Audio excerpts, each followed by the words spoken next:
elektrische Trolley mit der Fernsteuerung.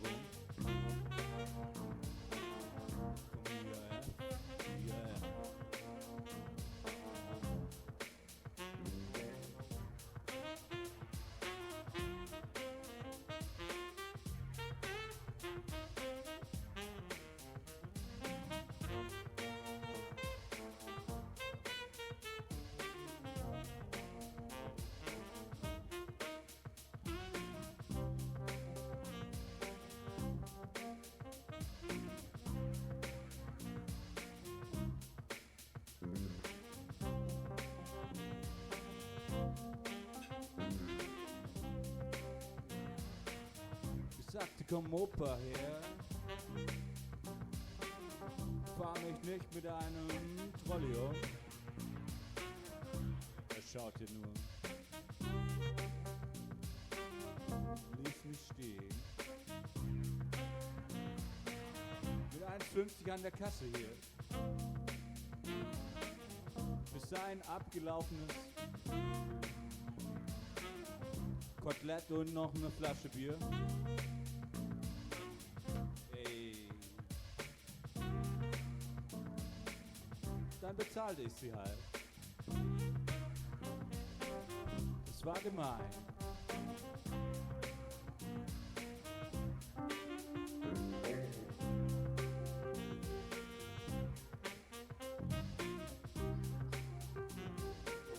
Doch 2 Wochen später traf ich ihn wieder. Er grinste schon von Weitem.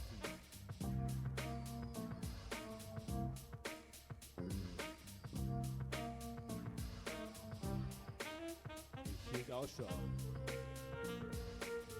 Ich sah es nicht kommen.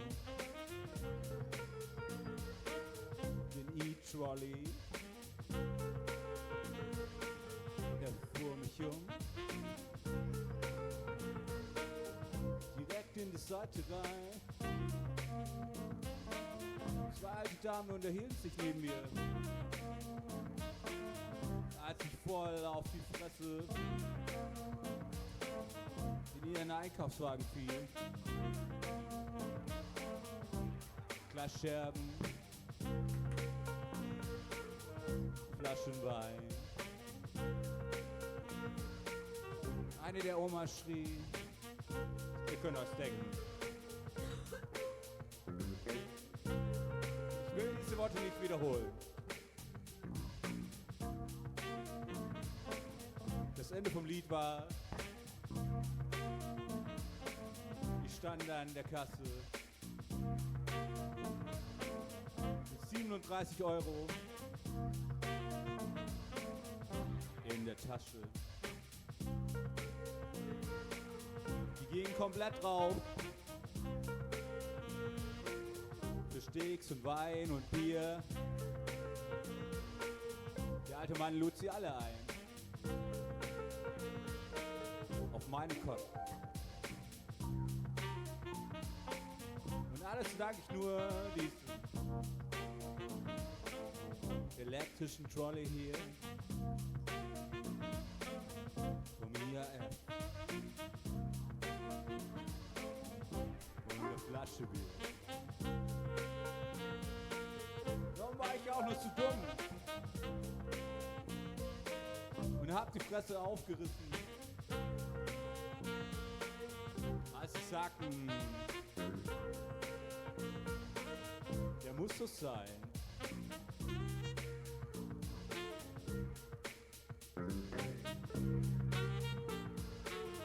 Ich sagte nein. Der muss doch auch von hinten an die Knie fahren. Wie das OP immer an der Kasse tut.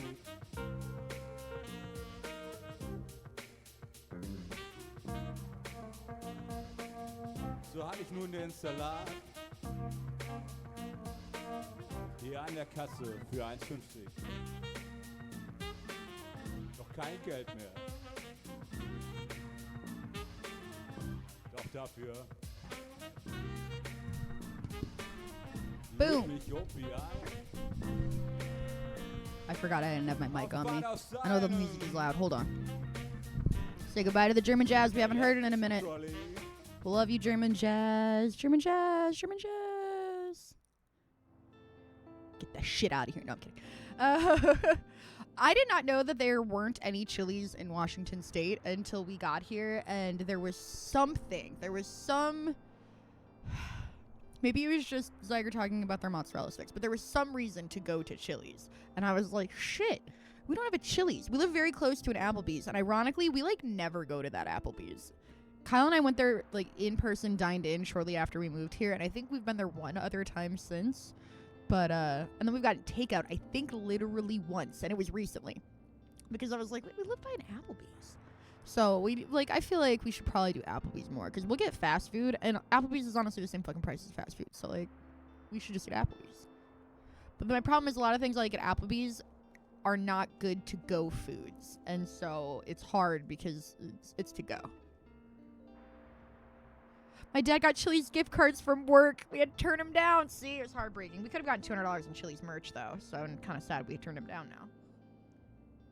I got an Applebee's ad! Okay, everybody's getting the Applebee's ad.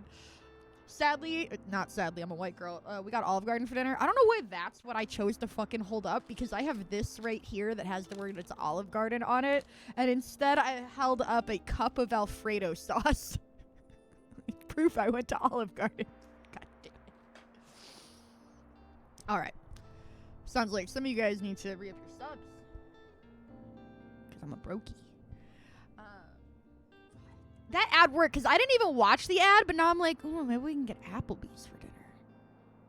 Not today. We have today's dinner, but... Gonna penetrate Applebee's on this sauce cup?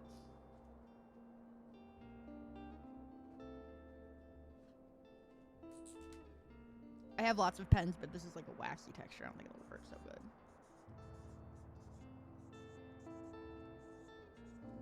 Alright. Wait.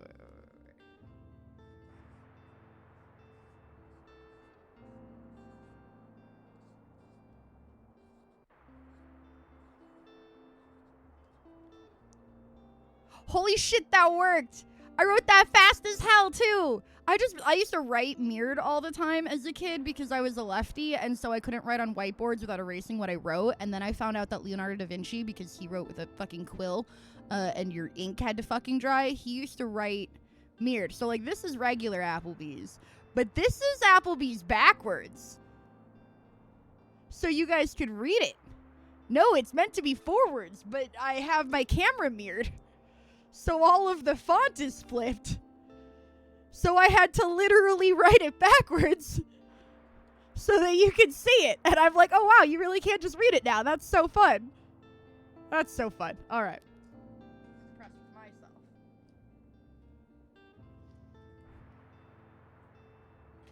Okay. Impressive even. Thank you.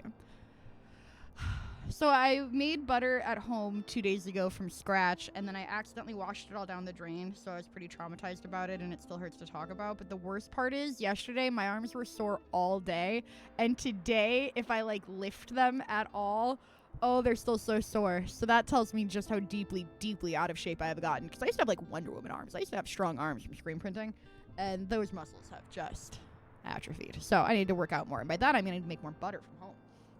So that's my project to myself. I was so excited. You just put room temperature heavy cream in any jar. You only like half fill the jar so that there's room to shake. And you just shake and shake and shake. You have to shake for about 4 minutes straight when you have my level of muscle.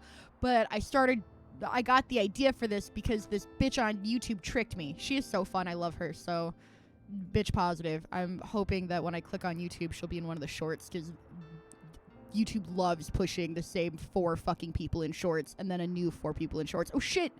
I love Escape Plan. I've been following it for like a year. Yeah, here she is. This has nothing to do with butter. Routine that I do. But this girl is funny as fuck. Small and Fragile Club is her name, and she's the juice girl.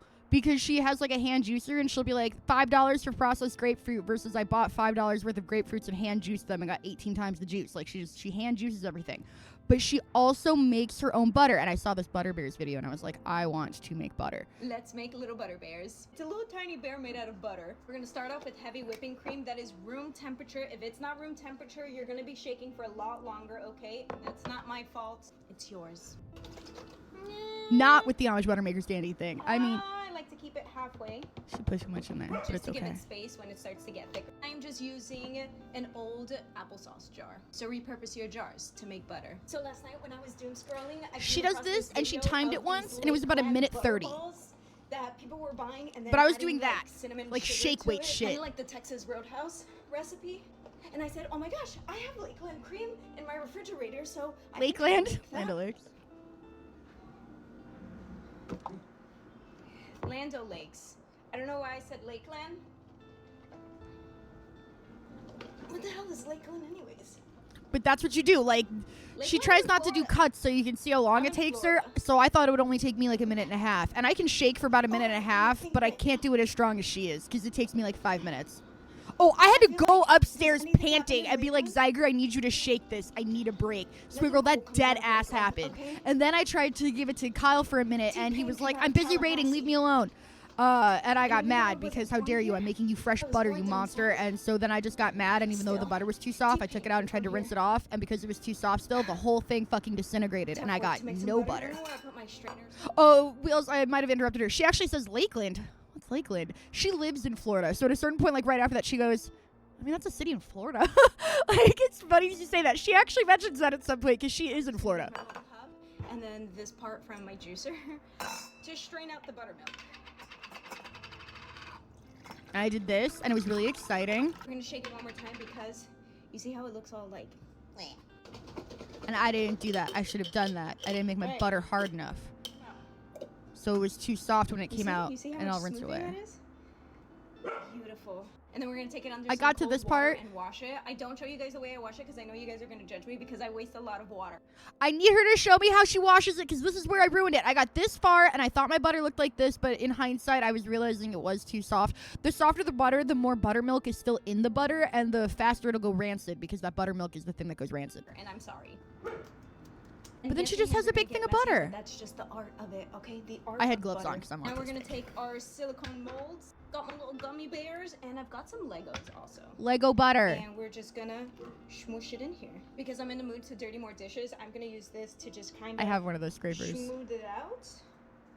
And then we're gonna go ahead and throw them in the freezer because that's just the quickest way that they're gonna get harder. Once they're completely frozen, you're just gonna No, sweet girl, poke I them only want out, shorts. And then you get your little butter bear. Look how cute. Should have filled up the molds for the Lego butters more, but there is a little block of Yeah, she Lego wasn't butter. pushing you down Honestly, they're nearly kinda enough. cute.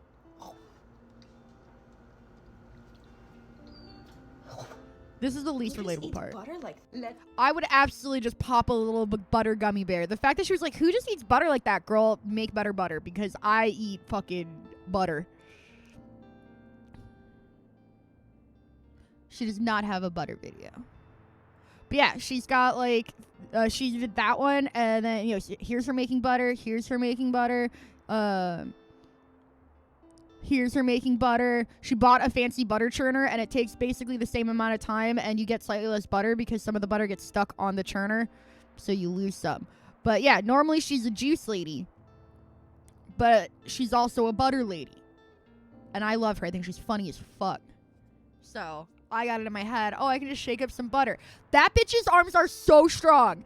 She is so strong. Because that shit took me 5 times longer than her, which is only 5 minutes. But it took me 5 minutes, and 2 days later, my arms still hurt. They hurt so bad, you guys.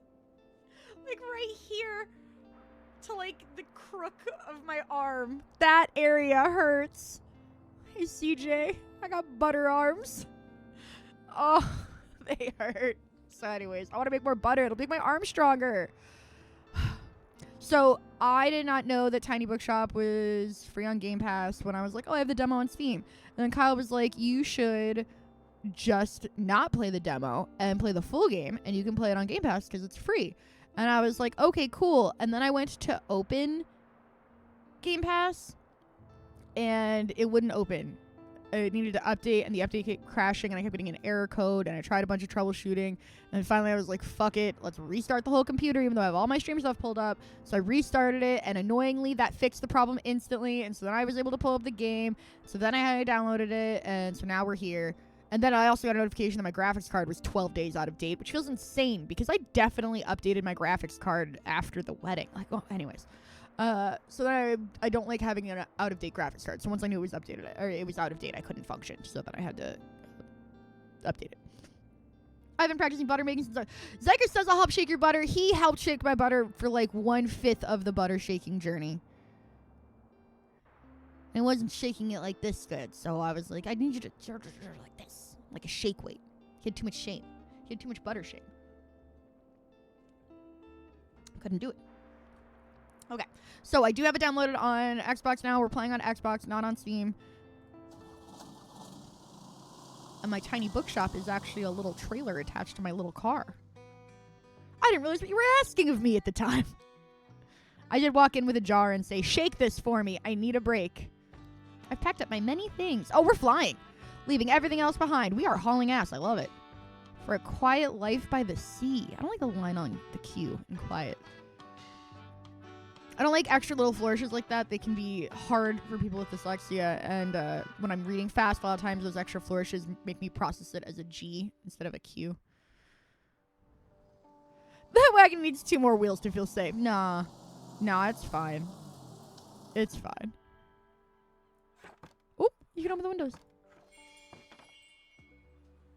Okay, it's the dusk. Okay, that is my posture. I feel pretty called out right now. Oh, the trailer's so little you have to duck when you step inside. It's so little. Kaylee, it's called a tiny bookshop. It says tiny book. I know. I'm still so delighted. Oh my god, her name is Tilde. I like to imagine names like Tilda, like Hilda. And also like Tilde, like Inenye. Is this unpacking but books? No wheels. This is really interesting to me. So I haven't played it. So I from what I am aware, we'll find out how accurate this is. This is a game about like it's kind of like a puzzly logic game. It's kind of like a simulation game in the TCG trading, TCG card shop simulator, those simulator games, PC repair shop simulator, those types of simulation games. Its big features that you run a bookstore and guests come in and they want recommendations, and if you give them good recommendations, they're more likely to come back and give you a high score and whatever. So yeah, it's not quite a tycoon game because I'm pretty sure the bookshop stays little, but the point is to successfully have a large enough supply of books that you always have something for everyone's recommendations.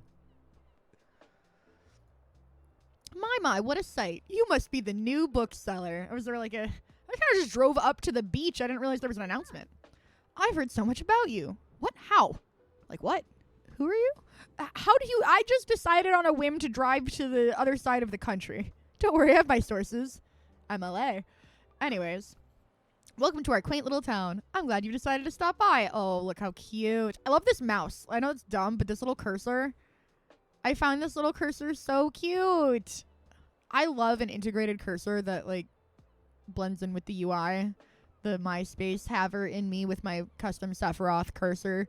Or I had like the rainbow cursor that left a trail of rainbow. Do you guys remember that one? I loved custom cursors. I would fuck around looking for custom cursors all the time as a kid. I loved them. So this is just a very specific, like, look at my cute cursor. It doesn't look like a normal cursor. I hate when I go to the beach and an old lady already knows my full name, address, social security number, and business and goes, don't worry about it. Tell me what I'm having for dinner. I need to know. I thought you might need someone to show you the ropes around here. I'm Tilde. I used to run the local bookstore here before my retirement. Lovely to meet you. Let's see. You should know that us Bookstonians have very particular tastes in books. Oh shit, we drove to Bookstonia with our library. Bold. I, for example, prefer to read classic and crime novels, and not much else. Mood, though. That's my mom. She basically reads classics and crime novels. So why don't I have a look at your section and see if I can find a selection and see if I can find something worthwhile. Okay, so she's in my shop looking around. We have 3 crime books and 3 classics. Oh, bravo. You had a crime book. When a customer finds a book, they will keep looking for more. Okay, we got 1 that she likes. We have 2. Sadly, you didn't have the right book. Oh, I mean, I have 3. Okay. Even though you may have books of the right genre, whether people actually take one home depends on your sale chance. You can check your sale chance anytime by hovering over the genres on the right. So there's a 22% chance she would find a classic that she liked. The sale chance shows the odds that someone might find a book they like. Touché. Because the chance is based on how many books you have in your shop, it will decrease as you run out of books throughout the day. Makes sense. Hopefully people want some fact books, some travel books. Got a bunch of those. Managing to sell that last book of a genre is the mark of a great bookseller. Okay, we got the post office guy. Got a little postie in here. Kelly, did you forget the word mailman? I did. I did genuinely be like, what are the post office employees called? I forgot the word mailman. They do. They have to duck to come in. Oh, this guy's running. He's so excited.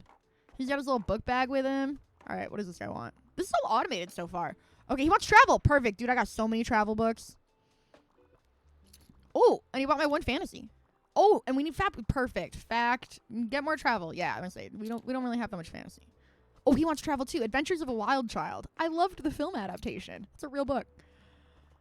Okay, so these 2 are just going to town. Oh, wow. Even though there's not that many fantasy. Oh, okay. He was rolling pretty good, but then only 3. I got 3. Can they be like, the postal custodian? Hi there. You're the bookseller, right?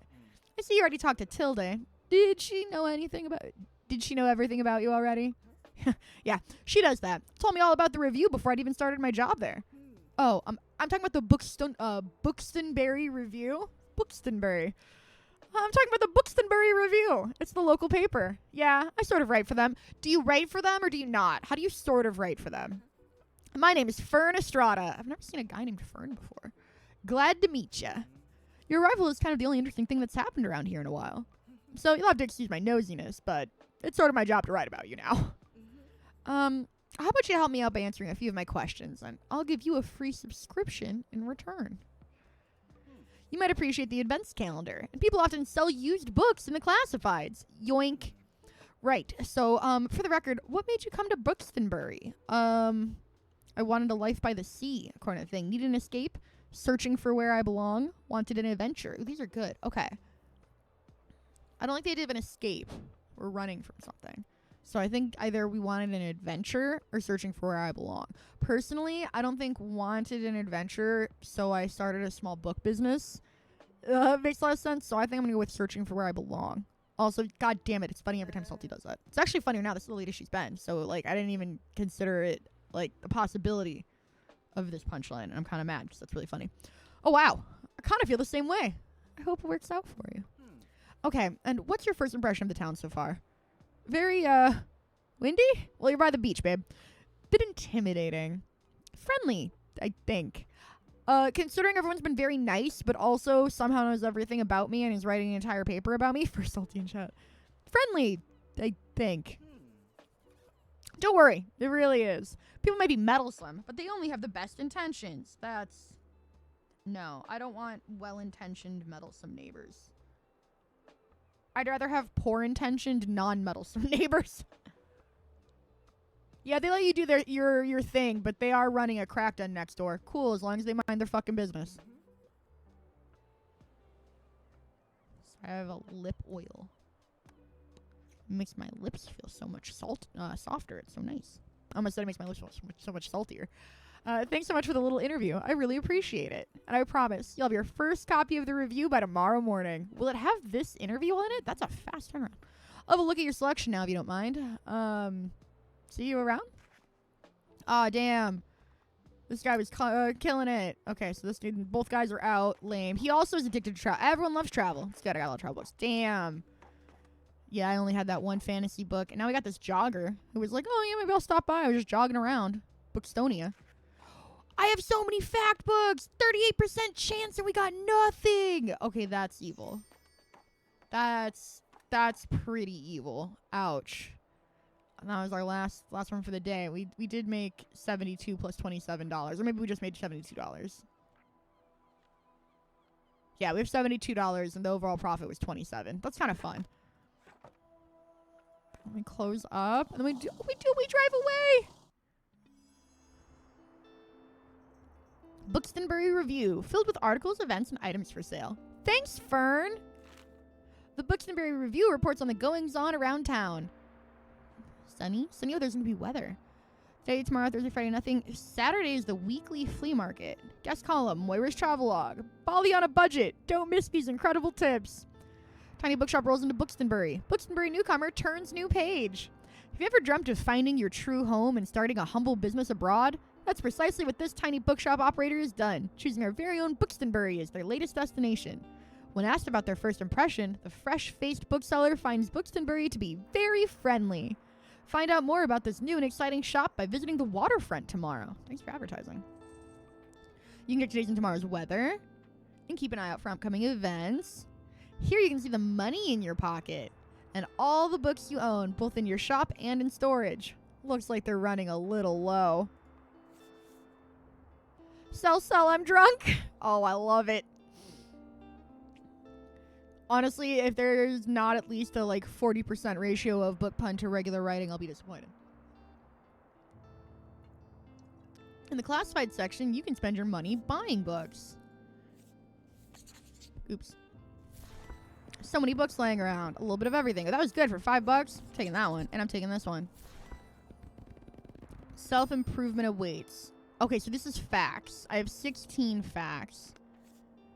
This is drama, which I only have 10 of. So we'll buy this one. 14 drama, 9 classics. Perfect. Free cactus. Yoink. I'm spending $95 on a cooler today. Mostly because I don't have the money. A bit prickly, but has a heart of gold. Aw, it's salty. All equipped plus 2% to drama sale chance, plus 2% danger. Plant standing. Small, dangerous, paintable. What does it mean, 2% danger? I don't actually drink, though.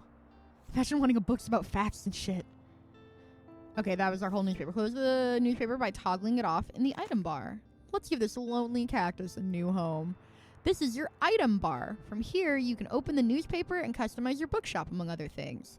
Click here to customize your bookshop. Okay, now I'm really excited. This is your inventory.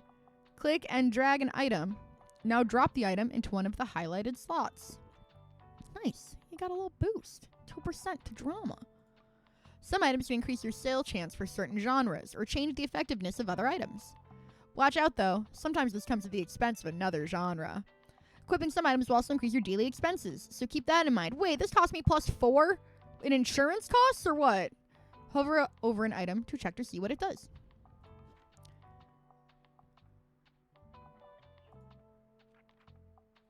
Then it makes me remove my cactus. Okay, I would like to put my cactus back, though.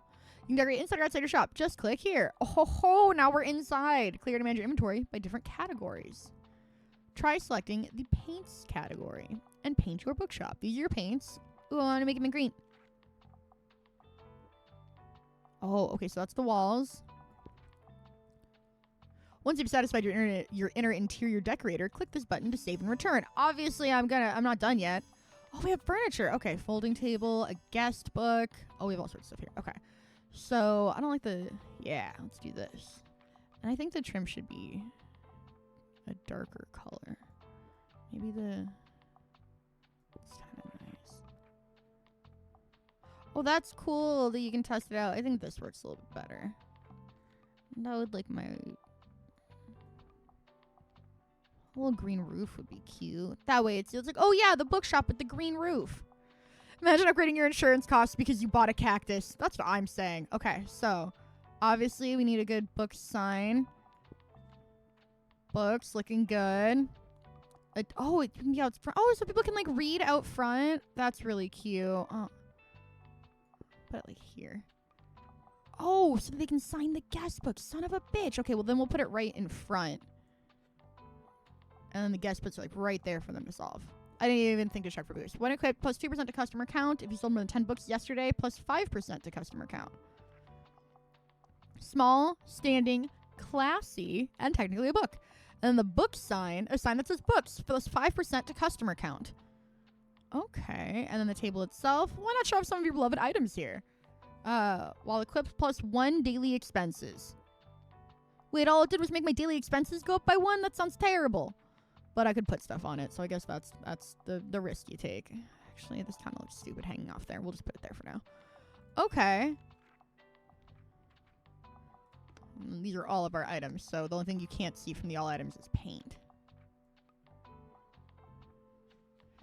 Are the inside and outside the same color? Oops.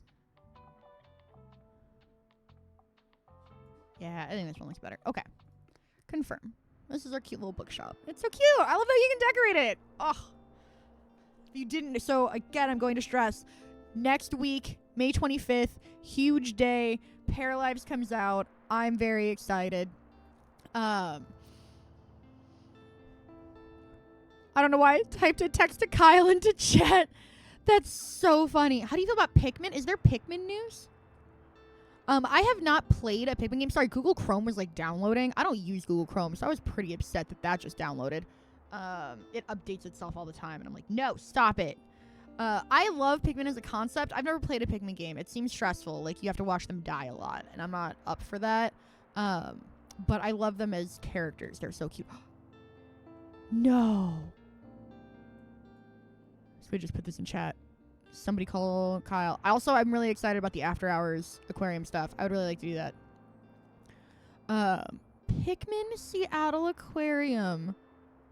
Starting Memorial Day weekend and wrapping up Labor Day weekend? Oh my god! This is so good. Pikmin Bloom Mini Walk? From Memorial Day to Labor Day is a long time. We have to do this. Oh, hell yeah. Oh, hell yeah. Thanks, Squid! I thought Pikmin die in the water. Shh, that's why they're walking next to the water.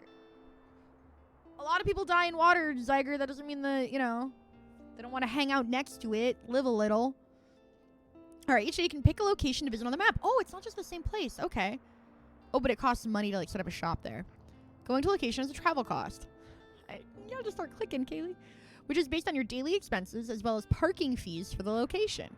You'll unlock more locations as you go. For now, let's pick the waterfront square again. That emphasis felt a little weird. These are the books in your storage. Select a genre by clicking on it and start stocking your shelves. I just wanted to fill that in, but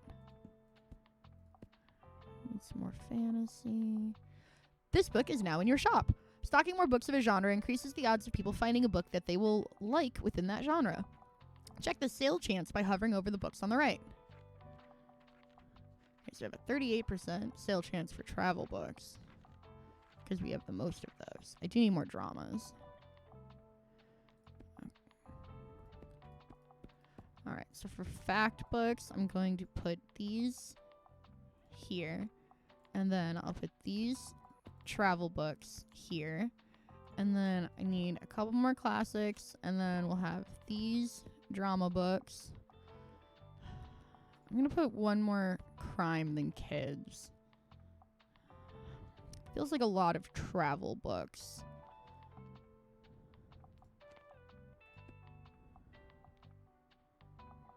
I'm gonna be a little bold.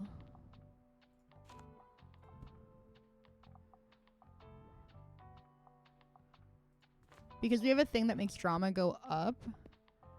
I'm gonna do this. I'm gonna do this. Actually, I think I might just go all the way with it.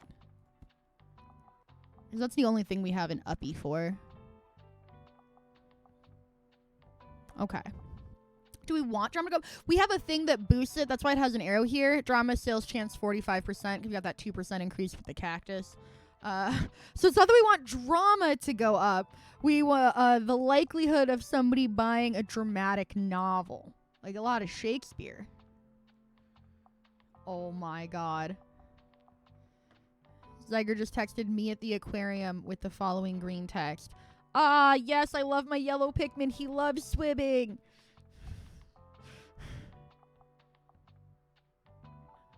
Focus right now, iPhone. This is why I'm thinking about getting a Galaxy Flip. There you go. There you go. It's gonna be us at the aquarium. I'm so excited. Yeah. Yeah, that is the exact context I like Pikmin the best. Okay, our shelves are all ready to go. We got a little guest book. Tuesday, summer 2nd. Oh, we should have on the first day of summer. Oh my god, he's drowning. No, he's swimming. He's swimming. Did you notice you can look around a location? I didn't. Click and drag to move your view. Yo, you can interact with things by clicking on them. A buoy. Okay, so apparently, I don't know if this game is British, but I've learned that in Britain, buoys are pronounced boy. So this joke with a British accent would be boy oh boy. But in America, we say buoy, so it's buoy oh buoy. I personally think calling this a boy is stupid. It's a buoy. But, alright, fine. Do your thing, girl. Oh, look, I love this little seagull.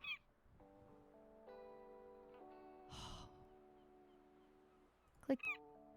Well, I love him. Oh, this is as far back as you can go. Okay.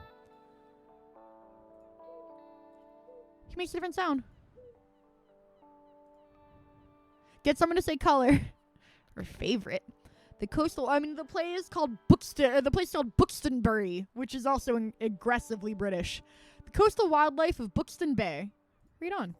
Most of the board is taken up with illustrations of the marine animals native to the local bay. You recognize a moon jellyfish with 4 purple circles. You remember seeing a stranded one at Far Beach before. Their delicate tentacles are used to catch prey such as planktons, but are harmless to humans. You also see an image of a herring gull in flight. It has characteristically bright orange spots on its otherwise yellow bill. These scavengers can seem menacing to humans, but they are trying to adjust to the increasing urbanization of their habitat. They are incredibly intelligent. For example, researchers have observed them shoplifting books, presumably using them to nest in, you little fuckers. Lastly, there's a group of small gray acorn barnacles pictured, shown to look different above and below the water surface. Were you aware that the hard bumps often found on rocks and boats are actually the shells of small arthropods? An acorn barnacle's legs poke out from the top once the tide comes in to catch plankton out of the water. Fascinating creatures. It feels like you have gained a whole new appreciation for coastal critters today. That's cute. Seems like the telescope is out of order right now. Best check back later. Boo. There's a cute little windmill. I see you fucking bird book stealers. You're thieves. Trying to take my books. Alright, time to open. Look at us, we're open. This is so cute.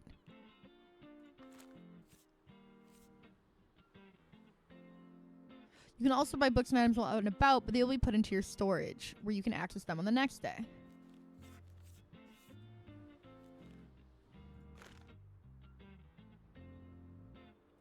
Oh. There's the postie again. See, this fucker wants to steal books. He's got that yellow spot on his beak. This one doesn't. He's cool. He's a cool guy. Alright, sir, what can I do for you? Ooh, and another one. Got a little sailor hat. Right away, couldn't find a fantasy book. Goodbye, sir. That sucked. Real quick before you go, what would you say your favorite color is?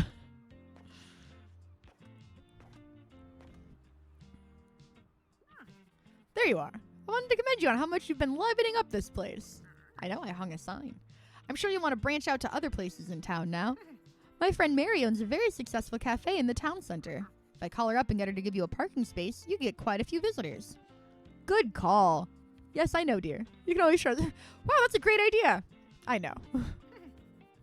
Well, I mean, I live in my car with a library trailer. That's pretty cool. It's decided then. Maybe out by the Cafe Liberté as soon as you can. We'll visit this lively spot in the town center. They're spelling center aggressively British, too. Challenge unlocked. Meet Tilda at the cafe. Tilda asks you to meet her at the cafe in town. Seems like she won't accept no for an answer. Oh, and while we're on the topic of showing your face, I heard our dear Walter was quite impressed with your wagon. He's one of the local fishers. Why don't you go over there and introduce yourself? He should be back from his recent catch just now. No. No to this bird. Introduce yourself to Walt the Sailor. Ahoy, matey.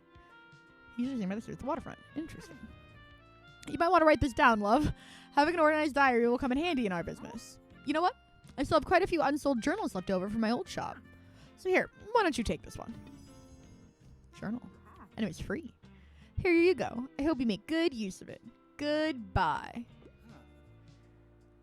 Hey. What are you doing here? I run a business, sir. What are you doing here? Our weather correspondent at the paper said that today's going to be the hottest day of the year. Only the second day of summer? We're fucked. So I assumed you'd be at the beach like everyone. Oh, I'm so sorry. I already forgot that you're new. You just seem to fit in so easily. I'm so sorry. Sorry. Here, I'll show you how to get to Far Beach in case you want to drop by there soon. Another location unlocked. Visit the beach 3 times is a challenge. I'm not really a beach person myself, but I'm sure the crowd there will need some of your reading material. Well, you got the journal. Open it at any time to check on your progress. Just click the journal in your item bar. Here you can track which genres you've sold the most of, useful for adjusting your selection. This is the total number of books you've sold here. 0. Check back here for hints and events as you discover more. Don't forget your sunscreen. Looks like this page holds little postage stamps to mark your moments in Buxtonbury. You'll collect these stamps as you're making contributions around town. Oh, that's fun. You can also see your progress towards the stamps, as well as hints and extra info. Hover over the stamp for more information. Get to the beach by visiting it 3 times. Click on the arrows to flip to... Oh, look, there's so many characters. 2 other pages. I'm off to NBA playoffs. I'm off. Oh, hell yeah. It's a key item. Duh. Click one of the bookmarks to quickly navigate between the different chapters of the journal. Stamps. We have none. Characters. We have 2. Last scene at Waterfront. You found a character entry. This page allows you to find out more about the characters you meet. It includes genres they like, personal information, and where you last saw them. Sometimes characters will have requests for you to fulfill. You can check up on them here to track your progress. Favorite genres: climb and classics. Her birthday, spring 18. They even have birthdays. Last seen at Waterfront Square. She, her. Pillar of the community. Cat lover. Knows better than you. Ouch. Harsh but fair. All right, Fern. Autumn 10. Favorite genres: fantasy and travel. He, they. Journalist, TTRPG nerd, and bad at small talk. You still make a lot of small talk for somebody who claims to be bad at it. On this page, you can see different items and effects currently affecting your bookshop. Make sure to use this page if you're ever unsure what something does, or when you're trying to create the most optimized bookshop. These are my little guys. A sign that says books. Daily expenses plus 5. Oh, that bookshelf is costing me all the money.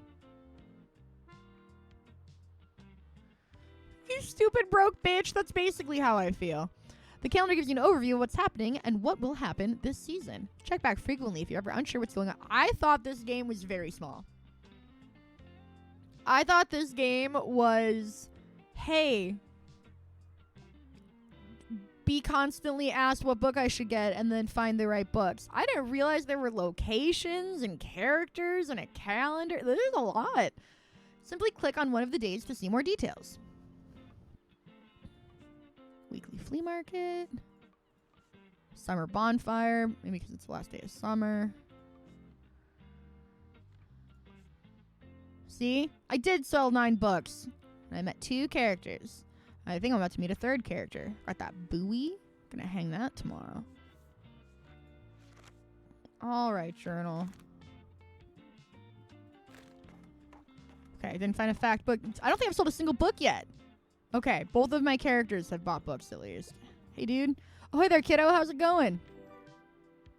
Stamp collected. Looks like you got a good sturdy vessel there. I've got some old items lying around, which I thought you might like. See if any of it is to your liking.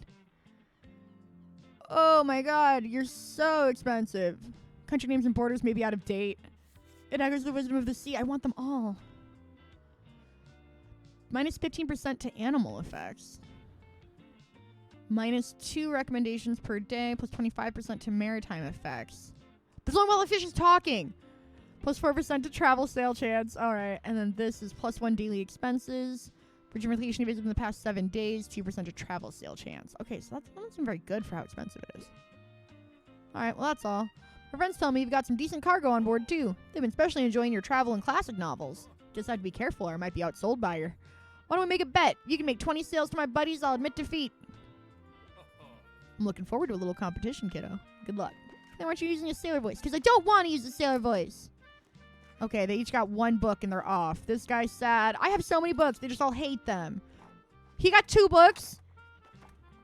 That's 2 books. Right there, 3 books. John Green, a nice light read. Oh, shit. He bought A Fault in Our Stars. That's not a nice light read, but couldn't get a 3rd travel or a 4th book. All right. We got 1 classic, We gotta travel. We can do this. Edith Wharton style is interesting. This is so fun. The little... Come on. Come on. Yes! 3 books! I don't trust you. Okay, now that I have 40, I do want to buy more books. 27 fact books. Oh, that's nice. I don't have to worry about buying fact books for a minute now. Negative 16 for the day. I'm not sure if there's a way to see how is it just supposed to be the passage of time. Damn it. I was like, I think that might be out.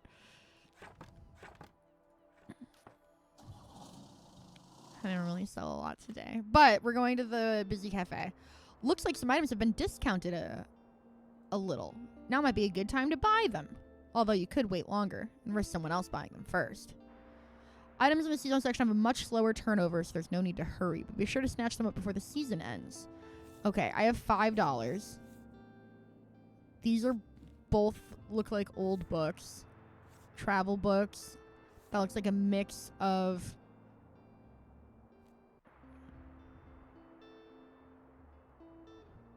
Where would comedy even be? I think comedy is technically a form of what? Drama? I just realized you don't really have a comic.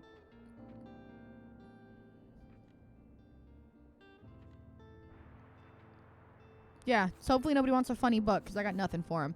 Alright, park management looking for volunteers. Last winter, a series of snowstorms devastated vital parts of the beloved Rye Park. That's going to be another location. Coming up being a genre is crazy. Yeah, I'm just curious where it would fall.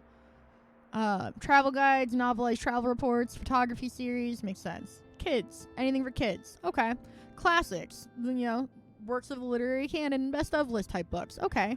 Fantasy is actually fantasy, sci-fi, YA fantasy, supernatural, speculative fiction, anything like that. Cool. Fact books are textbooks, manuals, cookbooks, biographies, history books, self-help books, anything factual. Okay, makes sense. Drama is stories where conflict arises from social interaction. So technically a comedy could be a drama, I think. Romances, costume dramas, stage plays, political and psychological dramas. Okay. Crime. Everything from cozy murder mysteries to bloody horror. Now, a true crime novel, would that be a crime novel or a fact novel? Okay. Sorry. Many trees were uprooted and flower beds were destroyed by strong hail. Since the beginning of the year, members of the Buxtonbury community have repeatedly expressed the wish for a restoration effort. Led by students of St. Buxton University, a newly formed group of volunteers is looking for local gardeners willing to donate their precious time and resources to the much-needed repairs. Bay cluttered by buoys. Local fishers' nets are full of unregistered buoys. Very silly. Okay, so that is that. We come in here. I got my buoy. Hang that off the side. Look how cute. Can I paint my buoy?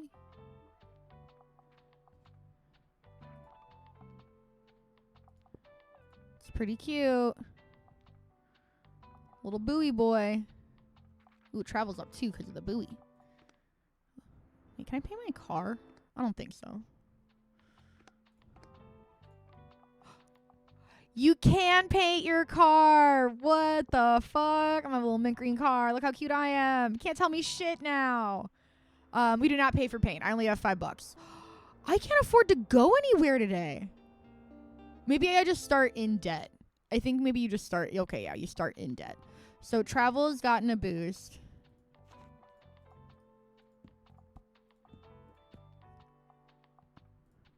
But fact books sell really well. Crime. Classics. I put all these dramas here and they didn't fucking sell. So let's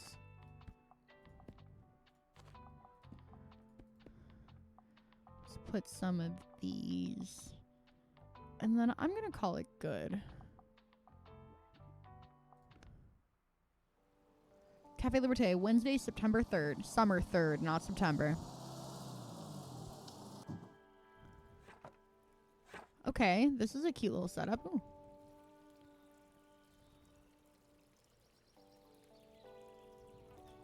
Cute. Oh, his hat's a book.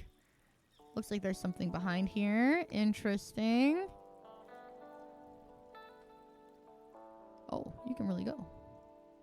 There's Cafe Liberté. Delectable coffee.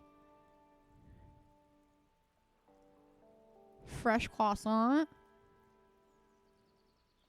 Rigorous discourse, I believe is the last thing it says. Ooh, I'm gonna take this person's bike. You can make it ring! That's pretty good. Okay. Your bookshop can also be impacted by unexpected sources, such as the weather, visitors, or special states. You can always read up on what something does by looking at the tooltips. Sunny. It's just nice today. Go to the cafe and speak to Tilde. You rolled up to the cafe as Tilde requested. Cozy establishment overlooking the historical town square. The waterfront. We've sold 17 books there. Bitches love travel books down by the waterfront. A windy walkway overlooking Bookston Bay. Come by and listen to the waves. Find Walt to buy his latest catch. Got my nice thingy. Gotta sell to the local sailors. Oh, that's why I have little sailor hats. So cute. Oh, my arms hurt so bad. Raising it is out. Favorite genres, travel and classic. He told us that winter 15. He, him, retired sailor, fisher, likes playing boulets, like the fucking Boulet brothers. I don't know. That's our third character. I believe we're gonna meet the cafe owner, I would assume, next. And nothing is happening. Okay.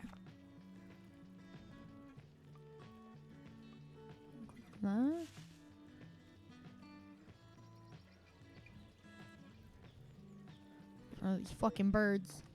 No, its beak is good. We're fine. There you are. Yeah. Stamp collected. Thank you. It seems like Miriam has her hands full with the cafe again, but I'm sure she'll drop by later. We are going to meet her. We can raise the background music. I've got all sorts of powers. How does that do for you? Now I have something you might like. Now I have something you might help me with. I've been cleaning out my old shop for months now, selling the small pieces at the flea market. This Saturday, I'm trying to move the more bulky items to the market. Help an old bookseller out, will you? They'd fit well into that little wagon of yours. Just pick them up and bring them with you to the market on Saturday. Check by Tilde's old bookshop and pick up all 5 of her moving boxes outside. I owe you, and I'll make sure there will be lots and lots of customers in it for you. Okay. Wow, not even one book? I need your help, youngin'. Oh, I have to hit E. Maybe? Click the bubble to help them. They won't wait forever. Okay. This is what I was expecting the game to be. Listen closely to people's requests and try to pick up on what kind of book they're looking for. Hello, dear. I'm trying to read more from female authors. Also, if there's a whodunit with an interesting detective, I'm sold. Some things can be optional, while other parts are really important to your customer. People also leave some of their likes and dislikes unsaid, so make sure to put yourself in their shoes. Some requests might also be harder to fulfill than others. You can check the difficulty stars here to gauge how many books in your shelf are a good fit for your customer. Requests usually get more difficult as your stock dwindles throughout the day. Now let's look for a book that might pique their interest. Click to inspect the book. Here you can see the important info about the book. This is a real book, The Maltese Falcon by Dashiell Hammett, published in 1929. The short description, publication date, genre, author, and page count, 213 pages, can all be helpful to inform your decision. Do you think this book is a good match? Once you've found a match, try recommending it to them. Okay, so we mostly need a mystery written by a woman. So this is written by Brittany Cavallaro. Jamie Watson admired the coldly intellectual Charlotte Holmes from a distance. I'm already into this. A Study in Charlotte. A Study in Scarlet is the first Sherlock Holmes story. So A Study in Charlotte is a play on the first Holmes, and obviously Charlotte Holmes and Jamie Watson. Are these lesbian Holmes and Watson? Published in 2016. I am in. When another boarding school student dies in a manner identical to a Sherlock Holmes story, the young adult descendants of Holmes and Watson... Oh, they're the descendants of Holmes and Watson. That's stupid as fuck. This lady's just Kaylee. Yeah, I saw this and I was like, oh, you want an Agatha Christie novel. Must keep it to find the killer. So I think this is going to match perfectly, but I'm curious what other books I have. Listen for the Lie, Amy Tintera. Lucy doesn't want to be on a podcast about her best friend's murder. Her memory from that night is sketchy at best, and the town has already decided who's guilty. But true crime podcaster Ben is both persistent and attractive. Unputdownable and spicy. That's not a good whodunit, I don't think. American Psycho deals... Oh, it's Brett Easton Ellis' American Psycho. Okay. I think we're going to go with A Study in Charlotte. Because it's got 2 interesting detectives. Female author. It's a whodunit. Let's try this one. A perfect recommendation. Boom. Zyger, I hate going into a shop. I will try to buy anything just so I'm not walking in, walking out, feeling like I look like a thief. Yes, 100%. Sweet, the detective character sounds fascinating. Glad you like it. I'm so good. You might have just found someone's favorite book. Look, buy this one and keep shopping. Oh, hell yeah. Glad you like it. Wow, your customer just became inspired. Whenever you successfully recommend a book, all of your customers become inspired to pick up a book for a short time. Damn, too, there's no other customers. This happens when you recommend a book and increases sales. That's what that said right there. Come on, baby girl. All right, get inspired. I hope I find room for The Great Gatsby. It's not that good a book, and it's small. You should find room. Damn. Okay. 2 books. 2 books. That's rough, but we did get another guy in here. And he found at least 1 book. That means we're +9 for the day. Ooh, +12. Let's party. Are these the boxes? Oh. Have Tilda stuff equipped to the flea market. Bring Tilda's old stuff with you to the flea market on Saturday. Okay. Got 2 more people here. All right. Another drama. Travel. Bitches love travel. I think it's cute. They're going like every other one. It's so satisfying when they're stacked up. Okay, this one only got 1 book. That's fine, because this other one got 5. We are killing it today. Yeah, thank God. If they sell drinks or snacks, I can at least get that. A keychain. I'm stuck on my research. Oh. I only read serious, sophisticated literature. I'm trying to read more from female authors, and I usually enjoy a classic piece of literature. Look at my classics are sold out. No. Okay. She says she usually enjoys a classic, so we might be able to get away with, we need a female author, and maybe we can go for a drama. Maybe you notice that some books can show up across different genres. This doesn't impact how a customer perceives the book, but you can use it to recommend books in a genre where your customer might not have been looking. Okay, honestly, Beloved might be the pick. I truly believe Beloved is one of those books every human being should read. Like, if you have not read Beloved, I don't know, not to be a dick, but I don't know if you want the audiobook version. I don't think you want to have another human being narrating this aloud to you. I think it might be more traumatic that way. Not in a snobby, like, oh, like, you have to read to read. No, most of the time, audiobooks are chill. Some books are so traumatic that it feels like the audiobook narrator is reading it with you, and with a book like Beloved, you kind of want to read it alone, if that makes sense. Like, I would not want to have to process these emotions in a group setting. Ironically, I read this in high school. So Beloved might be the play. Arthur Miller, Shakespeare. Yeah, I think I'm going to give her Beloved. Because it's dead serious, and it is a classic. Amazing. I may even cite Beloved in my work, as you fucking should. Yeah, it's like listening to audiobook smut is a very specific type of experience. That is such a great example. Yes, like, I love reading smut. I don't necessarily, like, if I'm having somebody else narrate it, now we're just watching porn at that point. Like, if someone's reading smut to you, you're just doing, like, phone sex at that point. But it's just kind of one way. All right, I feel pretty great that we nailed that one. This one bought a lot of books before going home. That's huge. Got some more customers in here. So sad for them. Our boy Fern got some, and it's inspiration. See, I really like this. All the world's a stage, so give me a play. I could get into a romance novel. I couldn't find anything in the library. Oh, do we still have that Arthur Miller? Yes.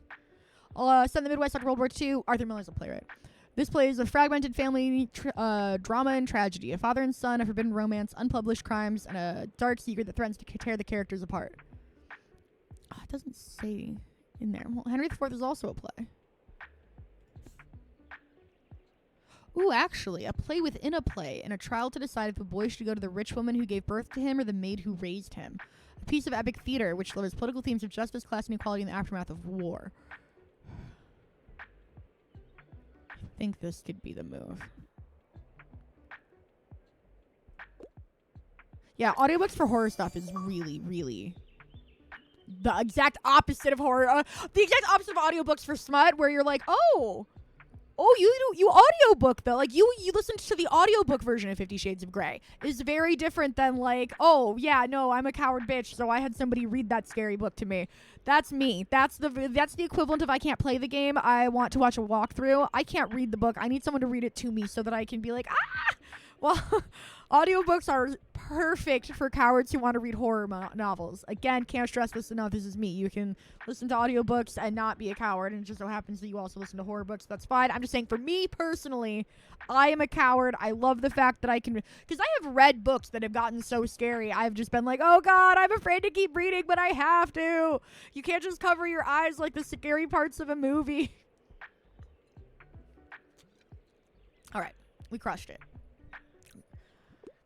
Yeah, keep buying my books. Not a great selection. Fuck you. How dare you? Still bought a book though, didn't you? Get out of here. Go on. Scram. Skedaddle. Damn, I'm encumbered. Which sucks because I got this shit till Saturday. And it's only like Tuesday. I can't believe all my classics got burned through. Okay, that was the end of the thing. We ended with this good 55. I'm curious, because this is comedies and tragedies, so this might actually help me figure out what I want. But I think the hanging money plant and grandma's old books could be the play. We're gonna do that. A little bit of everything. I was hoping, because it was like old childhood favorites, unlike this, which is definitely like children's collection. I like these ones that are a mix of everything, because I'm kind of going through, like right now I got that good fact book set. Ooh, I'm almost out of travel books. Fuck. We'll buy those tomorrow.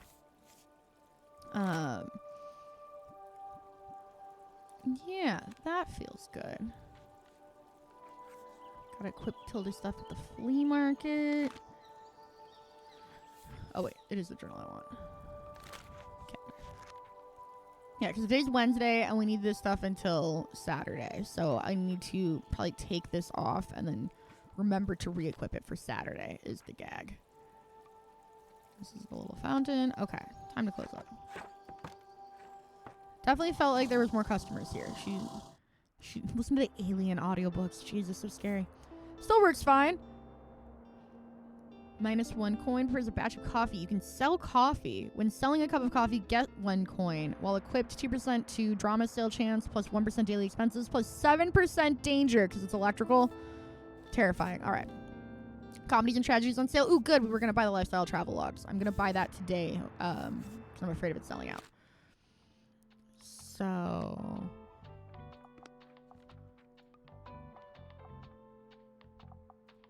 yeah, that's cute. That's real cute. I like that. Can I paint it? Honestly, I'd like it if it was pink. No. I'm getting a pink buoy then. Yeah, that shit's cute. I think the book sign has to be the same color as that. Paint the table? I think it already matches. Well, no, actually. Now it matches better. Okay. So that's nice. Can I...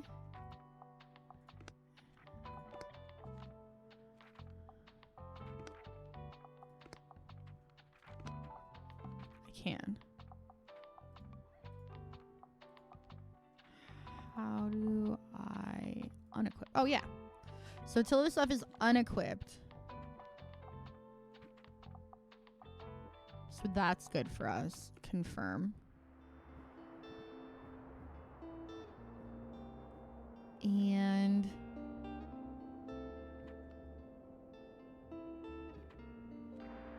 there's a thing for going somewhere 3 times. I think it's the beach. Yes, visit the beach 3 times. Versus... I'm still working on this one too, but I think we're gonna go to the beach today. It's a new place. I want to see it. So we are in trouble because I only have these 3 travel books. But classics were selling out like a motherfucker, so we're gonna do that. Here's some more fact books. Crime wasn't selling too crazy. Fantasy's always a little nutty. There's all of them. That's all the travel I have, sadly. So we'll put some more fact books out. And, oh, wait. That's what I need.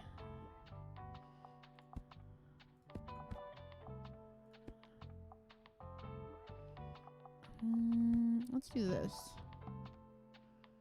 Okay. We have not been selling any kids books, but we're going to the beach, and it said that's where families go, so I'm hoping today we'll sell a few more kids books, because I don't think we've sold a single one yet. That feels good. I do like how much of it you can color. I wish I could color my plant, but you can't have everything. Well, opening up. We have exactly $0. Because I'm so good at business. Oh, look at them!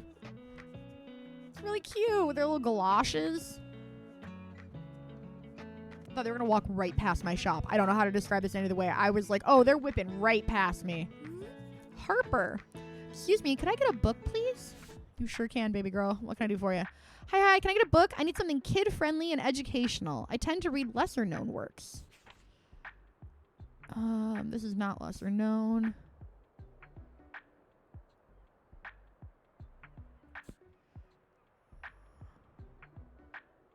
I mean, educational.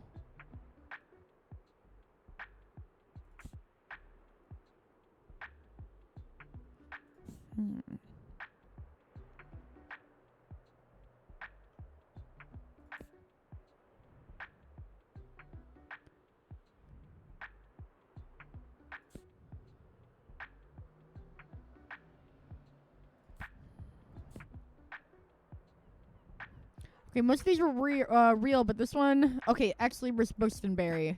I think that one means that it's a book made for Buxtonbury, aka the game itself.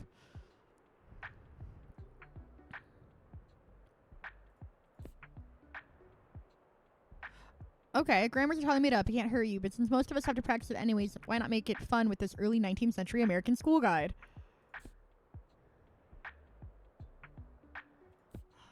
This actually might be the play. Something kid-friendly and educational. These kid books, none of them are educational.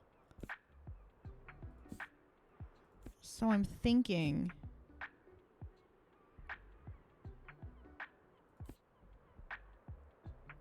Because it's a school guide, so it's going to be kid-friendly. Looks like you managed to surprise them with an unexpected pick. Abridgment of British English grammar? I'm not familiar with this topic yet. Okay, that counts as a win. Recommend the Berserk manga. They'll try this one and keep shopping. Okay, so it's not a lose, but it ain't a win. Thanks for letting me read here, by the way. My name is Harper. I'm going to be back soon, okay? Bye. All right, Harper. Fantasy and fact. Okay, so I'm glad I went with the fact instead of the kids base. Summer 12. Birthday's coming up. Eats facts and trivia for breakfast. Is a bit of a know-it-all. Oh, no, it's me as a 12-year-old. Okay. That inspired customers thing does not last long at all. Goodbye, inspired customers. Too bad I didn't have any. I was say, someone coming? They sure are.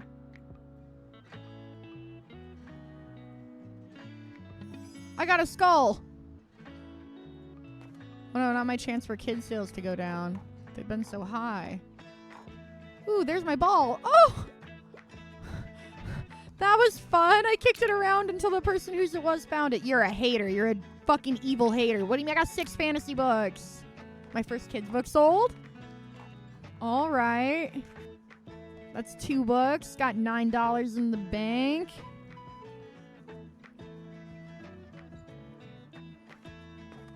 Milo's been sleeping in his box. And every time I hear rustling, I just turn around and it's Milo being more cozy in his box. He loves the, like, brown packing paper. So I usually keep a piece of brown packing paper in there. And he loves it. He needs it. He sleeps on it. He loves it. That might be a bit odd, but I'd like to start a new series. Oh, and I love fantasy. All right, let's see. Second in a classic fantasy series for kids. Okay, here's one. Set in multiple Londons. Yes, you read that right. With cross-dressing thieves, aspiring pirates, and sadistic kings. Prepare yourself for a thrilling trilogy brimming with magic. Lots of magic. More magic. And angst. Okay, I think this is going to be perfect for her.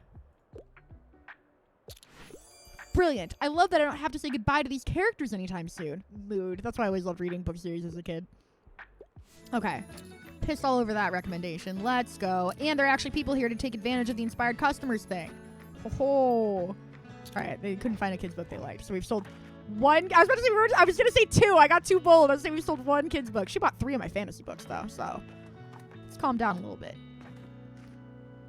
Apparently, I only have the worst kids books. I get to pick a book. I love animals so much. Do you have anything like The Little Mermaid? I have Little Lord Fauntleroy. No, I'm kidding. Song of the Lioness.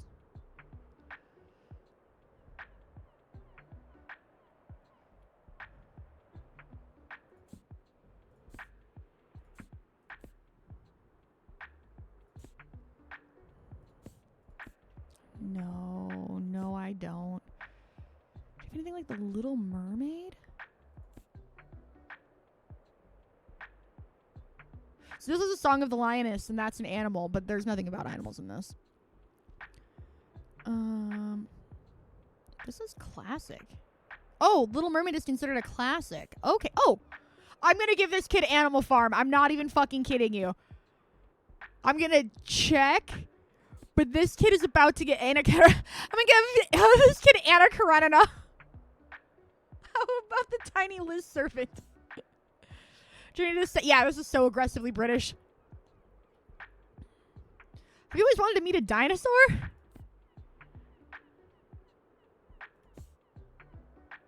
I'm giving him Animal Farm.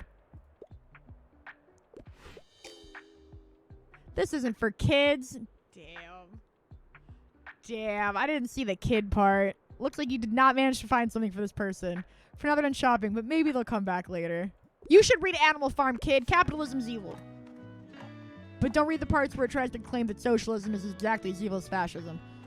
Kid is gonna be radicalized, you dumb bitch. Alright, anyways, I only need $5 more. I'm hoping I can get them.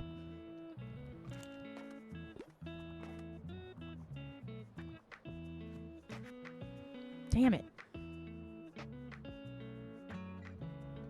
Supposed to be up for drama. I haven't sold a drama today. I've sold 2 kids books. Damn it, I'm $5 short. I'm really afraid that this isn't going to be there tomorrow. That sucks. Okay. We'll find out. You do not make a lot of money in this game at all, which, fair enough, you're selling books out of the back of a van, but should be expensive. Yeah, it's gone. Heart-pounding mysteries. Okay, we really need fantasy and we really need travel. So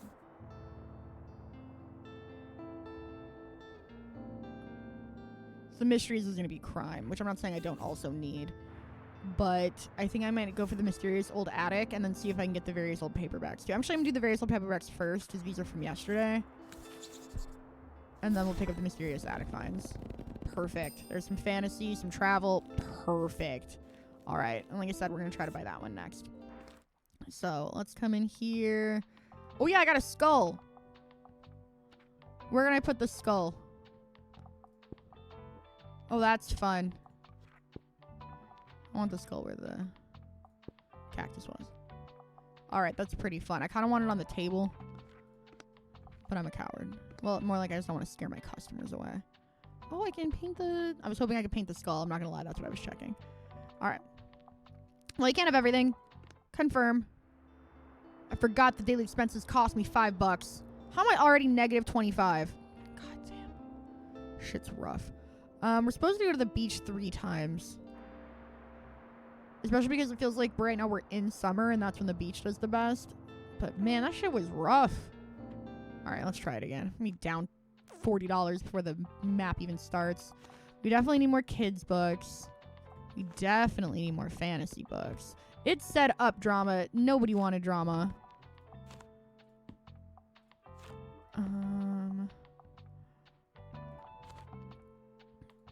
Because of that, I'm going to do this. I forgot. Now I actually have travel books. I think that was going too far. Honestly, fuck it. Let's try this. Okay, kids' books are going to be down. So maybe we'll... And crime is going to be up. So we'll do that. God, facts are up and sell well.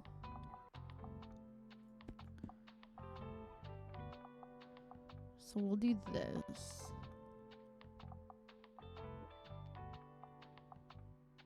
and hope that's enough. Okay. Far Beach Fair, Friday, Summer 5. So far, the cafe has been the place to actually go to make money. So I'm going to try this beach, 2 more times because I want my stamp. 1 more time after this. Starting the day -10.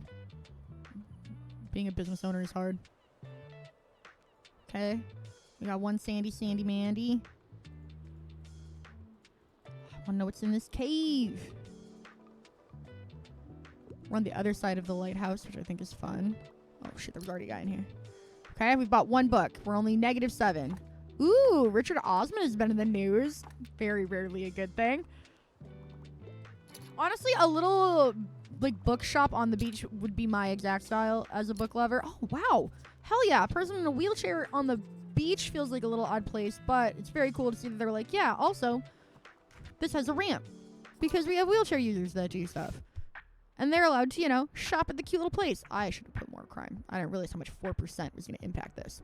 What a week. I'm looking for a fresh kids book. Please, no dry or dull reading, though. I really enjoyed This Was Our Pact.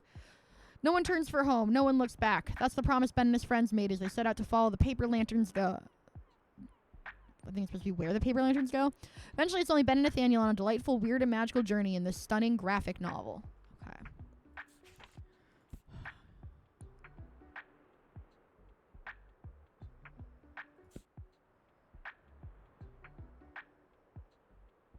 It's a picture book.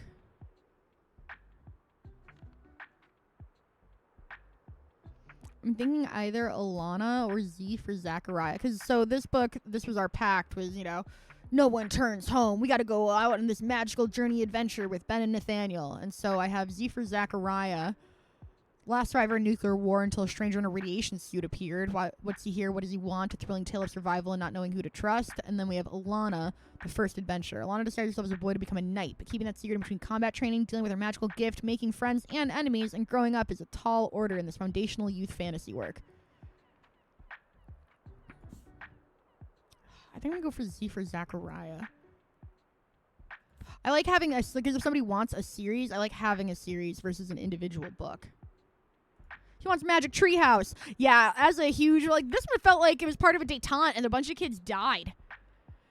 That's why I was like, this must be, because it says eventually it's only Ben and Nathaniel. That's the promise Ben and his friends made. So I was like, this was our pact about kids who, die. But we're thinking maybe this one's a little too, because I was like, nuclear war is a little bit less magical. So let's say a weird magical journey. Okay, we'll go with Alana, see how he feels about it. Brilliant. I've read that one since I was little. Oh, I already read it. But he liked it. All right. We passed. Hell yeah. 1 kid's book. And then immediately out. We're going to be out of crime so fast. That's not the worst problem to have, though. I have this little shell. I want this little shell. I want little beach thing. I want to put a little shell on my table. Okay, yeah. The beachgoers love a good fantasy book. I mean, to be fair, I didn't have to have the concept of nuclear war and apocalypse explained to me as a kid. I just, watched shows. I'm in a bit of a hurry, and I'm intent on reading a play. And I like books that basically rip my heart out. Henry VI, Part 1 is one of my all-time favorites. I had a Shakespeare. I like books that basically rip my heart out. Anna Karenina? Yeah, I think I'm going to give her Anna Karenina. Damn, he didn't like Animal Farm, so he didn't even buy it. You bitch. How about Anna Karenina? Oh! You love Henry VIII, so it had to be a stage play? You dick. Fuck. I missed the part where it had to be a stage play. That's totally on me. We're gonna be out of crime so fast. Hey, you look like you're good at picking up stuffs. My mom told me we have to go home, but I don't have all my shells yet. Ever heard of marine biology? It's where you study stuff from the sea, like starfish and mermaids and clams. That's why I need seashells, to look at them. For science. Can you make some up for me, please? Here, I'll give you my special marine biology device. A jar. I picked most of them today, but some should have washed up by tomorrow. I just need 12 more. Jesus.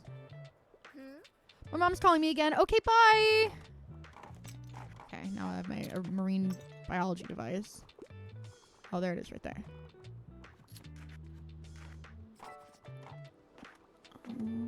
Help, I need a book! Hopefully it's not a crime. I want something magical. I still like children's books. I really enjoyed The Lightning Thief. Okay. Watchmen issue number 12. Ouch.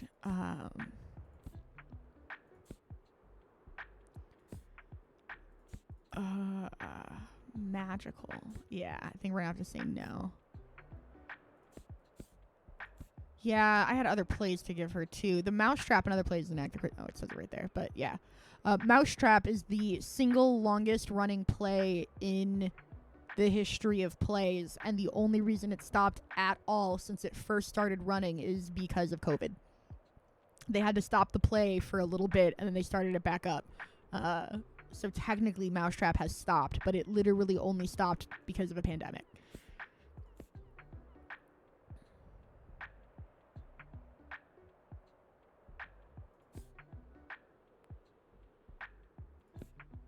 The poems of Emily Dickinson. Not helpful. Yeah, I think I'm going to have to tell her I don't have anything. Oh! Magical. Children's. What about Alice in Wonderland? Yes! Yes!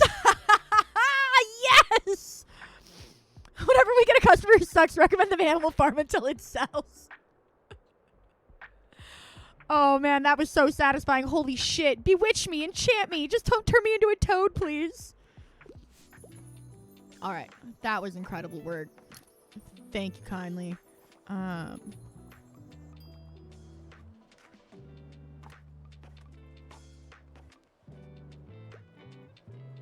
there's my ball. It's funny every time. Okay, so we only got 2 seashells, and we need 12, so I'm just like, ooh. How the fuck is that gonna happen? Alright, so we're all closed up. We made $29, which I'm pretty sure is... Oh, we only needed 15. Oh, bet. Yeah, because right now we really are just hurting for fantasy and travel. We got fantasy and we got travel. Perfect. Okay. This coffee machine scares me. Plus 7% to my danger. I do need to save up to pick up this cooler. They're so expensive, though. Like, between buying my books, I really need to get some more money.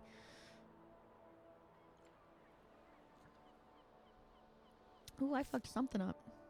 Oh, there we go. That was weird. Yeah, the fact that this small child was like, bookstore owner, will you collect seashells for me? My mommy says I have to go home. Was very... Small child, I will beat your ass.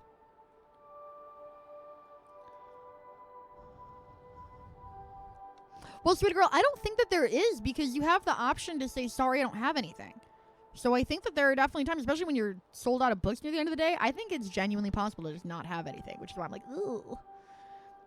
At our town's ongoing flea market in Time, glad I know where that is now, weekend visitors can once again browse, haggle, and buy to their heart's content. Stalls will offer a variety of vintage clothing, artworks, plants, homewares, records, and more. But whether visitors will get a fresh selection of books remains to be seen. Staff tip, turning up between 9 and 11 a.m. will guarantee the best bargains. Books in the University announces tuition hike. Student council walkout. Controversy ensues. Okay, so we got that. We have $14 to our name. No more seashells. Oh, I lied. There they are. There's 2 right there. Wow. I almost missed those 2. Now I have to triple check.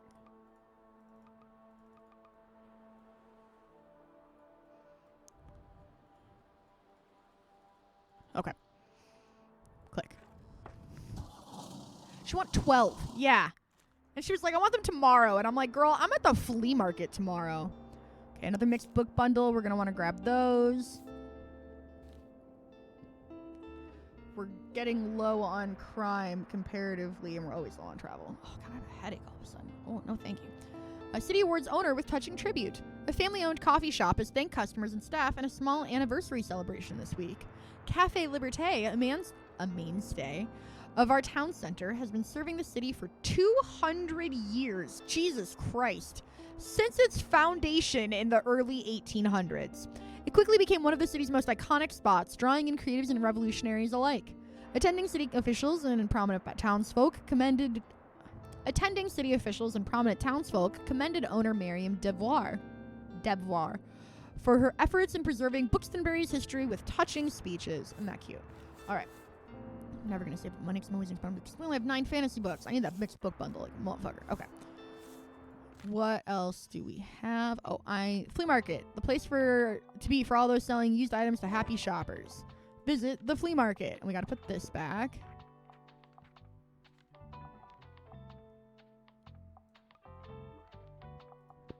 I just honestly think this is cute.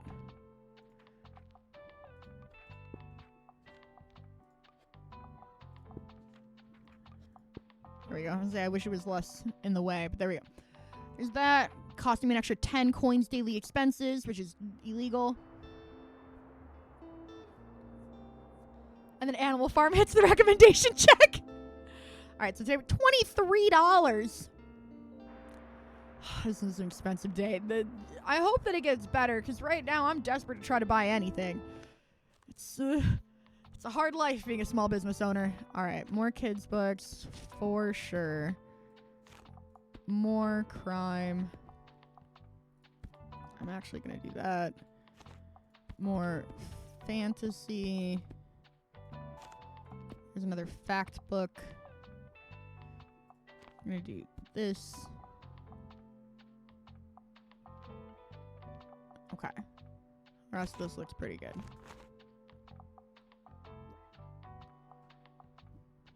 Flea market. How are we paying rent? We live in our car. That's how. Okay, the tiny baby in a suitcase. Terrifying. Flea market dealer. Hey, you seem like the bookish type. Got my ass. I can't seem to get rid of this thing. Do you want it? Yo, a typewriter. I don't know. It just seems cursed. What the fuck? You gave me a cursed typewriter? What else do you want? Terrifying baby doll. Absolutely cursed vibes. 10 out of 10. When someone doesn't take a recommended kids book, 5% to fantasy sale chance, minus 2% to all their book chance, plus 6% to spooky effects, minus 3% to electrical effects, while equipped, plus 3% to sales chance. Terrifying. The small bench. 120 thingies, but that's so good. Sand bucket. While you're at the beach, plus 5% to kids and 2% to fantasy. If you sold over 8 kids books yesterday, plus 2 children will come by today. Plus 2 in expenses. Interesting. I'm negative $9. So, bonjour. Cadmium yellow. Opened, but still good. So you can get more paint. That's interesting. Oh, shit. Tarnished copper. That's cute as hell. Dune instead of sand. Jesus. Paintings. Oh. I need to start making money. This is evil. Feel free to touch the artwork. It's an experience. That's funny. Yeah, see, I want that little stool. It's not right. I can buy that globe. Oh, this is evil. Bing. Okay. Oh, man. Oh, wait. Oh, my gosh. You're the bookshop owner. I love your wagon so much. It's so cute. Thank you. I'm Anne. It's so nice to meet you. Welcome to the flea market. Wow, looks like you're swarmed with customers. Is that a joke, Anne? Is that a fucking joke? Hope you still had some time to look around. And you'll pay them back later. Would you like some plants for your shop? Are they free? Where do the holes come from? Hanging succulents? Take care of it and it will be your best friend. We have too many of these window boxes. See, these windows look perfect for some window boxes too. I need money. Thanks for stopping by. At least that guy gave me a free typewriter. Okay, we're here. I brought the antiques per request. Oh, I don't have my car set up. There's no room. That's fine.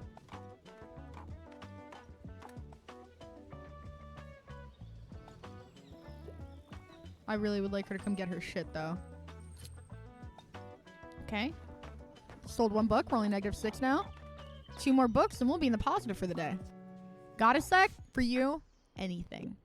Just dropping by real quick. I'm more of a casual reader, and a cookbook would be nice. We either have that or we don't. Carving incredible eraser stamps. A memoir, a success story, and the World Encyclopedia of Trees.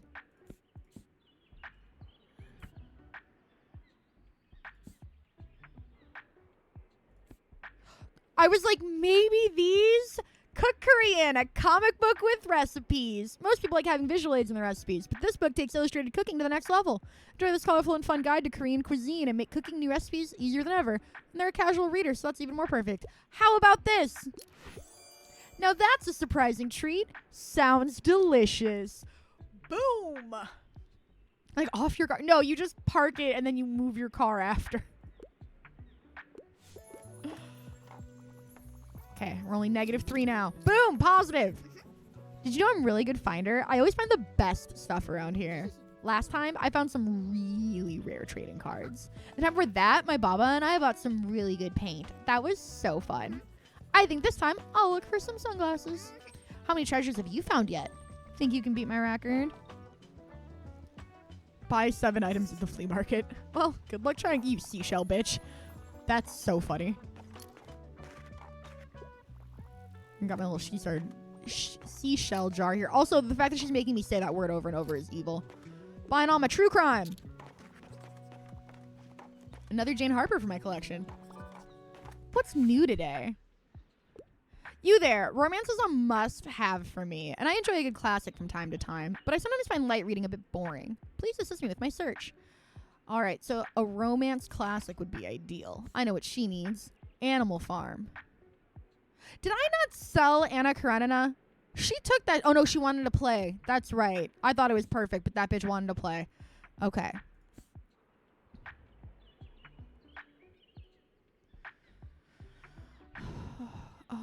Here.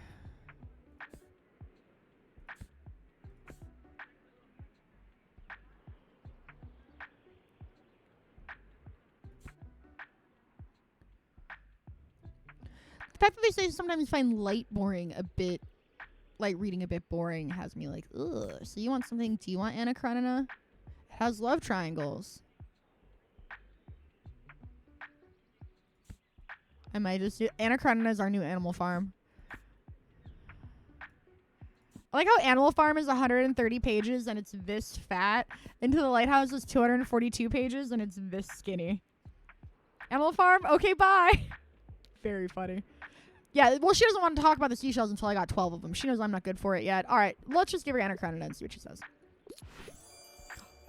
I love romanticizing my life, baby girl. You have not read Anna Karenina. It uses a smaller font, right? Like, how small is that font? Is the other one a picture book? It's Animal Farm. It ain't big. I like that this is a different wheelchair user, not just the same one NPC. They're leaving together in perfect unison. Oh, we're making a little money today. Oh, we're making a little money today. Okay, so the ones that are leaving have to really go. So, honestly, I could buy both of these. But we're almost out of crime. 31 new crime books. Comedies and tragedies. That can be drama, because I don't need that. Drama, once again, the opposite of what I need.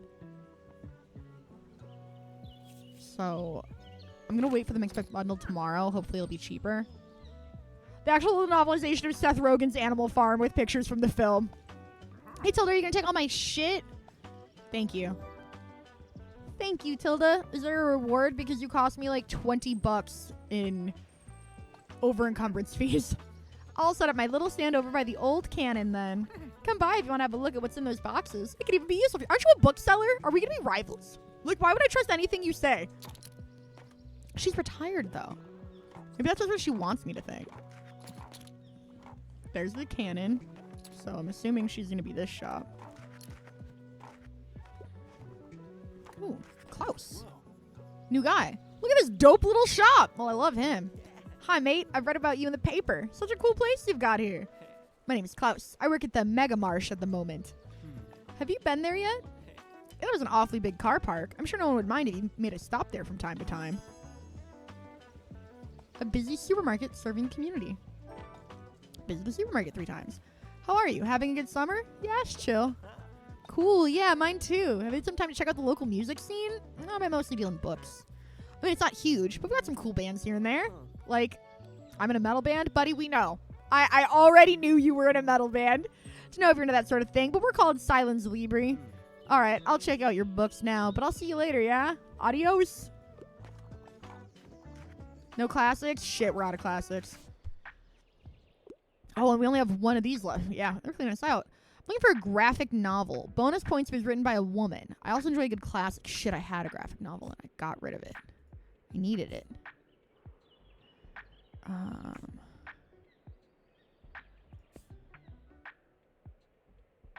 The Threat of the MLM Mansion.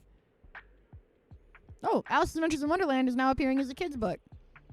Oh, Sailor Moon, written by a woman. Oh, hell yeah. Baby girl, how about some Sailor Moon?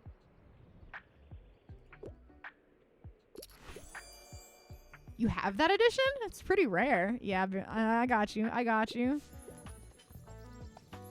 You're selling at a 30% market increase.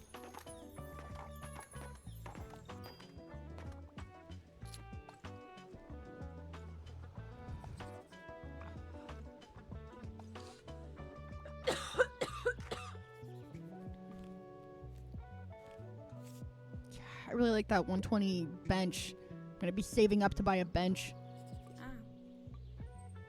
You just changed that girl's life, I know. I am thinking about getting a plant. Wow. But that was with the assumption I was getting one more book, so nope. I'm gonna be $3 short from getting that plant. Well, no, I think that one was 50. Bluebeard, like the pirate. Yeah, they're over. Okay. Mm-hmm. All right, I'm gonna get your hanging succulent, I think. Well, no, it only has a plus 1% to travel chance. That doesn't seem that good. Like, it's expensive as hell. No way you're wasting money on replant. You're right. That tarnished copper is only 25, though. Plus 2% to fantasy chance. Plus 2% to fantasy chance. Oh, wait. For every other painting, plus 2 to travel sale chance. And this one is for every other painting, plus 2 to fantasy sale chance. So the more paintings you have, the more all of your paintings boost up. That's pretty good. And then he's got that bucket and shit. Oh. There's Tilda. Now I assume what I had in the old shop might be of pretty use to you, since you're also in the book business. Why don't you have a look? More books. See, this is what we actually have to save up for. And instead of a 120 bench, we can get a 95 armchair. Helps everyone reach the high parts of your shelves. No, that storage box is definitely what we want. Fits 8 more books. Okay. So we want... Wait, can I be broke? No, I don't have enough money. It was like, nah. Okay. So that is the real dream. I want that next. That storage. Because we need to get more books in here. Okay.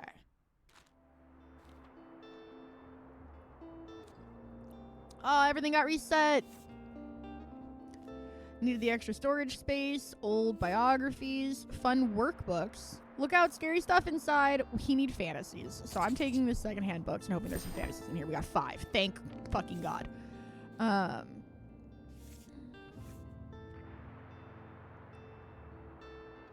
Plus 15% to classy effects. Okay.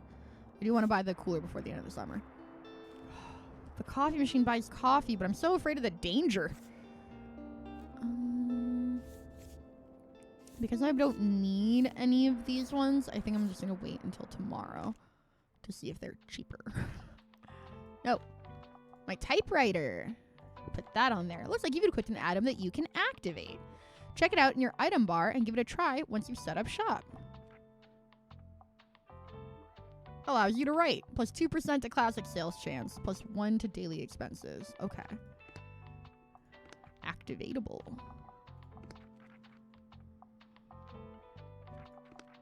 What can I paint? The same stuff I've already painted. Get the shit out of here. Can I be broke? Yeah, what I meant to say is, can I go into debt? Okay, I think we're gonna go to the far beach today because I want to get my stamp. Like, maybe we should be going to the Mega Marsh because we just got it. Mega Marché. Oh, closed on Sundays. Is today not Sunday? Today is Sunday. Okay, well, that makes that easy. We can't go there yet. But if we go to the beach, I've already been there twice, right? Yeah, so I want to go to the beach. Crime, fantasy, and kids are the big ones there. And then we'll have our little stamp. Put these back. Actually, probably do that. Everybody loves travel. We sold a lot yesterday. I'm proud of us. Fact. Our ever-dwindling fantasy supply. Oh, yeah, classics. We sold out of classics. Shit. See, I need more space.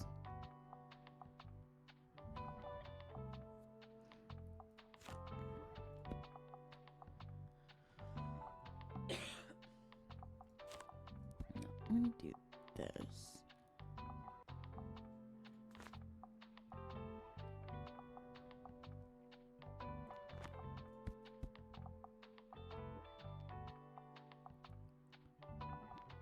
Okay, I'm gonna try this loadout. So we have a permit. Well, that's what we pay for. Like, you have to pay for a parking spot every day. That's why they all cost different different amounts of money. The flea market has like stalls you gotta pay for. But boom, there we go. You know, growing crowd of customers have thoroughly enjoyed the sun at the beach. Whoa, you have an item you can interact with. Check your item bar and give it a try. Oh, it has a face. This typewriter's got a face. Blank page, huh? It looks nice and pristine like that. I probably shouldn't write on it just yet. Yeah, it's better left empty rather than writing just anything. I'll come back with some ideas tomorrow. Interact with the typewriter.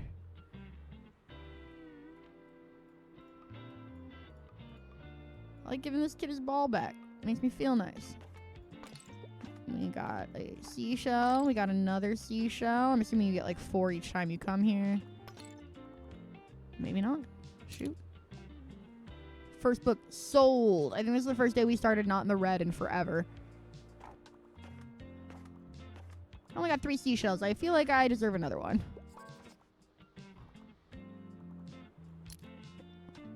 Where is my... Oh. Help! I need a book! Sorry, I'm in a bit of a hurry. Historical settings appeal to me. I wouldn't mind challenging myself to a really long read. And also, even at my age, I still enjoy a good kid's book. Alright, so there's a lot to unpack there. Historical settings. Really long.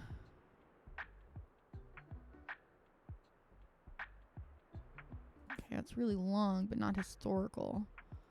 That's not really a book. Another Sailor Moon. But see, the other one just said Sailor Moon. This one says Sailor Moon Volume 1. Maybe this is the same. They are timed in the sense that there was a bar going down where you have to click to help them, but now once we're in this mode, I can kind of take my time.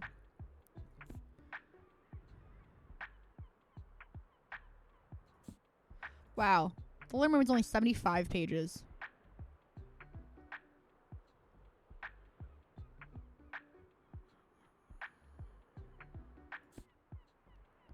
Death of a Salesman, I don't think is going to be it. The Odyssey. Henry V, Great Expectations. Emma? No. Death Note Volume 1. The Silence of the Lambs. Shady Hollow. Oh my gosh. Poetic Memoir. Traveling Through Cambodia by Train Through Spain. A recipe book. These aren't historical, though.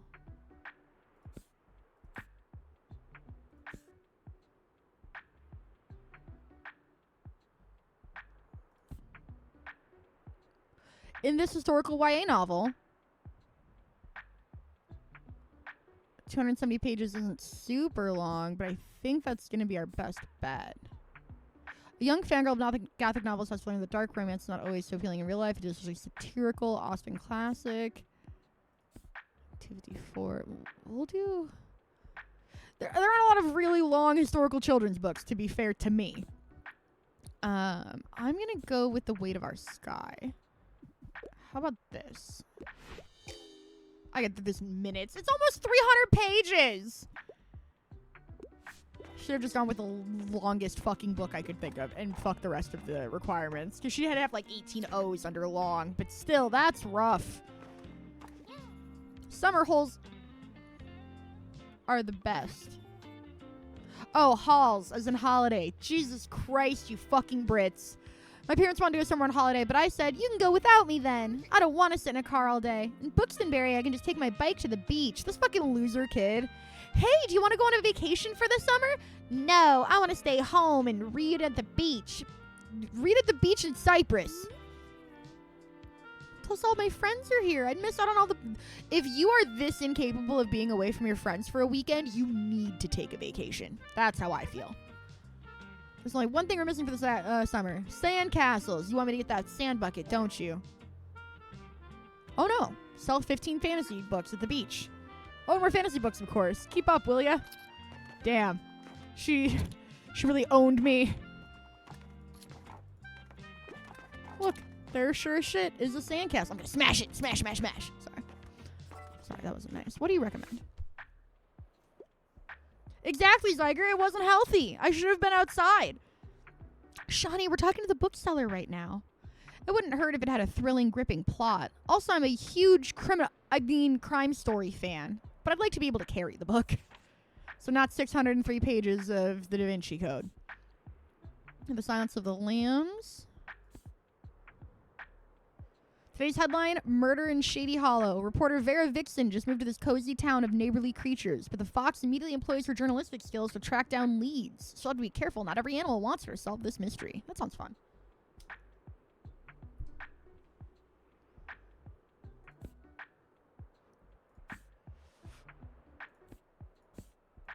I'm afraid this was like 352 pages. Is that too big for you?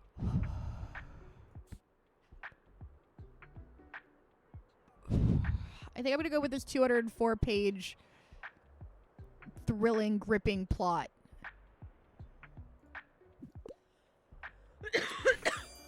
You've cracked the case. I can't wait to read. I'm a huge criminally underrated fan of the crime genre. Glad you like it.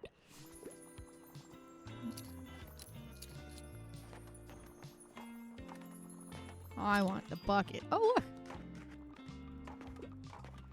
Well, that's fun. Okay, anyways.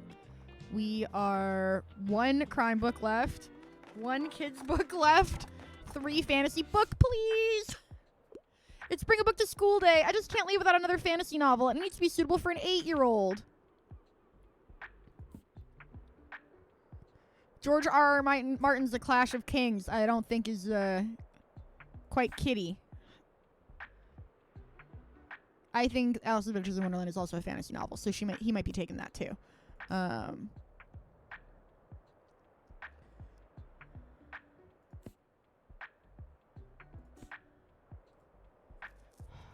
400 pages is a lot for a kid. Let's do Alice in Wonderland.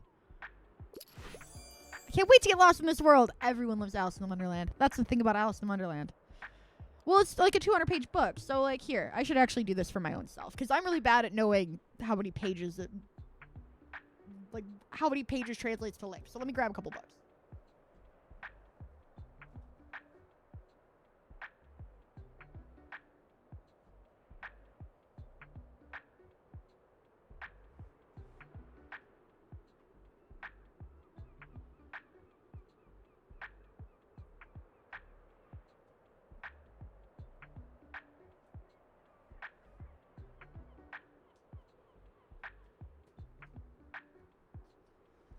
Okay, now with the caveat that I grabbed books trying to get different sizes. This is the smallest book I have, and this is one of the tallest, like shortest and tallest.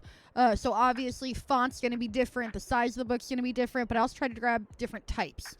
So the smallest book I have is Maya Angelou's I Know Why the Caged Bird Sings. Again, in terms of height, not shortest length, just like literally the shortest book. So Maya Angelou's I Know Why the Caged Bird Sings clocks in at 246 pages. So this book of this size It's 246 pages, which honestly is what I was expecting. I was expecting the average, like, I'm going to read a book to be between 200 and 300 pages. That's my guess based on reading a shit ton. So, 236 pages. Then I was like, children's fantasy book. They come up a lot here. I grabbed Artemis Fowl. Here is a standard children's fantasy, because some of the Harry Potter books are really, really, really long, because she wasn't using an editor towards the end. It was very obvious. So to me, this is a standard, not crazy long, but like it's a fantasy book, so they tend to be a little bit longer anyways. So this one is 277 pages with a 1-page epilogue. Also has some mold on it because it didn't totally survive the flood. So 277 pages. So 236, 277. So even though they're different heights, it's almost like it's intentional that like this thickness is considered a good book thickness. So it's 276 pages. Then I wanted to grab a manga because we have, Sailor Moon, Death Note, all sorts of stuff. There was always a fucking Christmas chapter, and only 2 of them ever actually mattered. She got so self-indulgent with how much time, like, before, like, the first book, like, it starts, he's at home sucks, and then he's, like, instantly leaving the house. And I felt like each book, the period before the book actually fucking starts, where he goes to school, got longer and longer, to where, like, one of the last books I remember reading was Goblet of Fire, where they do a whole Super Bowl before the fucking school year starts. I hate it. Just start with the fucking school year. I don't know. My arm's like, it's like right in here now. Like right now here is sore, that muscle. So this is Zodiac PI. It's what I would call a standard length manga. So this is...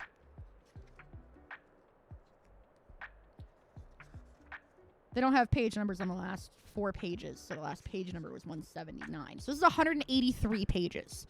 So this, for like a standard manga, you're looking like 173 pages. So again, just shy of 200 to just over 250, 275. And then this is one of the thicker books I own, and it's a hardcover. So it's one of the taller books I own. This is the First Wives Club. So this is the First Wives Club. Standard, like, adult reading a novel, size novel, but, it's a thick book. Font's a little bit bigger, though, compared to the other ones. Not really, like, that hugely. So this is what I would consider a fairly long book. This is 411 pages. So this is a fairly long novel, where it's just a standalone novel, not a series or anything like that. And it is an adult, mature, for adults book. 411 pages. So these more, I would say, normal sized length books, 275, 236, 179, and then we got 411. So a 400 page book is where I think it starts really getting kind of long. Under 200 is shorter, and 200 to 300 I would call what I would expect an average book to be. Now I'm realizing we could just do this.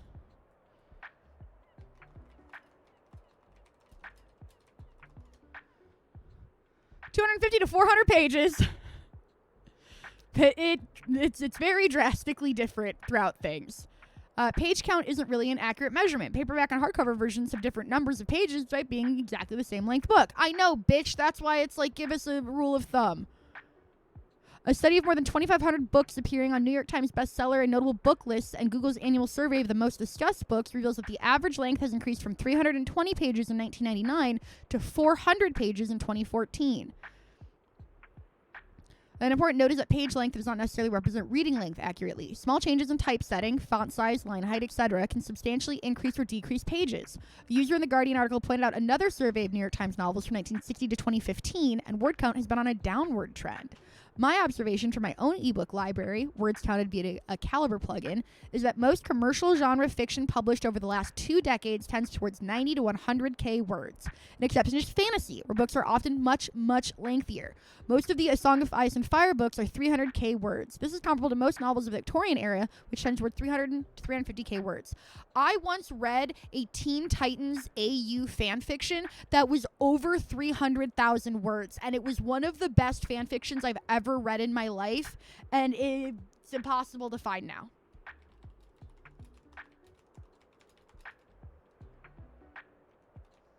It was so cool.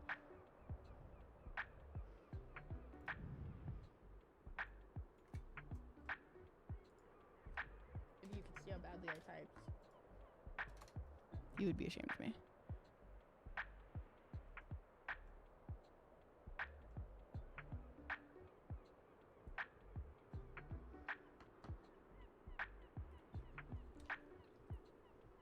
Don't worry, I finally did it. I've been waiting for over a year to knock over a Coke bottle onto my keyboard, and I've finally done it. I have so much stuff on this desk right now, and I have to type like this, essentially, which is one of the reasons I type so poorly. Like, I literally mean I have to type over and around all the shit on my keyboard, so I have to type like this. It is very weird and uncomfortable way to type, and it's one of the reasons I'm so bad at typing. I have to clean this. It's everywhere.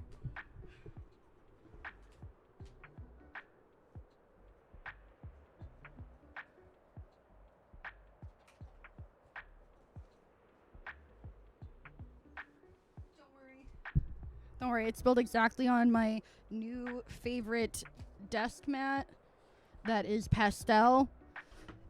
Oh, just knocked my fucking bowl over because, again, there's too much shit on my desk and I get really, really overwhelmed. Right now there's ash everywhere. Like, it's completely filthy. And it really, really overwhelms me sometimes, and I just have to stop and just, like, deep clean. Yeah. But I had no room, so I could barely type, and I was trying to read through a ring light. Because I can't look at this monitor without literally there's a ring light perfectly in the middle of the screen. So I have to look through a ring light to try to read. And I'm trying to do it fast as I'm streaming, obviously. And it's kind of a huge clusterfuck.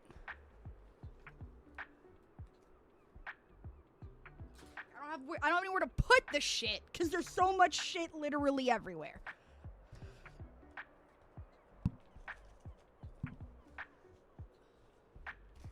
And the cord for my keyboard is pulled, so like my PC is all the way over there. So the cord for my keyboard is pulled its full length, so I can barely move the keyboard because all of the cord length goes towards getting it from my PC down all the way to this side of my desk. I didn't explain that great. Oh, don't worry. I spilled it directly on the USB with all those wedding photos on it. That's cool. That's awesome. Don't worry, this USB definitely has Coke in it.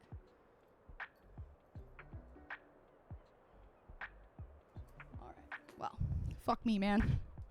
Not having a good time. I'm getting, like, a lot of rage right now. I can feel it. Like, I can feel it building up inside of me right now, and I'm, like, 5 seconds from a complete autistic meltdown where I start throwing things really, really badly. Because I can't get the rage out. Like, I just want to start chucking shit like that. You know what I mean? Where you just, like, grab, and I can't not chuck it because I'm pissed.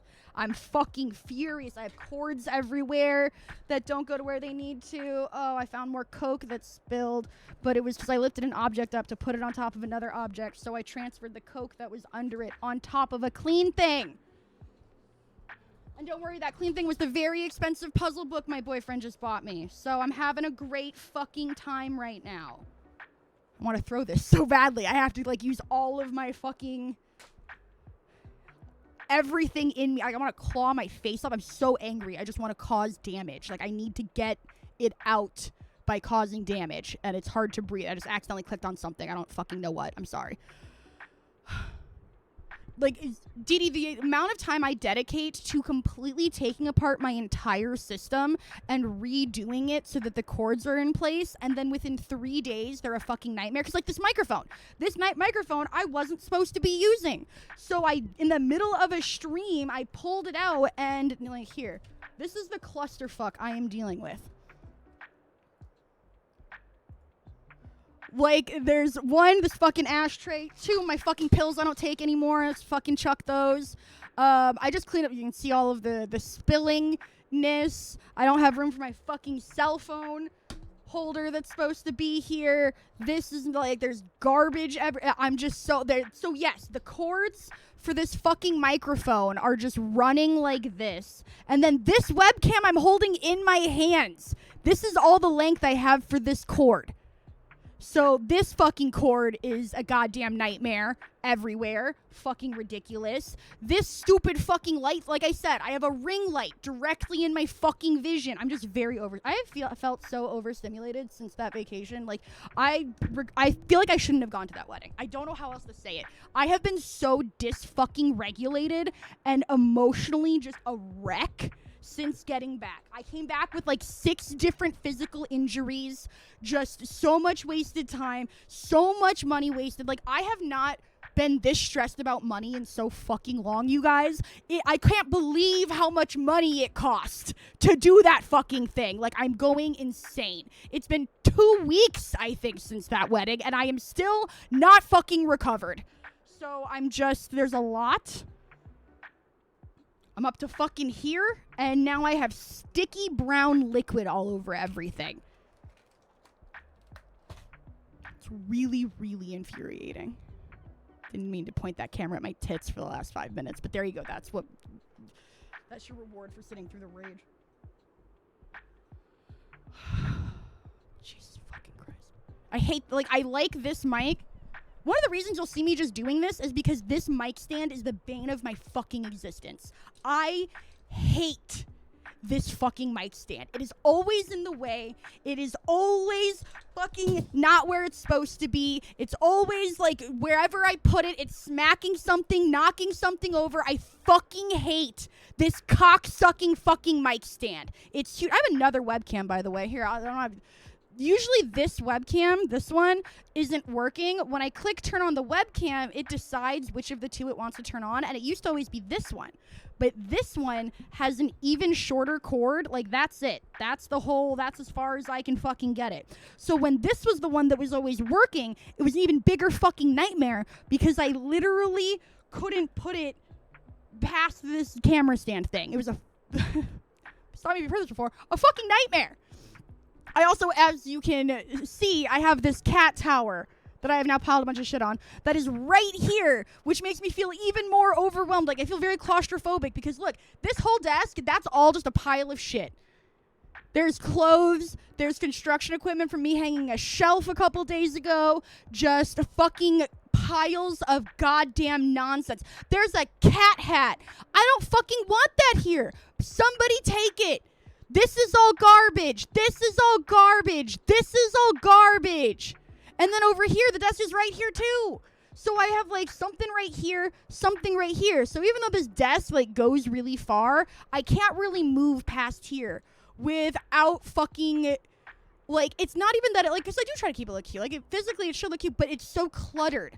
Like, look, this cord, that fucking thing is in the way. I can't do anything. Like, this cord keeps getting in my fucking ashtray and knocking these ashtray things out of it. Like, I can't breathe without knocking something the fuck over. And it's really fucking annoying. It gets me, like, I don't know how to describe it. I get so, like, this. Like, it overwhelms me, and it gives me this fucking autistic fucking, like, meltdown mode that is usually not caused, like, a lot of times it has to be a very high-stress situation for me to get this worked up and, like, on edge and, like, irate. But messiness is a big one. And I've spent the last decade living with nothing but men. So I have been the only one who knows what the fuck cleaning means for over a decade. And I have to do all of it or it doesn't get fucking done. So I stay up until like 6 a.m. cleaning. And then by the next day, everything is messy again. And it's so Sisyphean and makes me feel like the fucking Joker. And I'm just done. I'm tired. I clean this fucking desk every 2 weeks, if not more often, and it doesn't even last a day before it is so filled with things. What do you mean Talk had an accident? Talk doesn't have accidents. What do you mean he had an accident? One of the books just fell off the fucking cat tower. So I chucked it across the room just now as hard as I fucking could. Don't just say my dog had my dog doesn't have accidents unless it's physically fucking ill. So what do you mean? Did my dog shit in the house? Did my dog piss in the house? What? Did my dog get pregnant and you just took it for an abortion? What do you mean it had an accident? That's very stressful. I I hate it when people give you one piece of information and because they're texting or whatever, you have to wait 6 years.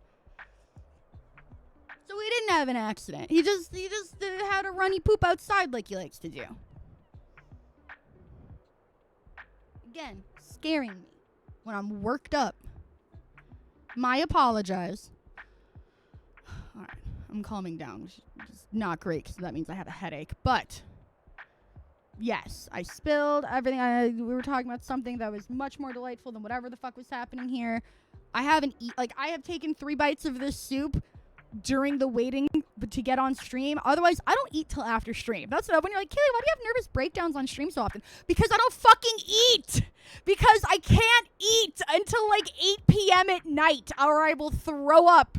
So I'm just gnawingly hungry. And you're not you when you're hungry. Me, I'm crabby as shit when I'm hungry. So I'm just irritable and hungry and I can't eat because I'm streaming. And if I stop talking, the entertainment stops. And there's no cutscenes in this video game or anything that I can shove my face full of food with during, like you will sometimes see me doing. So I just physically can't eat until we're done here. And by can't eat, I mean can't eat breakfast. I drink this horrible death liquid that's giving me diabetes because it's the only physical way to put calories in my body. If I drink water instead, I don't get any calories and I die. I don't even like the taste. I don't like the thick, syrupy coating on my tongue. This is not a pleasurable experience. It gives me, like right now, as soon as I took a sip, I have a headache now. I don't like this. It is the only way to put nutrients into my body. And then it knocks over and I get this shit all over and everything's sticky. And if there's one thing I fucking hate, it's being sticky. Like even as a little kid, they're like, oh, little kids are always so sticky. Not me. I fucking hated being sticky as a child. If I was sticky, I was immediately rectifying the situation because I hate being fucking sticky. So again, spilling pop all over your belongings. I'm going to be the Joker.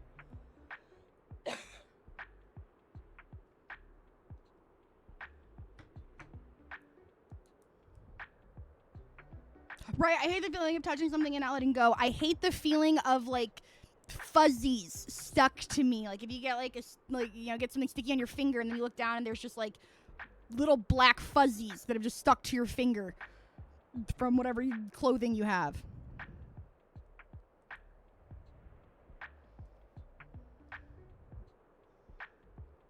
Me trying to figure out if Kyle went to the thrift store like he said he was going to. Hey, are you at home? Zyger, who I know has been at home this whole time because he's streaming. Yes, I am. That was the text conversation. Like, this is, and then I just get pissed off again. Like, it is so, it's been so hard to stay calm. I cannot do anything without being annoyed. Like, yeah, buddy, I knew you were home, actually. I did. Shouldn't have used the group chat.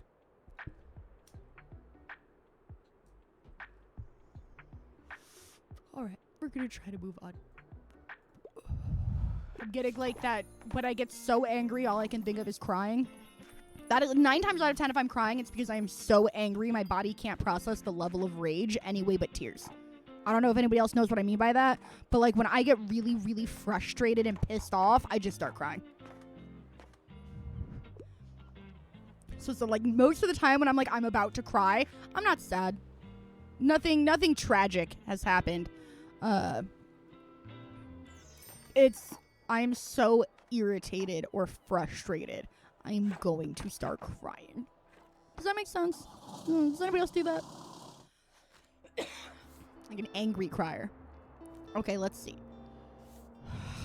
I only really need fantasy. Our traveling kids books could use a little bit more. Paper fantasy.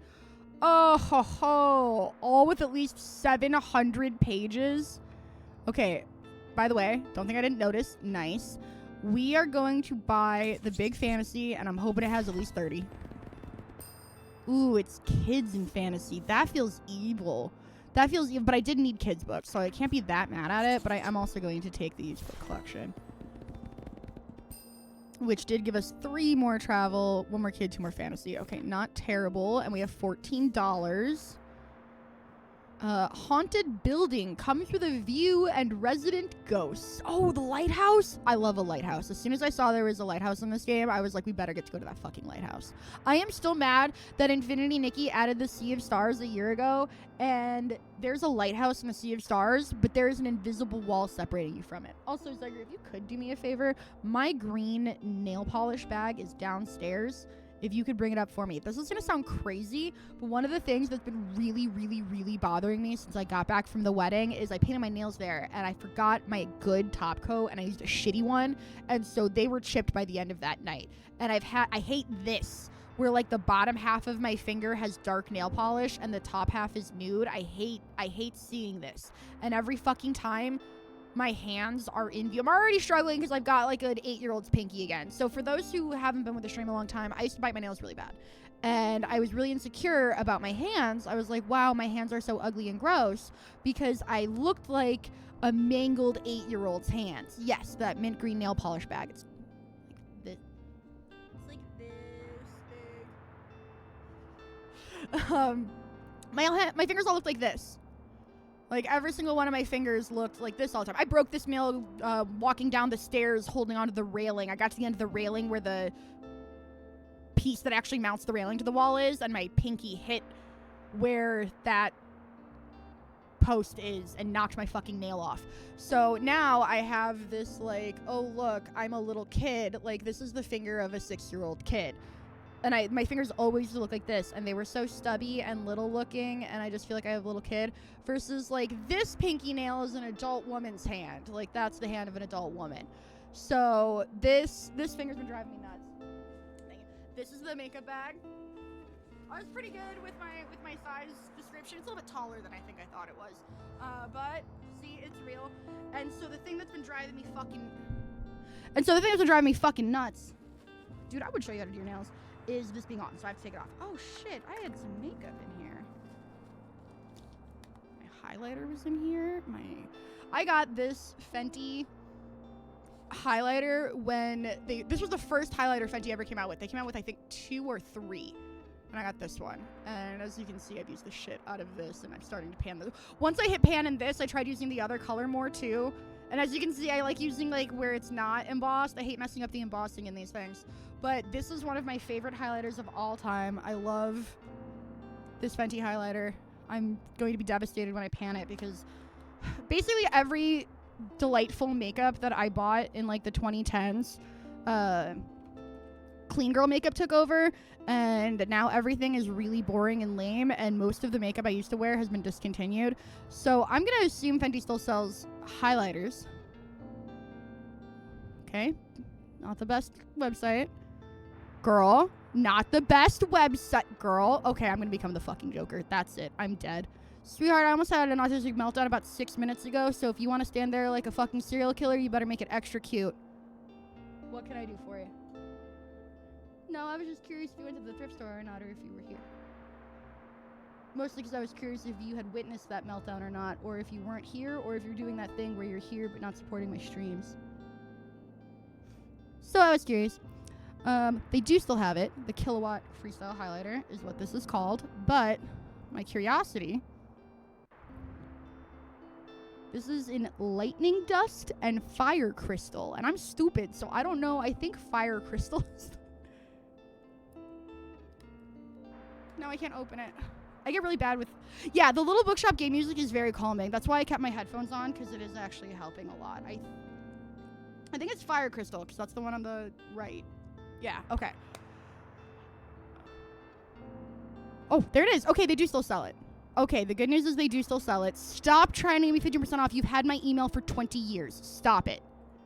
And they have other colors, but this was one of the original shades they first launched when they launched the hand lighter.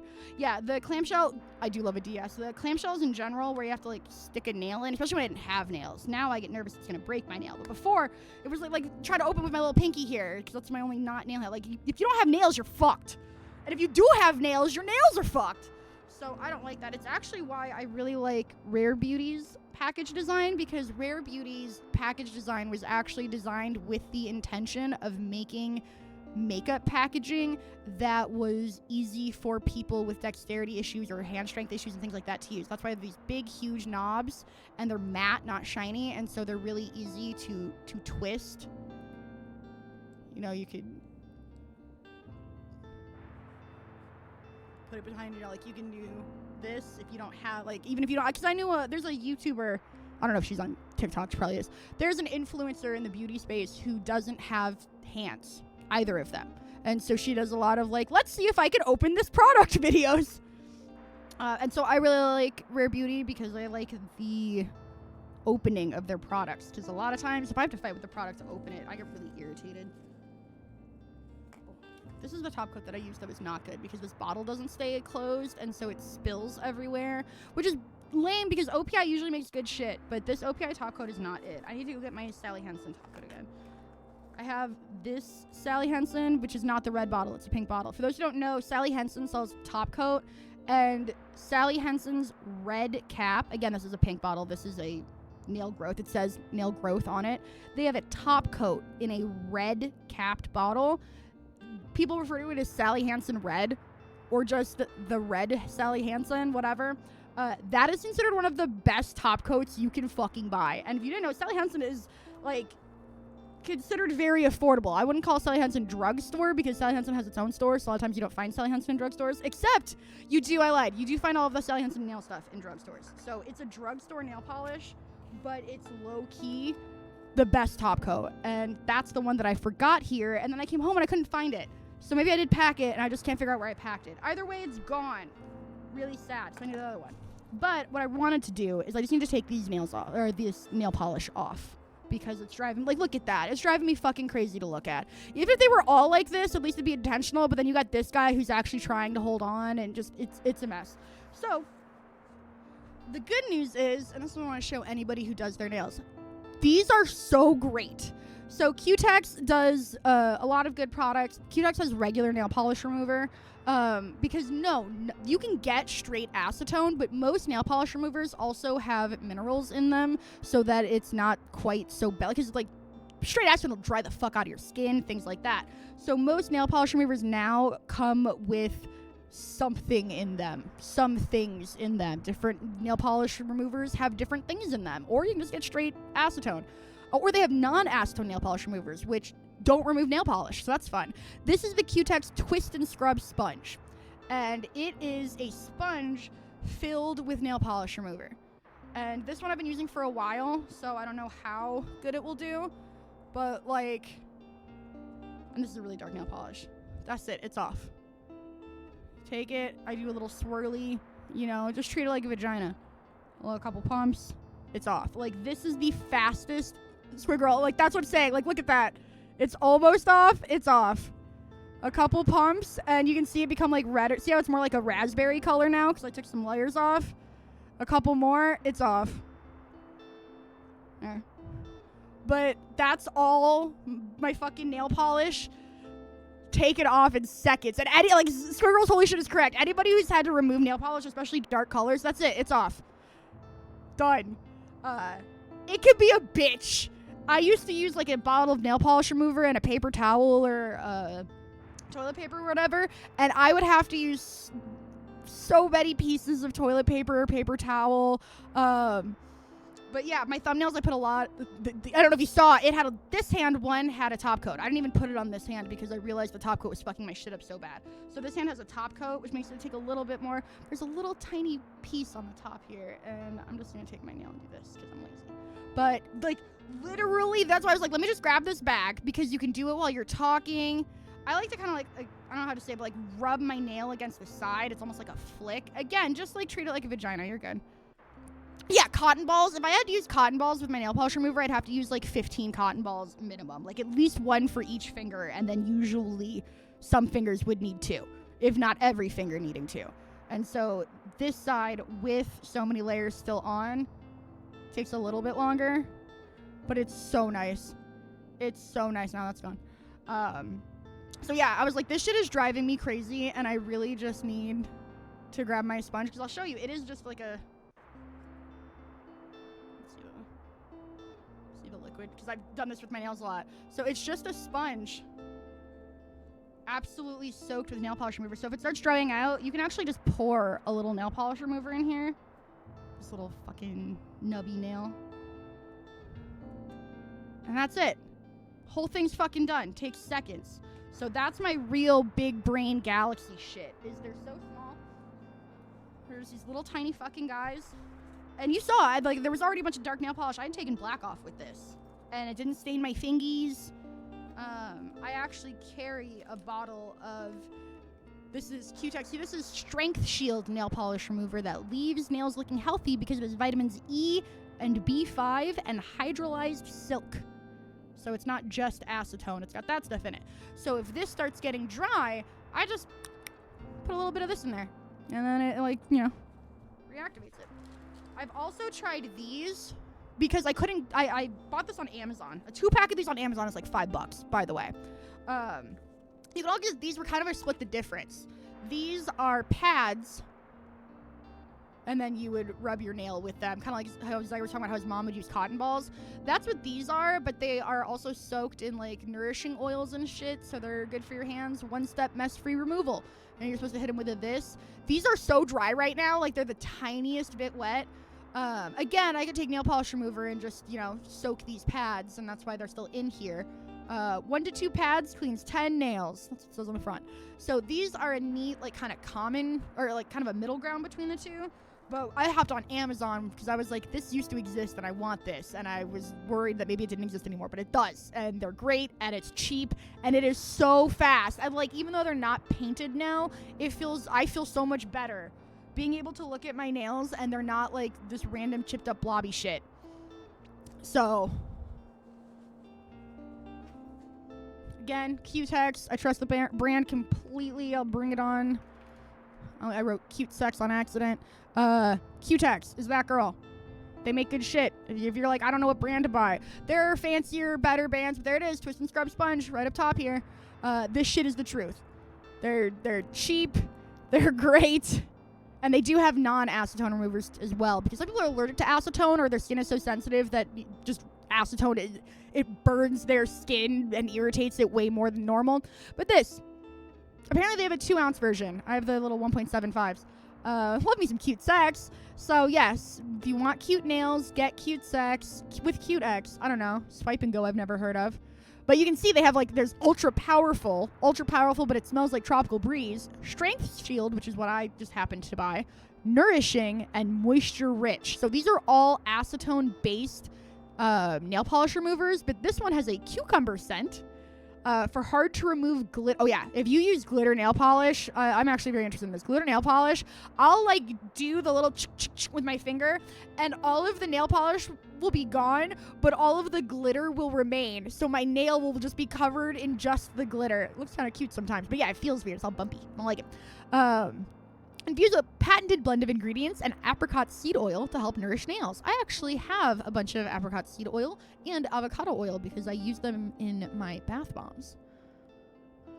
So yes, highly recommend you just buy a regular doohickey of it, but this little fucker is the truth. Look, done. That would have taken so much longer. I know a lot of people in chat, I'm sure, have never painted their nails or had to remove them, but oh man, that would have taken 10 minutes for me. I'm dumb. Because it was a dark red color. It was not even red, it was a dark burgundy. So it was just a very aggressively hard, 3 layers plus top coat type shit. But that's a big step. After stream tonight, I will be cleaning the fuck out of this desk. So tomorrow when I pop on screen, I'll give you a little cribs tour. Because I've been spending most of my nights reorganizing and setting up all of this Miniverse stuff, so I'm abandoning my desk. Most nights, I would just clean up my desk a bit and be good, but I haven't cleaned my desk in a week, and as you can see, it gets fucking crazy. Okay, obviously this doesn't apply to right now. What about some cute sex? No. Okay, I did forget we were talking about the lighthouse. Many passersby in the following decades have reported sights of paranormal activity. Me and the mates were there yesterday. We found a footprint near the lighthouse, and there was a bloody bang at the door. Give me a proper fright it did, says local fisherman's grandson. Reclusive lighthouse keeper Gareth Ellis has declined to comment on the sinister happenings. I bet that was just the reclusive lighthouse keeper. if you want to clean your nails, I would clean your nails before the bath. If you want to, and by clean, I just mean remove the nail polish. If you want to manicure your nails, I would do that after the bath. And if you want to paint your nails, I would do that after the bath. And here's why. A lot of people don't know this. You ever get out of the pool or the bath, and instead of being like a thick white color, your nail is kind of translucent? Or on occasions, it'll be like translucent, but there'll be like some thick white circles or oval still remaining. That's because your fingernails are porous. They absorb, which is why you have to be careful. That's why you can get allergies from using cheap gel nail polishes from Amazon and things like that. And so what's happening is your nails absorb the water. That is why they turn clear. It's because they are literally absorbing the water, and as the water like comes back out, they turn back to being opaque. And so that's why they can feel dry afterwards. Yeah, because like the water evaporated off them. And so if your nails feel dry after that, you would want to apply like a cuticle oil, because your nails absorb that cuticle oil, and it's good for the nails too, because yes, they can be dried out after, having all that water evaporate out of them. But it's also, when your nails are wet, they are much more pliable and bendable, and so they're fragile. And so you don't want to hop out of the shower and start like bending your nails, right? You don't really want to do that anyways. But like in terms of like cutting your nails, God, I have a little notch in this nail right here, but I really don't want to cut it because it's going to become this short when I do, and I'm already feeling the loss of my pinky. Basically, if you want to get rid of your nail polish, you want to do that before the shower, because you put chemical. Like, I just dipped all of my nails in acetone, so I want to take a shower after to wash all of that off. But you want to do a manicure where you're actually pushing back your cuticles and trimming your nails after the shower, because, and I didn't think about this and I fucked up and I made my nails brittle. My nails grow very hard, except for my pointers grow very thin and bendy. Like they bend more than my other fingernails. So I got a nail strengthening nail polish, and I was applying it to these nails, and then I was like, fuck it, why not just have all my nails be strong? And I was applying it to all my nails, and I could feel my nails feel like thicker and harder. And then I read, and I was like, oh wait, that makes so much sense, that it is a bad thing to put nail strengthening products on nails that don't need them, because as the nail gets sturdier, it gets more brittle. Instead of you hitting your nail and it bending, if it's too strong, you'll hit your nail and it'll snap and break because it's not bendy anymore. And so if you make your nails too strong, aka hard, they will become more brittle and prone to like, oh, you like hit your nail against something and now you have a chunk of your nail missing versus it bending. So there's a balance, and I fucked that up and I made my thumbnails like brittle. Yeah, super weird.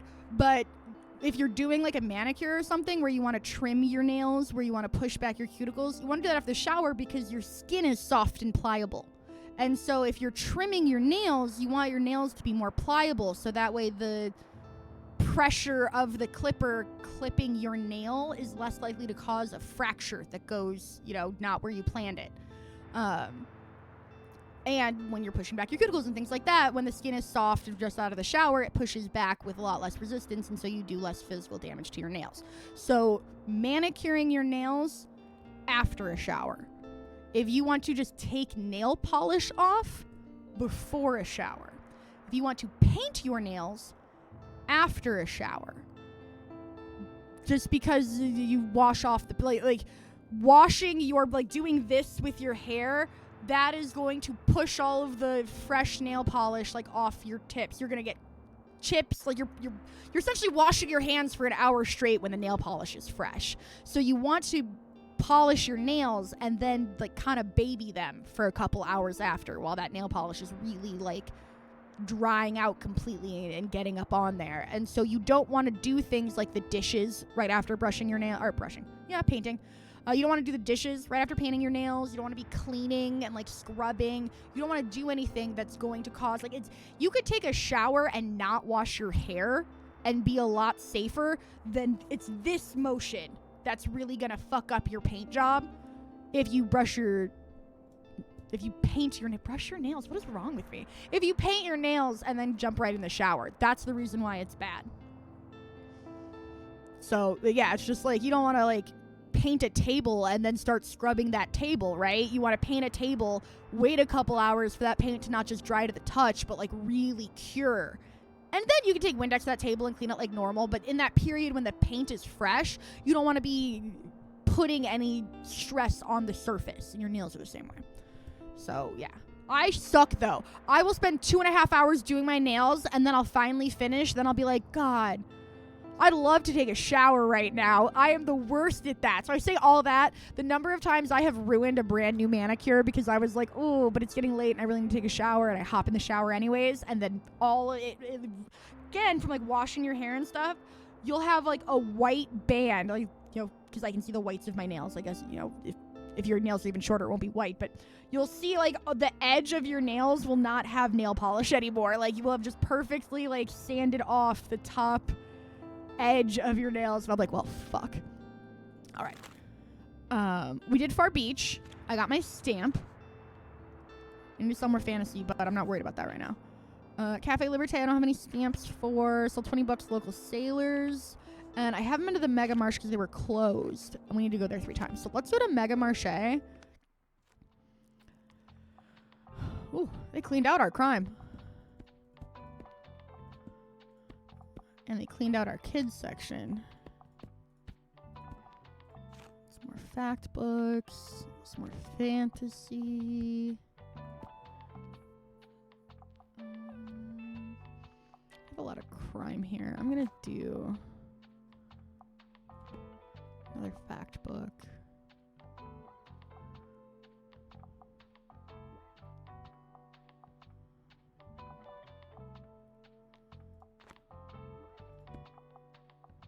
See if this comes back to bite me. Okay.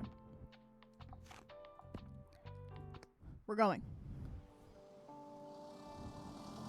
Yeah, I learned a lot about nails because I found that the only way I could stop myself from biting my nails... Bitch, we're at Costco. Oh, I love that. The only way I can stop biting my nails is if I, like, make them pretty. To where, like, if I go to bite them, it's like, oh, no, I'm destroying an art. That was the only way I could get myself to stop biting my nails. And that's the only way I can make my nails grow. So, like, all my nails look like this if I don't keep them painted. So, like, right now I'm like, oh, they're naked. But I'll try really hard to paint them after stream. But I'm cleaning after stream, and you can't paint your nails and be cleaning. That's what makes it so hard. Okay. I forgot I can look around. Oh, I don't trust these. Oh, no, they don't have a yellow beak, so they're safe. They all have different notes. I want to play a song.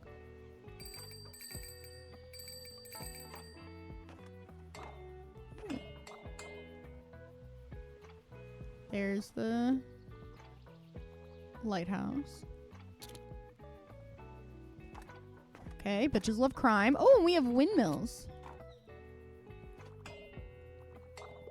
And lots of propane. This is Hank Hill's America. Oh no, the shopping cart. I need some inspiration. Girl, I got you. Okay, so far the crime has been a huge hit. I should have put even more. That's how my parents stopped me from eating the Mona Lisa. What a powerful fucking sentence. Holy shit. What a good prompt. Okay.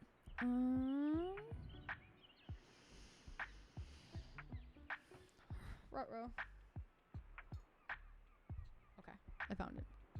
I need to grind up some more weed, and I've been very lazy. But smoking joints makes me feel like I'm getting cancer and doesn't really do that much for me, especially when they're, like, not great ones. But one joint is, like, 3 bowls of weed. So I'm a piece of shit, and yesterday I was like, oh, I could grind some more weed, or I could take this bad boy and I could open him up. And then I can dump the weed into my bowl like this. I do this all the... DD, I feel so seen. I don't think I've done this in front of another human being. And I hit it with one of these.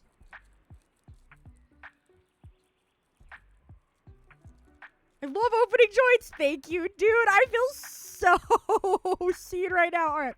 And, like, that's not that much of the... Like, the joint is still so full. It's full to here. And I have a whole bowl.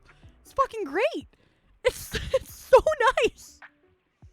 And then at any point, so I did this yesterday, I got the joint down to about half. It was like, now it's here. I had it down to about here.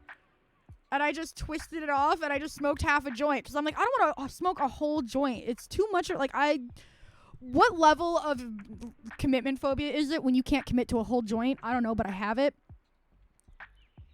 So it costs less to buy a gram of joints than it does to buy a gram of exactly, Dee Dee, exactly. And the stuff in the joint, there's no sticks, there's no stem, there's no nothing. It's good to go.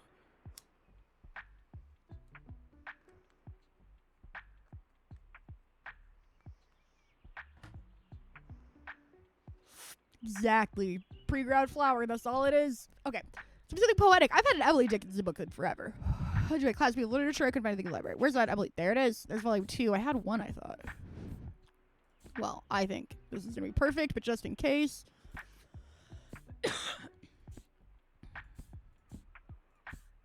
Yeah, no. I'm going to give you the poems of Emily Dickinson 2. I'm about to say, if you don't like this shit, you're fired.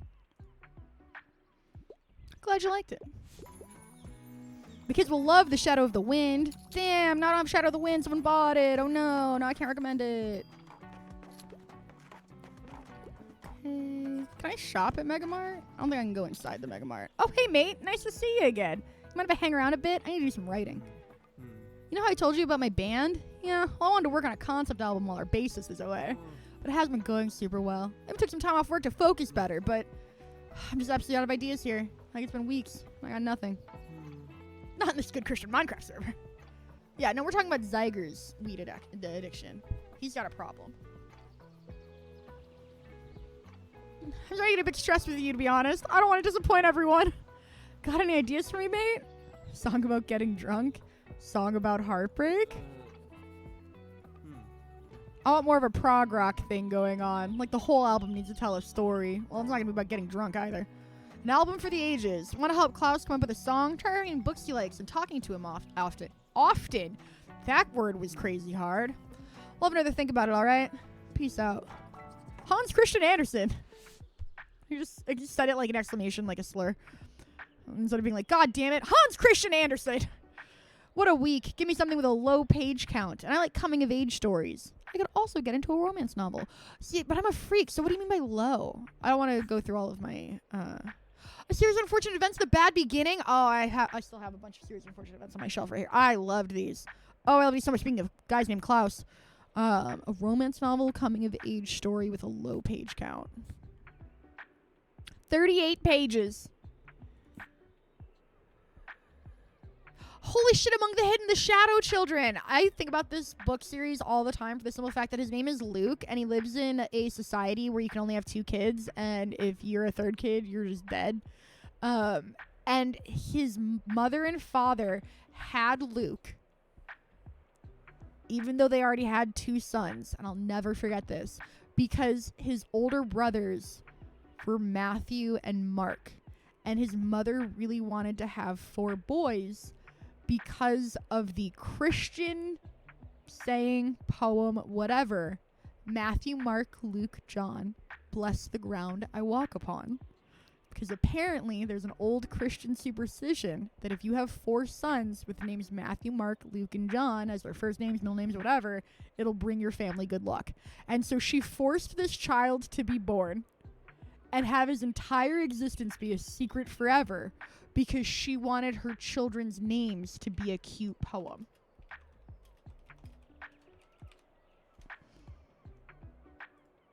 If you didn't know, those are the 4 evangelists of the Gospels of Christianity. Well, it looks like it might be bless the bed that I lay on. It's a child's prayer. I think about this all the time. Just the phrase Matthew, Mark, Luke, John will just like randomly pass through my head. Okay. Bless the bed I lie on. 4 corners to my bed, 4 angels round my head. 1 to watch and 1 to pray, and 2 to guide me through the day. I didn't finish the series either. I was actually going to say that. I was like, I actually only remember reading like the first 3 books. I don't even remember how many there were. Also known as the Black Paternosters, is an English children's bedtime prayer and nursery rhyme. Literature and musical references. And guess what they don't fucking have here? Some a cappella rhyme, but they don't have the hit series Among the Hidden by Margaret Peterson Haddix. That's right. I love Margaret Peterson Haddix has written so many books. Margaret Peterson Haddix wrote the book that M. Night Shyamalan fucking ripped off for The Village. And I read that book, and it was really good. It's called Running Out of Time, and there was a sequel apparently written in 2023. I read this book in the 90s, so they didn't have one, and it was so fucking good. Simon & Schuster noted the film The Village had a number of similarities, but they decided to just not be worth suing because everyone hated it. And then The Shadow Children, Among the Hidden, Among the Imposters, Among the Betrayed. I know I read those 3. And I know I didn't read a book called Among the Barons. So I did. I read the first 3. But it ends with Among the Free. All right, let's see. Luke finally finds his friends Nina and Trey in the crowd and finds out that all of his friends met up at Mr. Hendrick's home. Luke thinks about all the things he always wanted to do and realizes that it is all possible. Yay, they win! Luke Garner is a 12-year-old boy with 2 brothers, Mark and Matthew. And I'm sorry, but the thing that pisses me off the most about this book series is that this woman was so selfish, she wanted 4 sons. You don't even get to pick the gender of your children. But she got lucky enough to have 3 sons, even though it's illegal to have that 3rd one. All because she wanted to do this stupid fucking poem. And then she never has a 4th kid. She never had a 4th child. It's not even like they had a little sister or something. He's a 3rd child, so he has to be hidden away all the time, but they never fucking bothered having a John. They could have named their 2 children Mark Matthew and Luke John and had 2 children per the rules and made your stupid poem. Like, I'm sorry, I know that's not the point of this book series, but I think about Luke's dipshit selfish mother all the fucking time.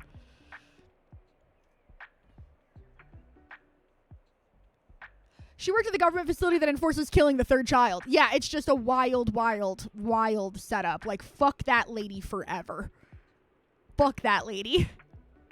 And obviously it was based on China's one-child policy. But poor Luke had to be the 3rd child just for this poem, and she never even bothered trying to have a John. So then what was the fucking point of having a Luke? Sorry, that's my random Margaret Peterson Haddix. What were you thinking, babe? And the answer is, don't look at me. Look at the crazy mom. Low page count, coming of age story. Also can get into a romance novel. Okay, well, this is a low page count, and it's a coming of age story. So this is honestly a pretty good pick as we keep going through here. Coming of age, Brandon Sanderson. Finding out Brandon Sanderson was a Mormon was okay, I don't need to read any of these books of my life. I wish nothing but bad on any Mormon. Sorry about it. Okay, low page count, coming of age story. I was hoping I'd find one that's also a romance. Whatever the opposite of A Clash of Kings is. 761 pages. 400, 349. What do you hear? A Buxtonbury crochet collection. Ex Libris Buxtonbury. Or Animal Farm. Somebody had to have bought Animal Farm by now. Yeah, somebody bought Animal Farm. It was right here. We've sold Animal Farm. And we sold Anna Karenina. I'm too good at this. Okay, what do we have? A Dragon Apparent. Let's say Narrow Path.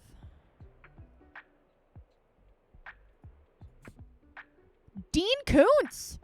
We got a Dean Koontz book in here. All right, that's fun. I love The Bad Beginning. Okay, so I think, honestly, we should give her Among the Hidden.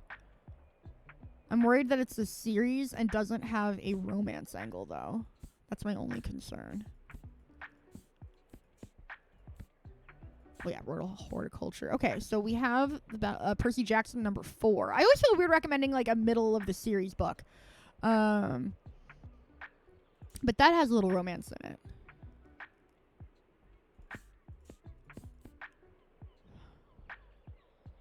No, we're gonna give him Among the Hidden. Fuck it. Let's see. Sorry, he has 2 lady friends, so that's finally something sweet to read. All right, perfect. It's got that YA, there's a girl, so maybe that counts. Hey, Klaus, how do I, like, talk to you? Oh, he has to ask for a recommendation, I assume, and he's gone. Okay. Okay, we've made $63 today. That's not bad. Honey, we're talking to the bookstore right now.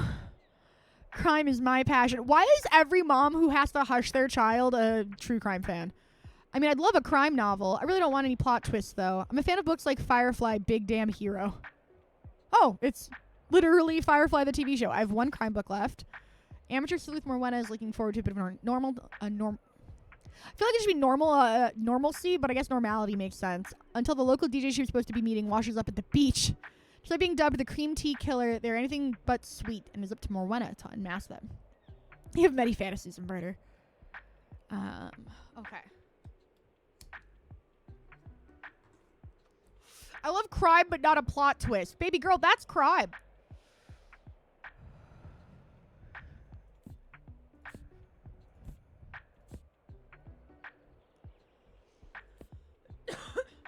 Okay, wait.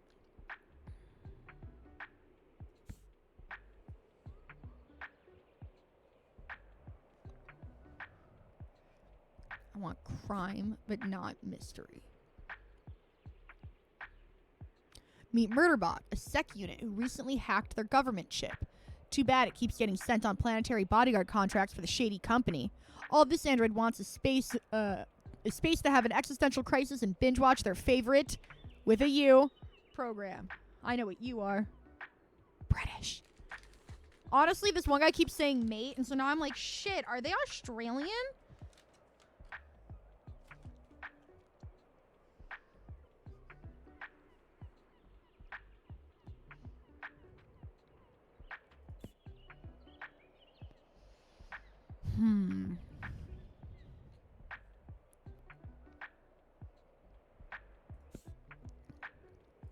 I got you. Hamlet.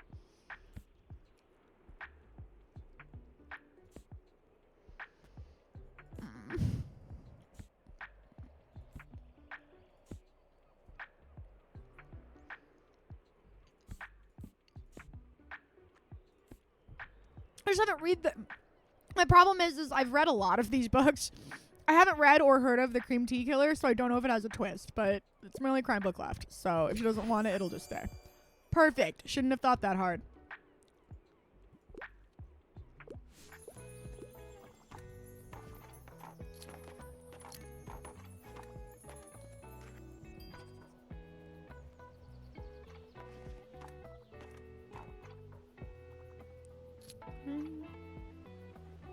I'm doing pretty good. Not this.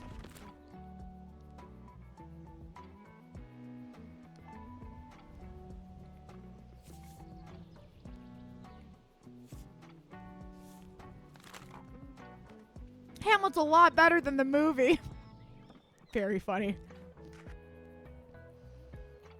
I feel like this is going to be our last customer, so I'm like, oh, we're not going to get enough for the cooler today, I don't think. But I honestly think we can save up and get the cooler tomorrow because we're doing so good on books. We're out of crime and drama, but I have more in the thing. So yeah, we're at 75 today, and I'm not so desperate for books that I'm going to have to spend all my money. All of the lights turning on is a very nice touch.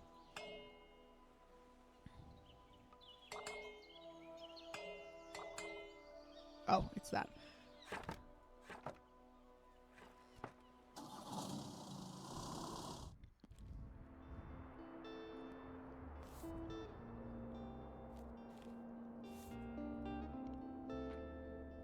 My kids grew up so fast. I'm gonna take this 10 coin unlabeled forgot about these books. I was hoping it would be a blend, and it is. Perfect.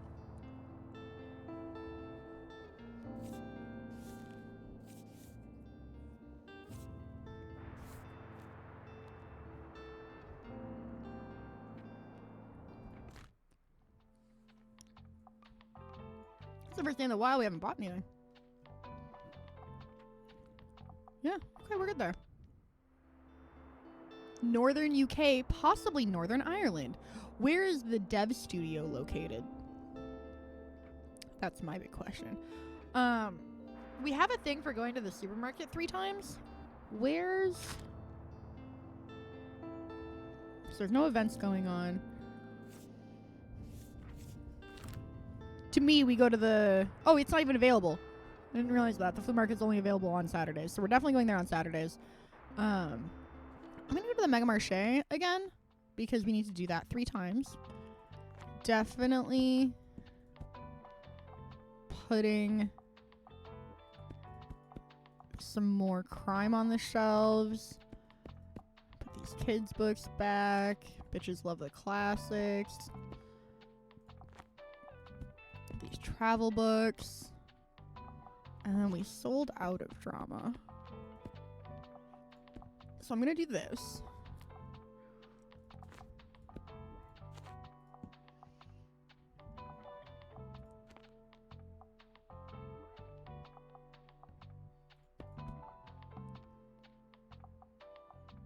That feels fair. Okay. Go to the Mega Marché. I also think it's good a lot of these stores are like aggressively French named for this British game.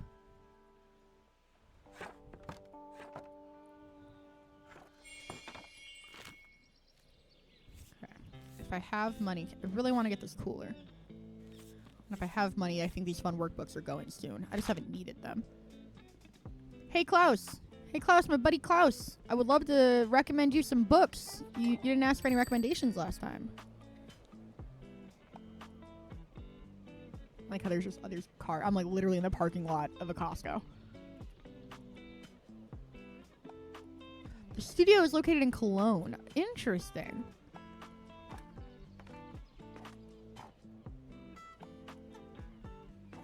All right. There. Is that Klaus? No, that's not Klaus. All right. Maybe it is Klaus. Shit. Oh no, I can click on lots of people. I forgot I can say hello. That's cute. Which one is your favorite?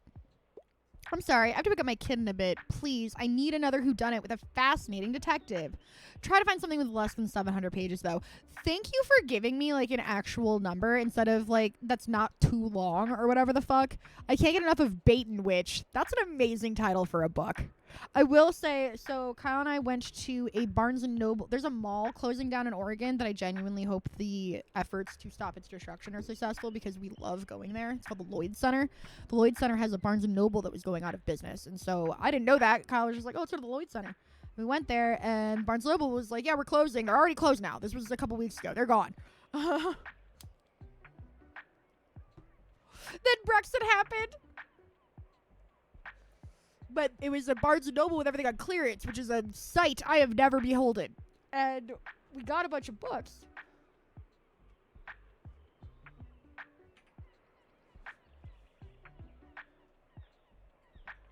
And one of the books I felt compelled to get.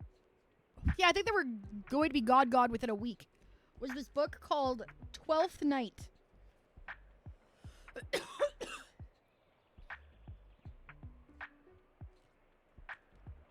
I liked it. One, it says game on the spine, which I thought was really fun. I've noticed a lot of books are doing more spine art, and I think it's really fun. The inside has, like, aggressively fantasy. This is not a fantasy book. Don't. That's the funny part. Okay. Now here's the blurb. Viola Reyes is annoyed. Her painstakingly crafted tabletop game campaign was shot down. Her best friend is suggesting she try being more likable. And her school star running back, Jack Orsino, again, the fucking Shakespeare names, is the most lackadaisical student body president she's ever seen, which makes her job as VP that much harder. Vi's favorite escape from the world is the MMORPG 12th Night, but online spaces aren't exactly kind to girls like her. Girls who are extremely competent and have the swagger to prove it. So Vi creates a masculine alter ego, choosing to play as a knight named Cesario to create a safe haven for herself. But when a football injury leads Jack Orsino to the world of 12th Night, Vi is alarmed to discover their online alter egos, Cesario and Duke Orsino, are surprisingly well matched. As the long nights of gameplay turn into discussions about life and love, Vi and Jack soon realize they become more than just weapon-wielding characters in an online game. But Vi has been concealing her true identity from Jack, and Jack just might be falling for her offline.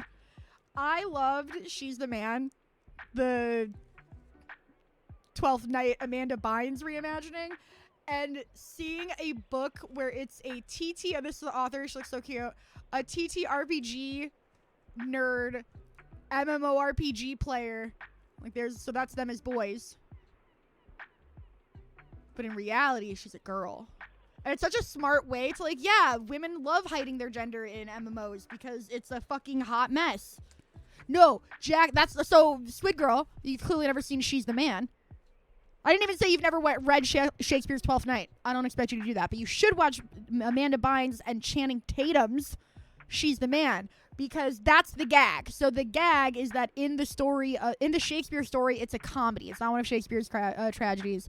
So it's just like Channing Tatum doesn't know that she's a boy. Channing Tatum thinks she's her twin brother, whose name I can't remember at this moment. But like, yeah, the whole gag is that he's like, wait, am I falling for a dude? Ha ha, the joke is bisexuality. But yeah, that's the bit, is where he's like, I'm having a really nice time with this guy I talked to on my MMO, but it's a guy. And then it turns out that it's a girl, so he doesn't have to have complicated feelings about gender and sexuality. He can just be like, cool, P and V. Now I ruined Shakespeare. Okay. I've seen She's the Man. Then you should know. But anyways, I just thought this was so perfect. And it was like, there was bins that were just like $5, $1. And so I was just going through all of the bins. And I loved the concept and I loved the cover. Just thought it was so fun. From the New York Times bestselling author of The Atlas Six comes Twelfth Night, a YA romantic comedy and coming-of-age story about taking up space in the world and learning what it means to let others in. I was like, it's so cute. I said that comment before you said She's the Man the first time. Okay, that's very funny. Okay. That's fair. I was reading. I couldn't look. So I picked this up at Barnes & Noble that was going out of business for super cheap, and I'm so happy because, yes, I love me a Shakespeare modern adaptation rom-com, and this is that in book form. This is so late 90s, early 2000s movies, but in a book, and I'm so happy it exists. So, there you go. Hey, Zim, we're trying to find a book like Bait and Witch is such a good title for a book, God. Just expected to lie low in Wilford, Oregon for a bit, which took a job as the small town's only librarian. She didn't expect latent magic powers, a fight to save the library from being torn down, or finding a body in the woods, but has to tackle all three head on. That's pretty good. That's pretty good. Okay. She wants a whodunit, but she's not afraid of a fantasy whodunit. Miss Limoncello's library. Ooh, Miss Marple number 4, a murder is announced. This is a good one. And she's a good detective, too.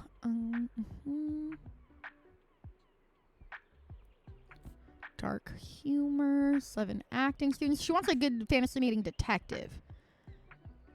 Well, Graham might count. That's not really a detective. Surprisingly feminist for the Victorian era. A scandalous domestic thriller complete with a twisty murder mystery and a layered anti-heroine. That does actually sound really good. Lady Audley's Secret. I haven't heard of this.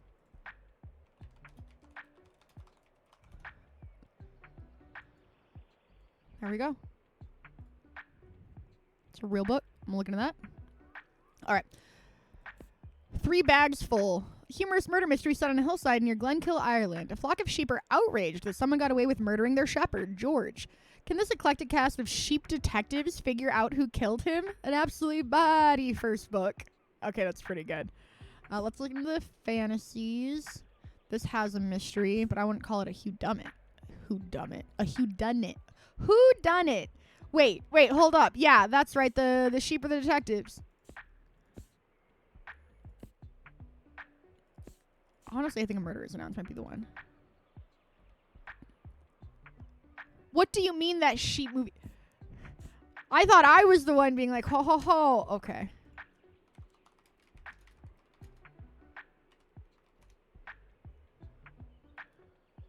One, the cover of this is amazing. That's a great cover.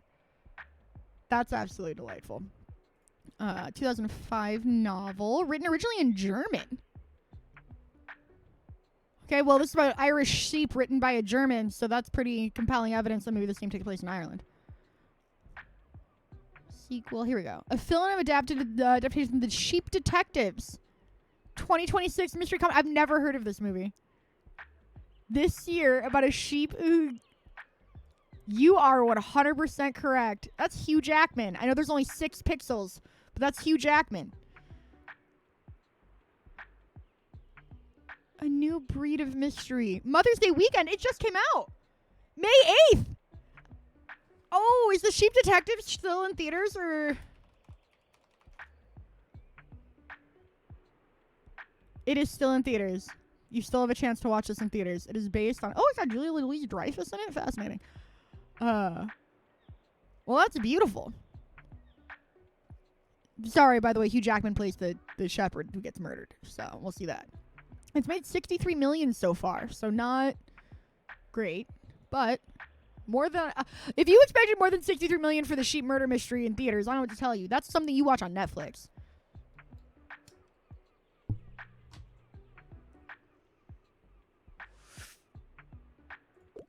How about this? Yes! Cleaning up after incompetent cops sounds about right. I didn't know it was a movie or a book, Dee Dee. We are learning new things today. Boom. She loved it. Hey there. I'm still on the lookout for album inspo. Yeah, but that's why I'm here. You don't have a book that can help me out, do you?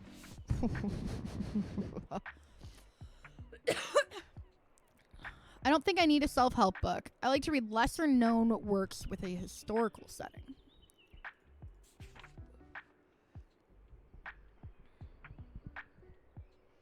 Modern U.S. 1920s. Okay, it's Virginia Woolf, so I don't think that's very lesser known. Neither is Othello. Didn't Normal People also get a movie? He didn't really like romance either. It did! With Daisy Edgar Jones. I bet this is oh, it's a TV series based on the novel of the same name. There we go. Okay. Meat Lovers. Tender and grotesque, gentle and harrowing. This queer, mature poetry collection is split into two parts, meat and lovers. Their boundaries blur, love and flesh merging together in a dance so enthralling they can't look away. He's not into romance. That's the whole problem. Newtonian physics for babies. Pink eraser art. We are bridges. South in the early 20th century. Sea creatures. Wow, Tuck Everlasting. That book really fucked with me as a kid. I have never for a moment thought immortality sounded cool. And so when I read Tuck Everlasting, I was like, yep, that's exactly what it sounds like. Yep. Oh, Matilda. I loved reading the book Matilda. I loved the movie. And so I went out of my way to be like, Matilda. And then I read all of Roald Dahl's other books I can get my hands on. Don't be silly, Mr. Twiddle. From the Mr. Twiddle series. It's very, very silly. Charlie Chocolate Factory, we got 2 Roald Dahl books. Okay. Yeah, this is definitely a game set in England. Jason Schreier's Blood, Sweat, and Pixels. Jesus Christ. My lesbian experience with loneliness. A must read for Josei fans. Red Dragon. Lady Ugly's Secret has a historical setting. Dickens at Christmas.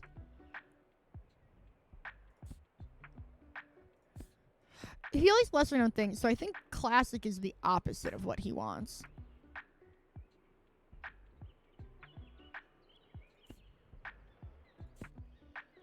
I know it's weird, but maybe Mrs. No, he's Virginia Woolf. These are all about romance.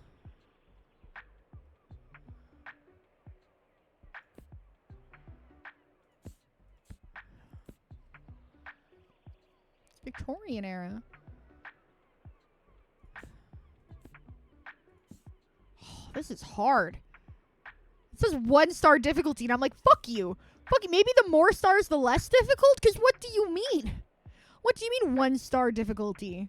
Historical setting, not a self-help book. Architecture in Britain.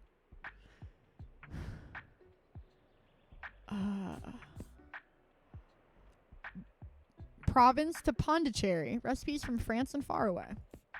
Italian villas and their gardens. No, I think classics where we want to stay away from. Murderers Round is so good. Set in the early 60s. Character-driven tale. Fuck. How about this? Lady Audley's Secret. Oh my god, I like that it deals with the past. Okay, maybe he was just like, whatever. I would want the TV show because I'm a baby bitch who doesn't want shit cut for time. The story is what it is. That's how I feel about all books. If your book can't fit into a movie, like if you're trying to make a movie and you have to cut stuff out of the book to make it fit, congratulations, you're now making a miniseries. What the fuck do you mean you're cutting stuff out to make it fit? How dare you? Yeah, no. No.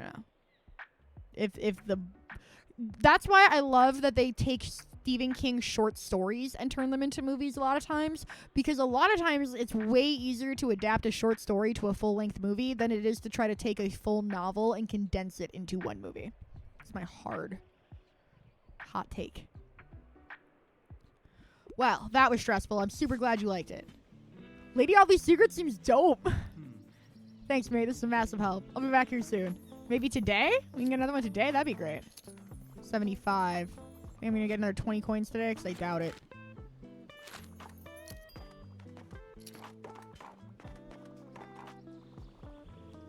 He is buying a second book, so that's exciting. A third book. Okay, we got a book from him. Oh, we're at 90.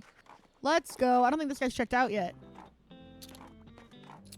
Oh, 96. Give me my cooler. I'm taking it. What do you mean it's electric? It's a fancy cooler. ML Rio has been in the news lately. Doesn't sound good. What a week. If there are less than 200 pages, that's a plus for me. I enjoy the odd romance plot from time to time, and I also quite enjoy crime novels. You want a short, less than 200 pages? You must want a little kid book.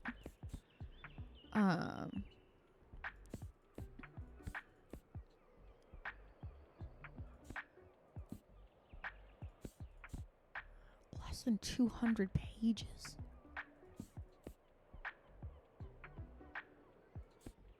Hi, Milo. You just crying?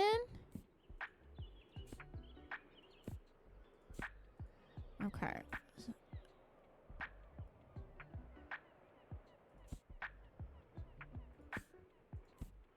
288 and 291. Less than 200 pages. Am I a joke to you? Honestly, I might give him this fucking All Systems Red Murderbot thing. Because to be honest, I can't tell if Murderbot has crime. It feels like it. It's called Murderbot. I want to be rid of it. Maybe he will take it. Will you take this book for me, sir? Yes! I didn't want to own this. I didn't think much of the cover, but finally something short and sweet to read. Since when is murder a crime? Dickens at Christmas. Boy, I fucking wish.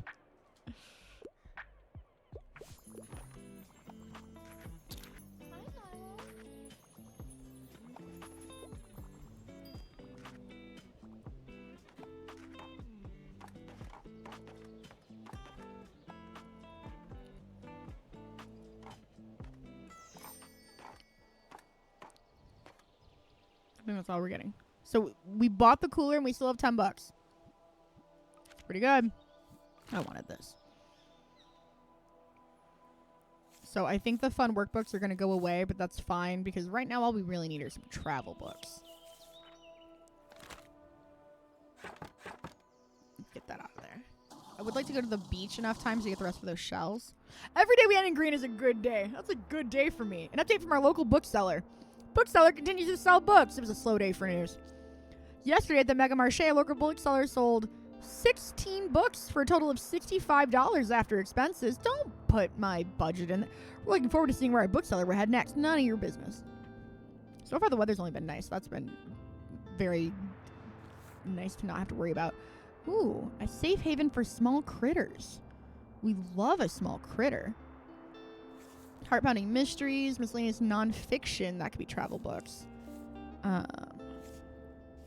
Kids books we don't really need. Intro to biology. It's probably also going to be fact books. So if we're going to buy anything, it's probably going to be the non-fiction. But I really don't like trying to buy things the day they go in because they do decrease in price. So I think I might try to buy the birdhouse if we can get the money for it. Right? It'd be nice if it's like that bookstore that opened a week ago is out of business. That would probably be something you'd put in the paper. Okay. I'll put it here. Well, I'm putting it there. Can you guys get like drinks out of it? Cooler than you? I doubt it. Adorable. I can paint it too, which I would like to.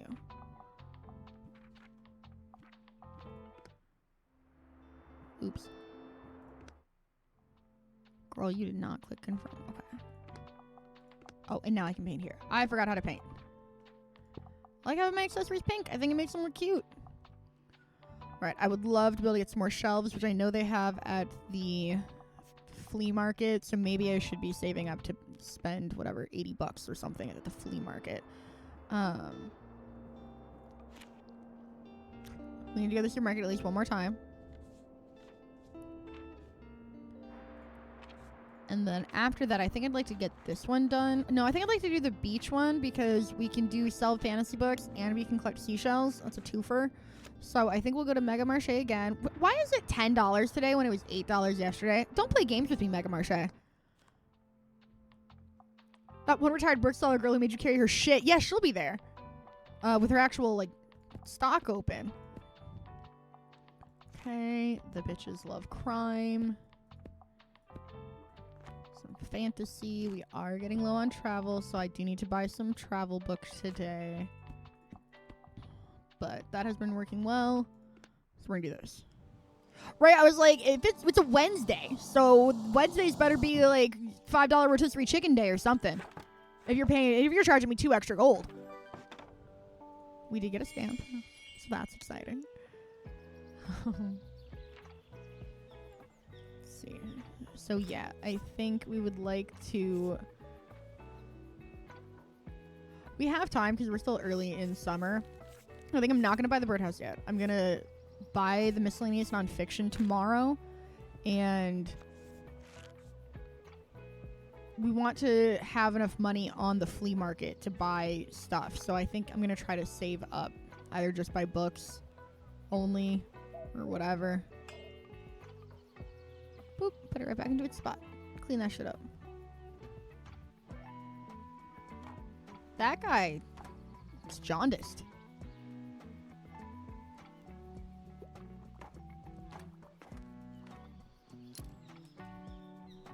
Sorry. I was getting a I'm hungry headache. Red Dragon! Can't have too many! They love crime books here. You can read Room at bedtime!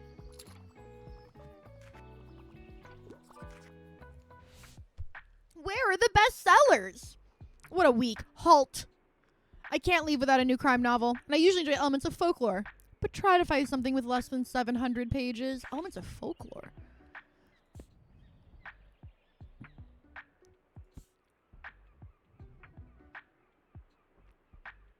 A gothic thriller. Carrie the Maid. Oh, a Hercule Poirot book. Let me check these because there was that one, this one. Because this is a mystery. It's under 700 pages. And it's a life of spirituality, which made me think that it would have something to do with folklore.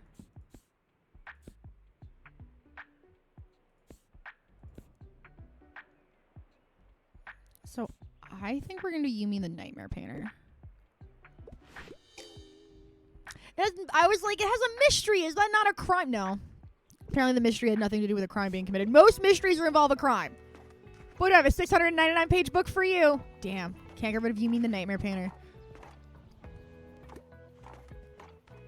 I finally looked up the story to Claire Obscure, and I have so many strong thoughts about it that now I need to play through the game with Zyger. Good day. I think that's our boy. It's our boy Klaus. Oh, shit. Where are the bestsellers?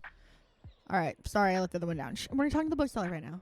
Give me something with blood. Once again, honey, we're talking to the bookseller right now. Give me something with blood, violence, splatter. I'm more of a casual reader, and I also wouldn't mind something like a thriller. I was going to give her Carrie, but it's already gone. Holy shit.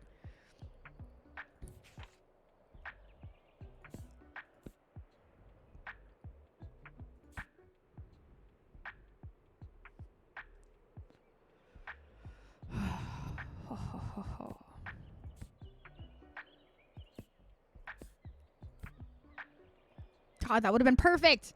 We're just going to give her Carrie. God, that would have been perfect. I was like, I got the book for you, baby girl. No, I don't. Not anymore. Here, you're going to have blood, sweat, and pixels.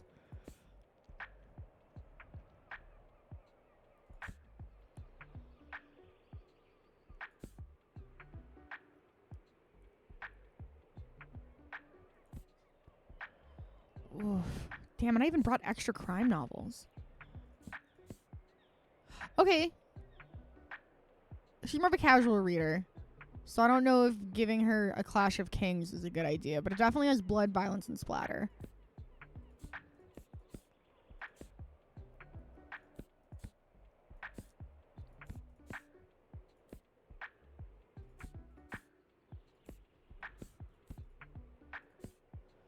Oh, I can't believe it. I'm just like, Kaylee, you can't give her that book. You have to think of a different book. But that was the perfect book.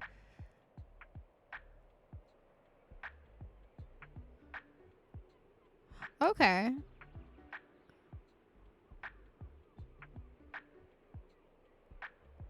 Maybe Story of Sinuhe?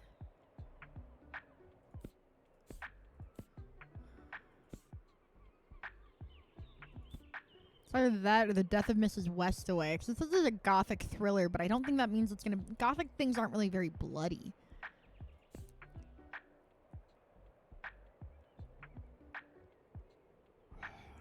I had the perfect book for you, ma'am. I'm so sorry. You needed to get here 5 minutes faster. I'm gonna train this under the earth. Yeah, you try a Song of Ice and Fire? Fuck it. I don't think it's gonna work either way. Maybe she likes it. Disgusting! I like it! Perfect. Thank you, sweet girl. There's no blood in Journey, right? I was like thriller. I'm like, there's not anything thrilling. Like, Trace on the Earth is kind of like action. There's dinosaurs. It's good to have someone to hang out with during breaks. Don't get any ideas. I already get a long-haired metal musician who's into prog music at home. Speaking of, you know who else is super happy that you rented here? My boss, Cassie. She's just been getting more customers since you set up shop. Which is why she wants me to invite you to come on Monday. Okay. Business Market, the Mega Savings event is on. So this is a place we want to come on Mondays. We always have this thing called Mega Savings Day. There's loads of discounts to rope in more customers. I mean, it's quite stressful for me and the gang here. But for you, it should be pretty lucrative, eh? That's perfect. That's the exact type of shit I'm into. Where are the best sellers?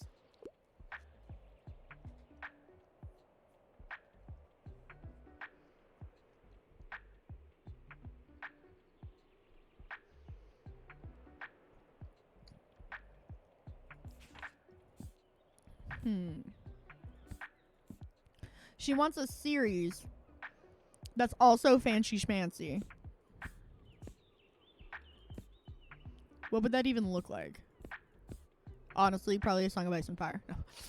No.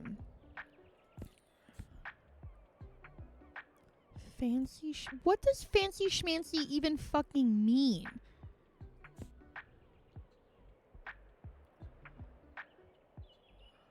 See, I don't have any next books in a series is my big thing.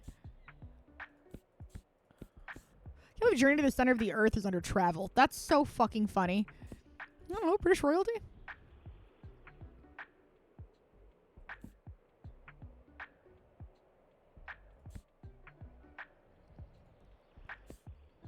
Yeah. Neither of those. Charlie and Chocolate Factory is the first in the series. Of 2 books. Fuck. Let's, since we can't do series, let's focus on fancy schmancy and classic piece of literature. I'm thinking maybe Far From the Maddening Crowd.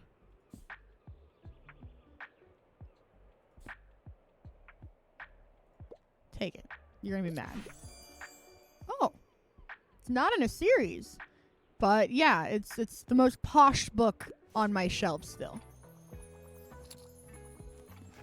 Oh, we got double rate up for everything right now. Everyone's in a great mood. Look at it. They're skipping around. Oh, I got 60 coin. I love having 60 coin. Alright. Be brave, Kim.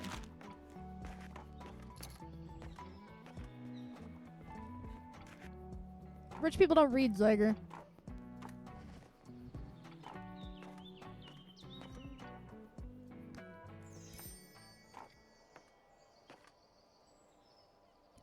Oh, the lights are going on. That's that. All right, I made 63 bucks in positive today. That's pretty good. And so now we know come here on Mondays. Sweet girl, I think you only have like the sky slowly getting darker. Silence Leary frontman Klaus finds lyrical inspiration.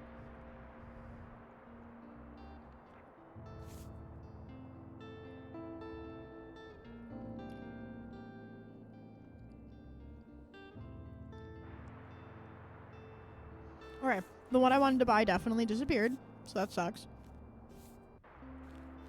So we're gonna grab this one. Perfect, I was gonna say, because it sounds like it's a blend.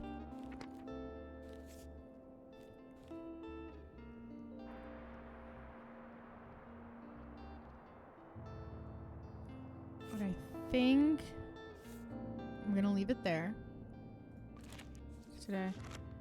Thursday, Friday, Saturday. Okay. Oh, and it's even marked. Mega Savings Day. Okay. Yes. That is good.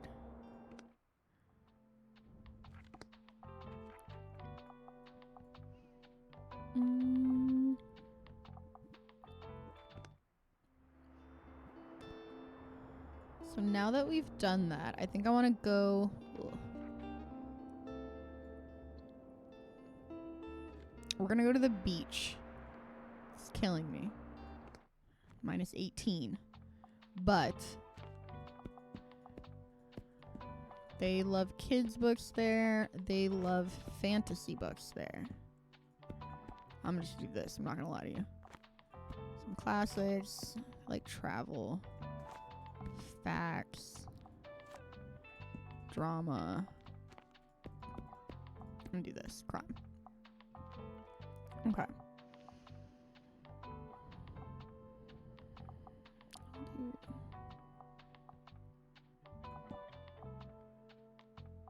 Do 2, because I got that skull hanging out. Okay, we'll do this.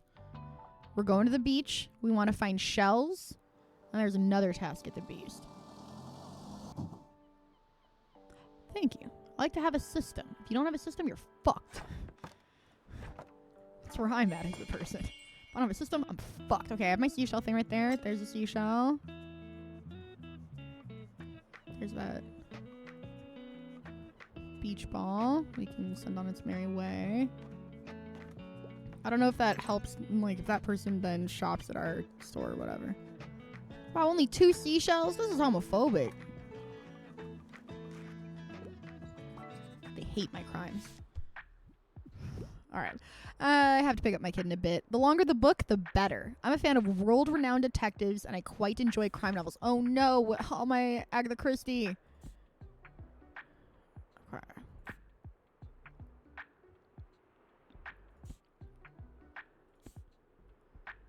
I'm always this close to having the exact book I want. Nobody wants Dickens at Christmas, bud. Bleak House, 1,088 pages. 12-year legal dispute. That's not going to help. Okay, world-renowned detectives. Maybe that would be this guy.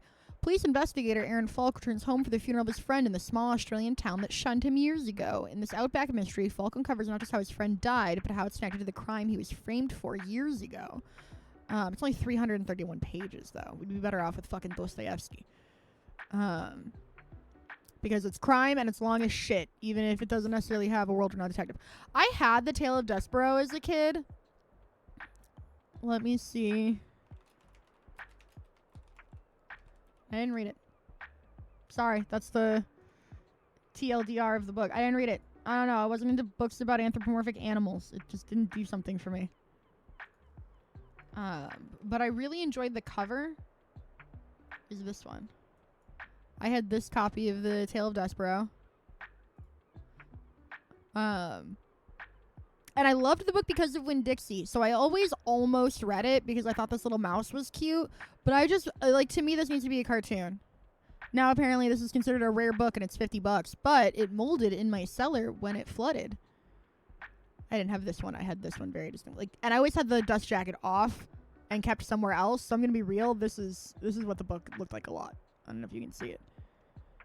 But yeah, my mom got me, like, you know, hardcover books a lot too, and I was always very stressed about it because the dust jackets always stressed me out because I read my books and I carried them around with me a lot. So if I had a hardcover book, I'd always take the dust jacket off and just leave it in my bookcase. I think that's what it looks like outside of the jacket. I liked it because usually once you take the jacket off, it's empty, but this book, when you took the jacket off, it still had like a little icon. So yeah, fun fact, I had this copy of The Tale of Despereaux and I never read it because I was just like, I can't really get into little books about animals.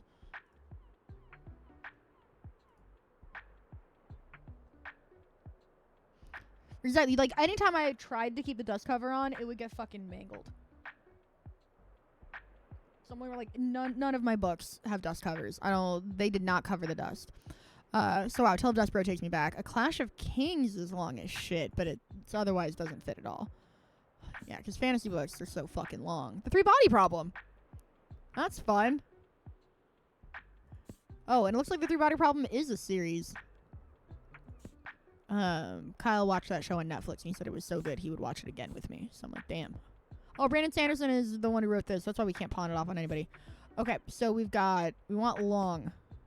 We want long and we want detective. Fit for young readers. Probably not what they had in mind. An emotional mystery novel with a touch of sci-fi. It's not a detective. I want a detective.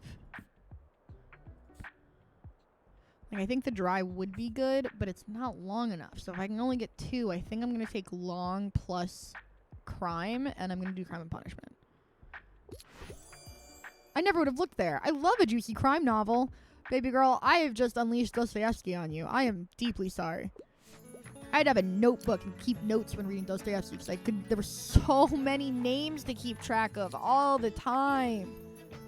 Diana Wynne Jones, great secondhand find. As opposed to short crime. I love a short little crime. Holy shit, lady.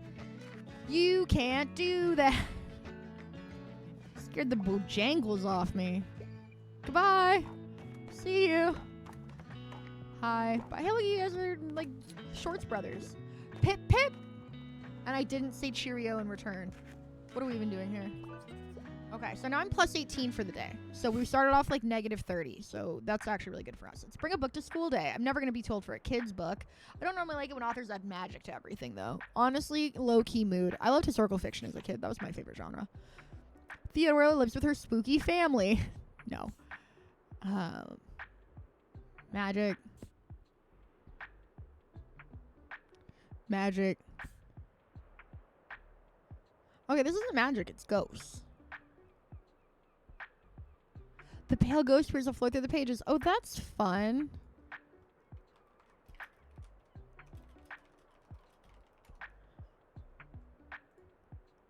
Let's see.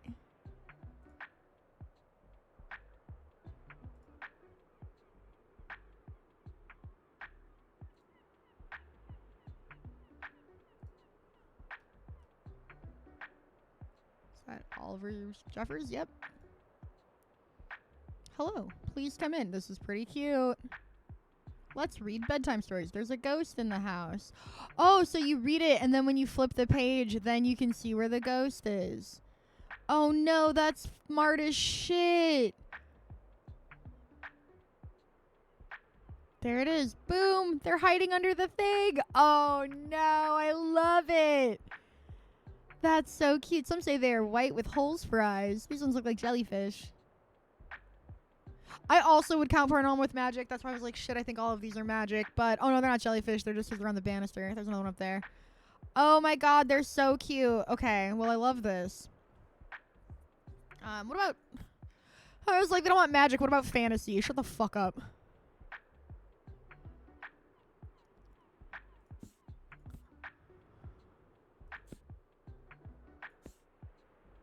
What you're looking for is at the library. Okay, a cozy novel about patrons who visit a library in Tokyo with their questions. This Japanese bestseller encourages the reader to identify what they're looking for and savor the magical possibilities in the lives they touch and the pages they turn. Repetitive, calming, and sweet. I really think it has to be one of these kids' books, though. I think the Monsters League of Monsters might be the least magical part of this. This is a picture book. I honestly think ghosts might be the least magic of all of these.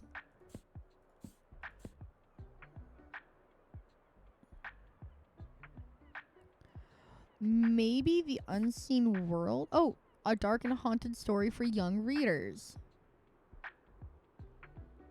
An old abandoned haunted house. But I don't know if it's going to be paranormal. Maybe it's just like a guy. But that feels... It's not magic, it's fantasy. When ghosts are the most real thing you have, you know you're fucked, right? Alright, if both of them are... We're just gonna go with this one. I don't think it's gonna...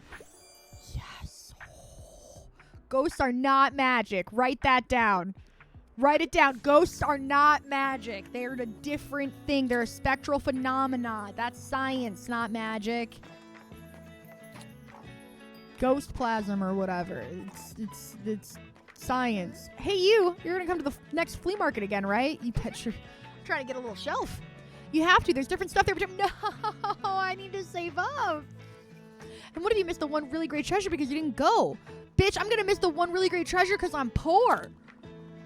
I think we only need one more beach trip. If we're lucky. And then we have to sell fantasy books. And I've only sold 5. Girl, I thought this place... Do you want a fantasy? Something with a historical setting is a must. Also, I don't think I'll ever outgrow children's literature. Yep, I already finished the last one. I think I'm going to give her a darker shade of magic. Oh, that's not historical per se.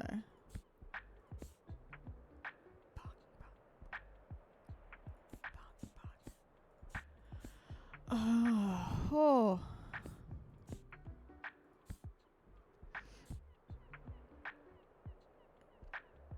Okay.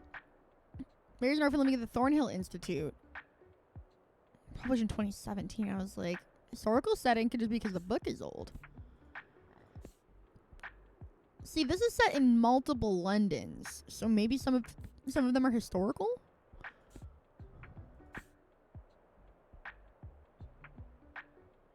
Yeah, the fact that Harper was like, I can't go on vacation with my parents. I'll miss my friends. I was like, girl, you do not have friends.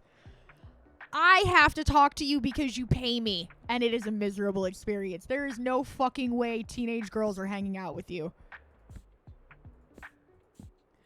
Okay, Journey to the Center of the Earth is a kid's book. I don't think it counts as a historical setting, though. An English woman's immersion into Egyptian culture. I think that might be a little stiff, though. Honestly, I don't know. Like, A Christmas Carol feels like it's a children's story. So maybe Dickens at Christmas? That has an aggressively historical setting. Yeah, she was like, please, please, please. I don't think we're getting shit for the seashells, dude. I'm going to be really honest with you.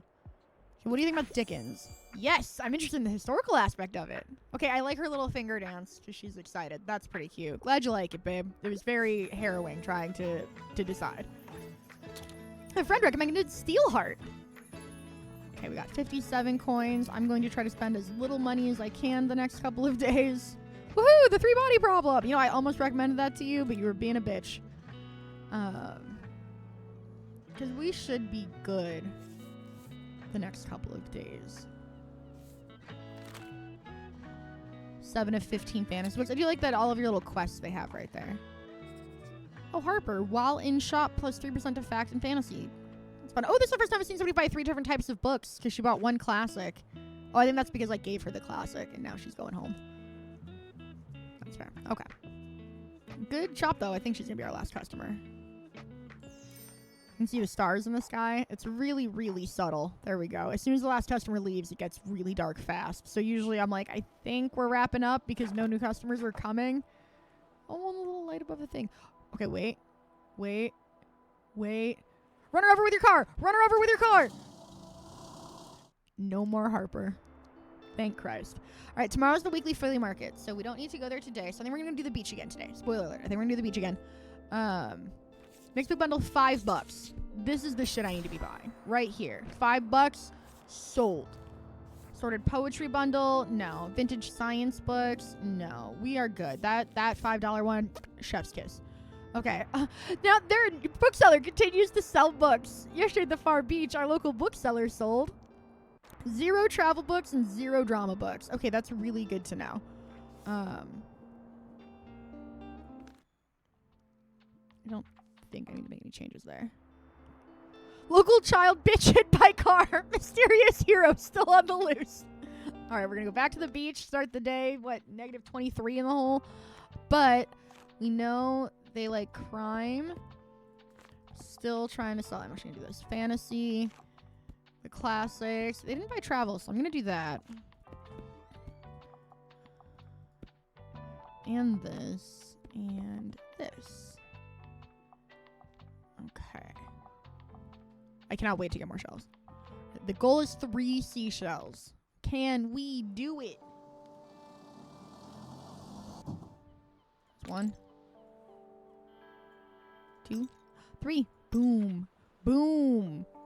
Boom on seashell varieties. And I'm gonna give you your ball back. Because I'm a nice lady. Oh, here's my ball. Click. Alright. Looking fresh. Okay, so we have $40. We're good on books. The flea market is tomorrow. And I'm hoping that some sort of shelving option will be there. Now that I know they can just be all willy-nilly changed. I just really would love some sort of additional shelf. Oh, all the birds. That's cute. So how about we want to sell some more fantasy books. We only sold 2 yesterday. So, not great. Maybe just see if we can get away with recommending some fantasy books to people. The Maid. What a perfect gift. Unlike this person who was not into our crime novels. Let's see. But please. All right. So, I wouldn't mind a whodunit. I'm never going to be too old for a kid's book, and I adore crime novels. But 2 of those are the same thing, baby girl, so we're in luck. Thornhill isn't really a whodunit. Ooh, 4 children pass a series of curious tests to qualify for an undercover operation. Their mission, find out what's happening at the Learning Institute for the Very Enlightened. This could be a good option. Ooh, Death on the Nile, I love it. Not a kid's book, though. The Little Prince, aw. Somebody grab, Lirio. Unusual Suspects, The Sisters Grimm 2. This might be the one. It's actually a casebook of magical crimes, and their new school in Fairyport Landing may have monsters. The 2nd volume in a series of fractured fairy tales. That could be the play. Ooh, yeah. No, that's more of a monster one. Say Cheese and Die. This one had a great cover.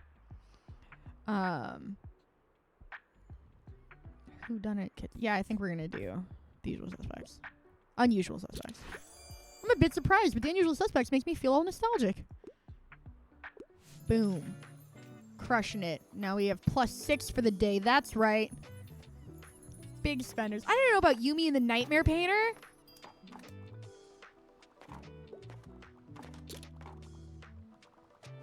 Yeah, Zyger, I think I'm slowly, like, now that I have, like, $15, I'm slowly starting to be able to get more money. And once I get that second shelf and I have more books to choose from, I think that's also going to save up. Is it birthday related? Because it's your birthday, you little bitch. Just the best day ever today.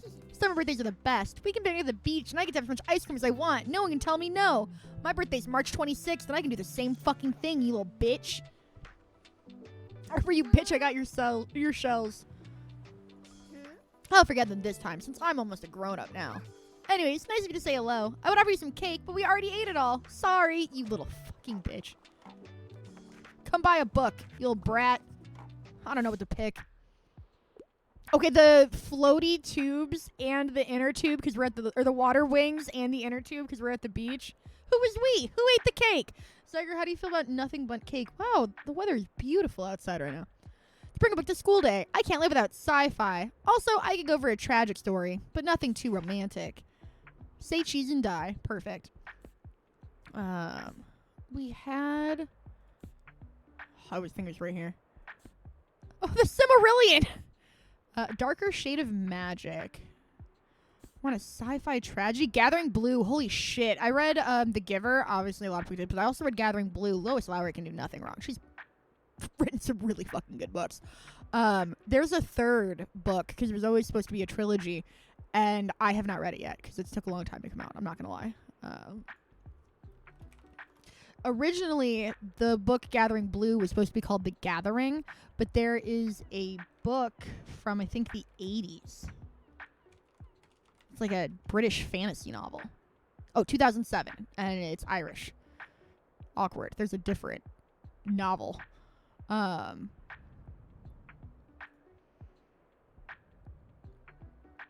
maybe it was because of this 1977 film. Basically, she didn't get permission. her publisher was like, you can't name it The Gathering. It'll be confusing because there's already something called The Gathering. So she had to change the name to Gathering Blue. But it was supposed to be The Giver, The Gathering, and then a third, The G thing, which ended up becoming Messenger. And this is the one. It took 4 years 4 years is a long time when you're a kid. I read Gathering Blue when it first, like, I have a first edition copy of that because the girl at the front looked like Michelle Branch to me. I had this exact copy of Gathering Blue. And it says first edition covers, so you know I'm right. But I was always like, yes, Gathering Blue, the story of Michelle Branch with a crippled leg. Because that is, like, the main story is that, like, her leg is, like, really mangled from an accident when she was a kid. And so it's, like, this dystopian, very, very, like, they all live in huts and shit society. And so she's disabled and an orphan, so normally they would just toss her in the woods to die, but she is such an powerfully amazing embroiderer. They let her they're like, all right, cool, there's like this really special robe that the historian of the tribe wears, and the person who is tasked with embroidering it basically embroiders all of the history of the society onto the robe, and so she gets put in charge of doing that. Anyways, Messenger was the sequel that came out 4 years later, and I was a kid, so 4 years was a really long time. Then it turns out that there was another one called Sun, which is about Gabriel from the Giver's birth mother, which is crazy to me to think about. I haven't read that either. That would be way too much. Yeah, that's one of the stories. She's 12 years old and an orphan, and she knows that if she can't be useful in this way, she will be left to die. And so it's like, yes, there's a lot of pressure. That's one of the big part of it is her dealing with the pressure. So that's what I remember. Set in a post-apocalyptic world where the undesirable are cast out, orphaned and disabled Kira is spared for her magical embroidery.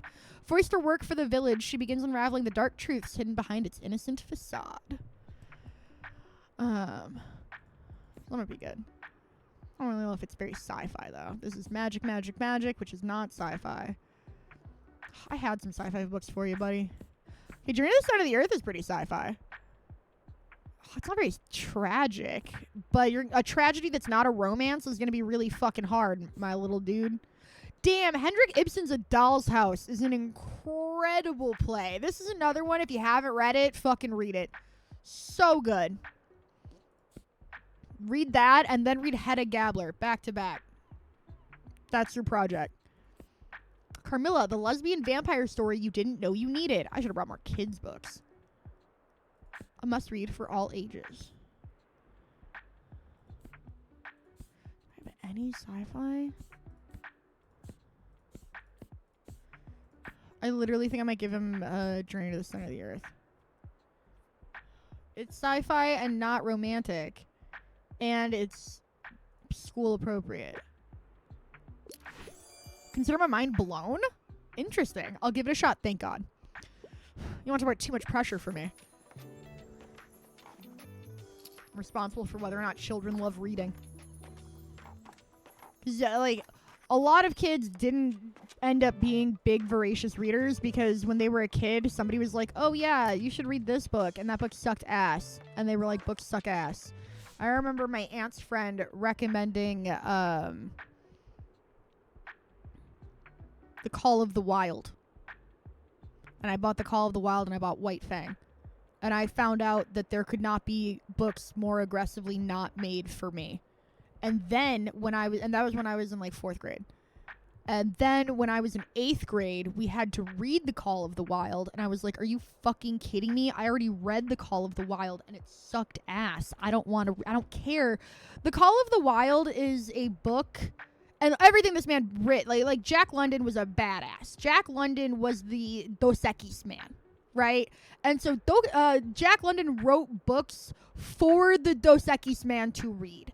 And they're just books about tough men in severe, like, environmental circumstances just fucking doing that shit. And I'm not Bear Grylls, so I don't care about Bear Grylls books. What a week. I hate when books just end. Give me a series. Also, I like stories with a detective. Okay, I think I do have a... Alright, I think I might give you The Dry. It's a series. It has a detective. I almost gave her Death on the Nile, but this one is like a series. It's been hanging around for a while, so I kind of want to get rid of it. How do you feel about this? That's right. I'm going to get super invested in that investigation. I'm going to put the invest in investigation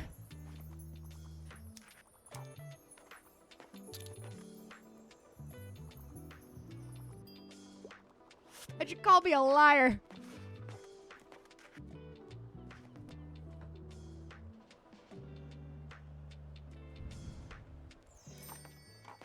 One of my mom's like top 20 Kaylee stories as a kid is the story of when I was in 3rd grade, very early on in 3rd grade. And my 3rd grade teacher was one of my best teachers. I really loved her. Like even in hindsight, some teachers I loved, and in hindsight I was like, that wasn't a very good teacher. But my 3rd grade teacher was really, really, really good, and I really liked her at the time. She taught me how to braid. I didn't know how, like, I could only do like a 3-plait braid because that's the only one my 3rd grade teacher ever showed me. But she was really cool, and I got lucky because there were 3 3rd grade teachers in my school, and my teacher had just gotten married, so everyone knew her by her maiden name. Apparently, I didn't, because I had gotten to that school in 2nd grade.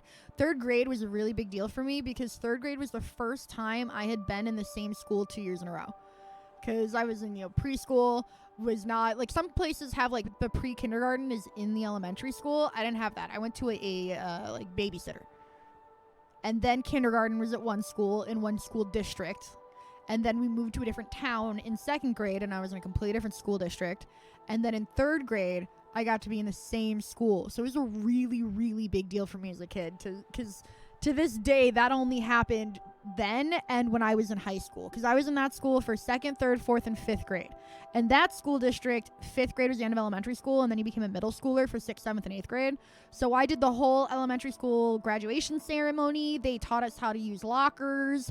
In 5th grade, my teacher was the social studies teacher, and the other 5th grade teacher was the science teacher, and our classes would switch. Like, we would go into the other school's classroom, and the same thing in 4th grade to help us get ready for the idea that in 6th grade and on, you don't sit in the same class every day. Like, you get up and you have to move around. And so, like, that's how they were, like, getting us used to all that. So I was so ready for middle school. And then we had to move, like, 20 minutes across town to a different town, obviously, different school district, obviously. And that school district's elementary school was until 6th grade. So I had to go back to elementary school, even though I graduated. I had to sit through the learning how to use lockers, learning how we had 3 6th grade classes, and one teacher was the social studies teacher, one teacher was the math teacher, and our teacher was the science teacher. And so for math, science, social studies, the 3 classes would all rotate. So, like, we had science first, and then we would go to social studies by going to the room next door, and then we would go room across the hall for math, and then we would go back to our, like, homeroom, main room for the rest of it. So instead of just one class, there was 2. So I got, like, an even more gradual transition. And I remember being like, God damn it, I don't want to be an elementary school kid anymore. I graduated.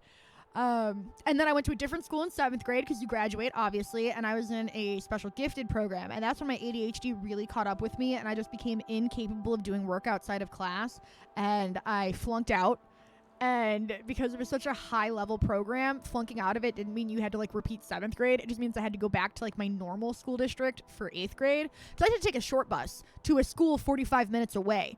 So I was getting no sleep. I had to be up at, like, 5:30 in the morning because the school bus came at, like, 6:30 because I was the farthest stop. And then we had to pick up all of the other kids because this middle school was the magnet middle school, and it was the only Japanese ESL high school.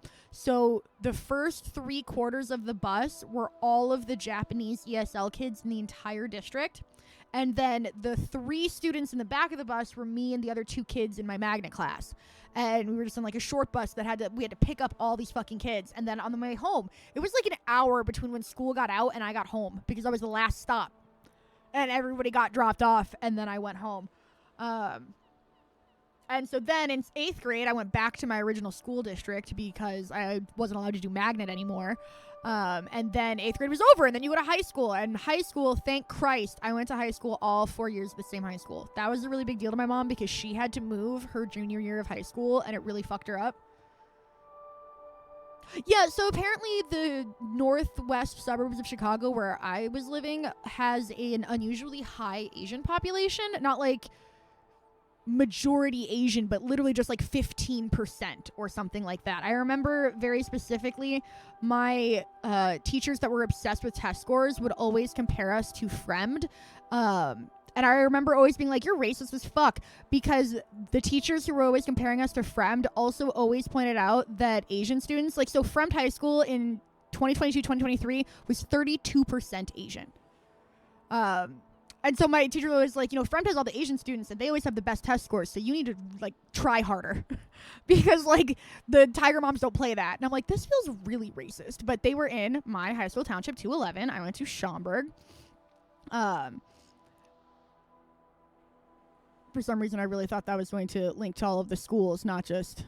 Oh, they're right here.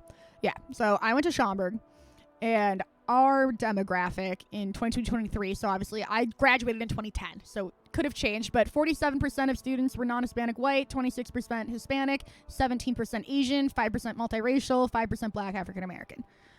We also had a really high Southeast Asian, specifically in that, like, Asian, like, not just as you think Asian, Korean, Chinese, Japanese, Taiwanese.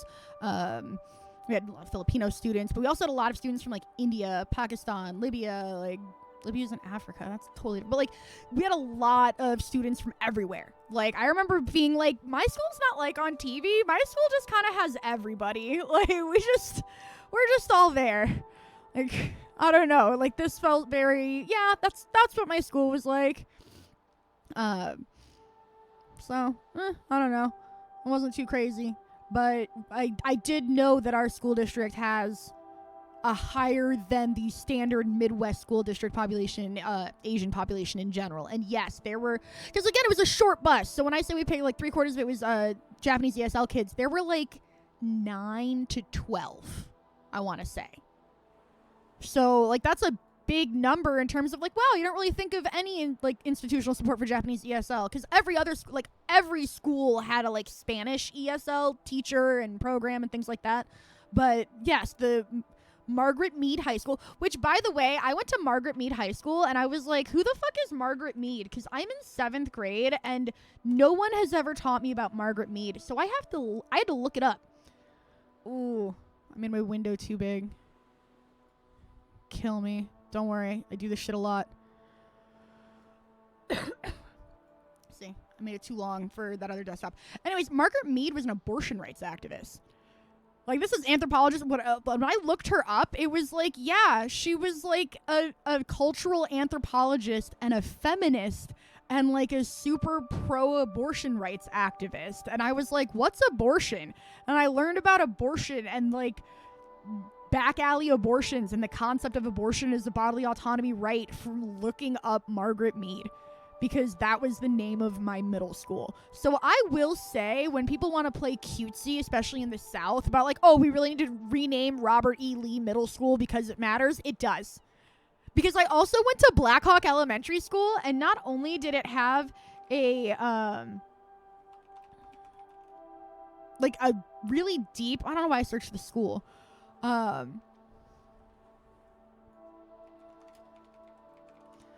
It had a plaque, one with his picture on it, like engraved into the plaque, so it wasn't colored, but it had a engraved portrait of, like it said, Chief Blackhawk under it with like a paragraph all about him, because he was from a tribe from Rock Island, Illinois, which isn't that far. Like, you know, it's this way. I lived like here.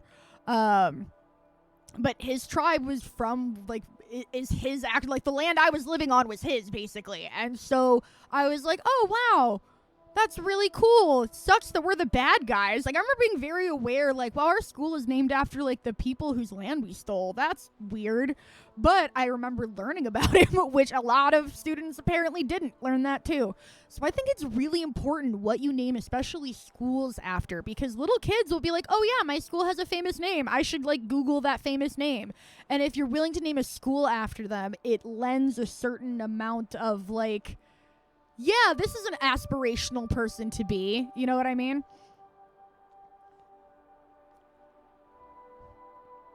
Yeah, I didn't even know that there were less than 50% white people in my high school, but that checks out. We just had a very, like, Benetton rainbow class. It felt very, like, I don't know, and we also didn't have, like, a strong caste system in my high school. There wasn't, like, jocks and nerds and stuff, because all of the jocks were in all of my AP classes. Like, all of the jocks were nerds, so we didn't have, like, mean popular girls. We just had mean girls, like girls that were mean. Hey, Moradel, what's up? Trying to get my school renamed to Goku High. Mortal, I already have like 3 browser windows open to like look into books afterwards. It's bad. Also, I keep being like, oh wait, all I have to do is close the school. Like, for some reason, closing of shop at the end of the day is the hardest because I'm like, no, the day went by so fast. Okay, today we have to go to the flea market. And then tomorrow, I think we go back to the beach once more to try to sell fantasy books. I think it's going to be more than one. We only sold 2 fantasy books again. And then Monday we need to go get our made. I really hope Mega Savings Day is going to be money because that lady charges you more on different days. So let's see. We are doing good. I'm trying not to spend money because we have the flea market today. So I am going to probably immediately take back what I said and get this $5 book box because as far as I'm concerned, this is the only book box I really care about buying from here on out. We have a good like stock of books. If crime starts taking a huge dip, we can look into things like that. But by the by, I didn't get any crime this time. That's fine. Fuck you too.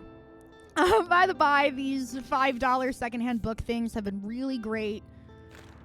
Oh, I keep forgetting about the typewriter. I haven't activated this typewriter since we got it. So we're going to go to the flea market today. Shoot, I can't believe I forgot about my typewriter. Okay, we're going to activate the typewriter to start the day because I forgore. We're going to put our crime books. We sold more kids' books than I thought. A little travel. The bitches love fantasy here. Okay.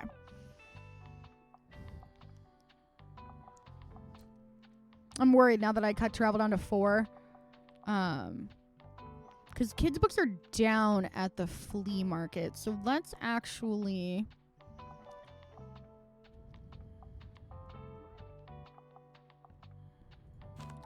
Let's do this. And let's do that. No. Let's do this. Let's just do this. I get way too. Oh, hey, Kazooie! I got to see somebody in real time learn that ukulele is named after a ukulele, which is a stringed instrument, just like banjo is a stringed instrument. And then they were like, and you can play a kazooie! And it was just the funniest Reddit comment I've seen in a minute. Not kazoo. It's like, and you can play a kazooie! All right. If I'm $5 short for whatever I want to buy, I'm throwing this computer out the window. I hope this baby doll is here every week until you buy it. I hope that I've decided to become a pirate instead.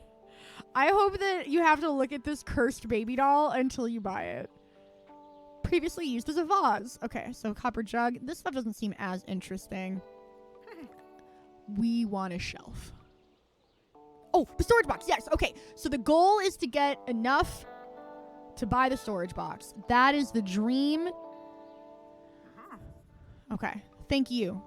Thank you for having a storage box again. 1, click on this fuckface. What is this? I'm kind of afraid of him. Like, it's got a mouth. I got scared. You can definitely play a kazooie. Come on, I know you're thinking thoughts. Let them out. Death, dying, mortality. Bees! We're gonna hit it with a death, dying, mortality. We will all die someday. With each tick of the clock, that day grows closer. What will I have left behind? Okay. Bit dark, don't you think? But I can make it work. We'll slap on a happy ending, yeah? I like the way you think, typewriter. That's all the creative juices for the rest of the day. Okay, so I should be talking to the typewriter like once a day. Oh, we're supposed to be buying things. I remember the hardest part. I don't know if this is embarrassing or if everybody else is like, I get you on 100%. The hardest part about using a kazoo for me, and this is 100% dead ass, is that whenever I look at a kazoo, the side that I think my mouth should be on is not the side my mouth should be on. Like, I always play, like, look at this. These 2 kids are doing it bad. Like, you know what I'm saying? I always play a kazoo backwards. I'm like this dipshit kid. It just feels right that that's the side you play, but this is the side you play.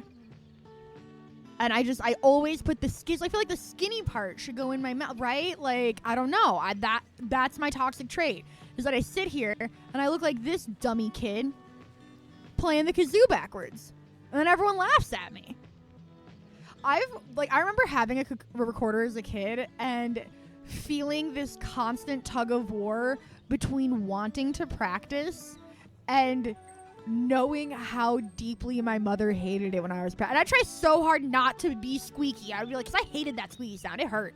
And so I'd be trying to play the recorder. I'm like, I'm going to play the recorder so good that it won't squeak. And I could not get that thing to stop squeaking. All right, quick. I need a hand. Sickly fern. A rescued plant given over into your custody by someone who'd rather go unnamed. I just get a free plant? Wow.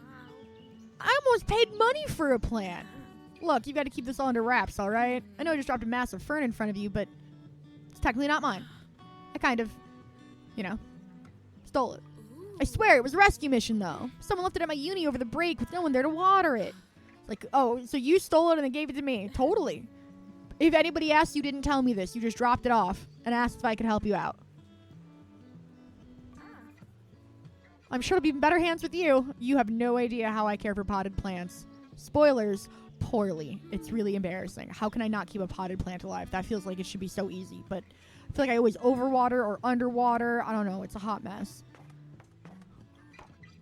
I keep saying I like to specify potted plants because I'd like to believe that if I could plant plants in the ground, I could do it better, but I think maybe I'm just not a good gardener.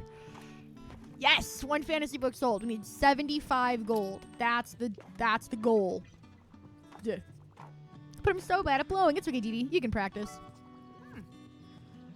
You better stop thinking about your Ruth. I have a thing. Make sure you have some very good friends, as many as possible, or you'll be bored. If I might shut, bitch, I got a recommendation to do. Ooh, I didn't know if the timer was going down. I was about to become the Joker. You there. I'd love to read something classic. Also, I'd like coming-of-age stories. Please assist me with my search. Okay. Sherlock Holmes. Honestly, a dollhouse to be good. Lesbian vampire. Injustice and generosity. Okay, we might give him Bleak House. We've had that for a minute.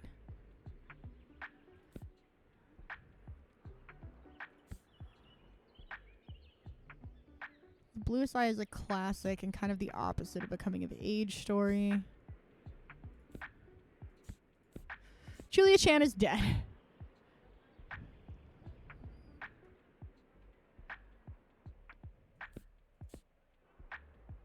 Okay. Coming-of-age classic.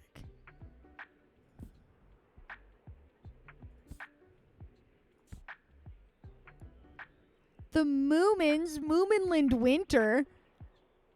Okay, it's a classic. The Emperor's New... Oh, I thought I was going to say Groove, and I was like, that was a book? The Emperor's New Clothes is a book. Also not a coming-of-age story, though. I think we might go with Bleak House. Cross your fingers. I've been wanting to get rid of this for a while. Please take it. Yes! Can't go wrong with a classic like Bleak House. In terms of, pages per dollar.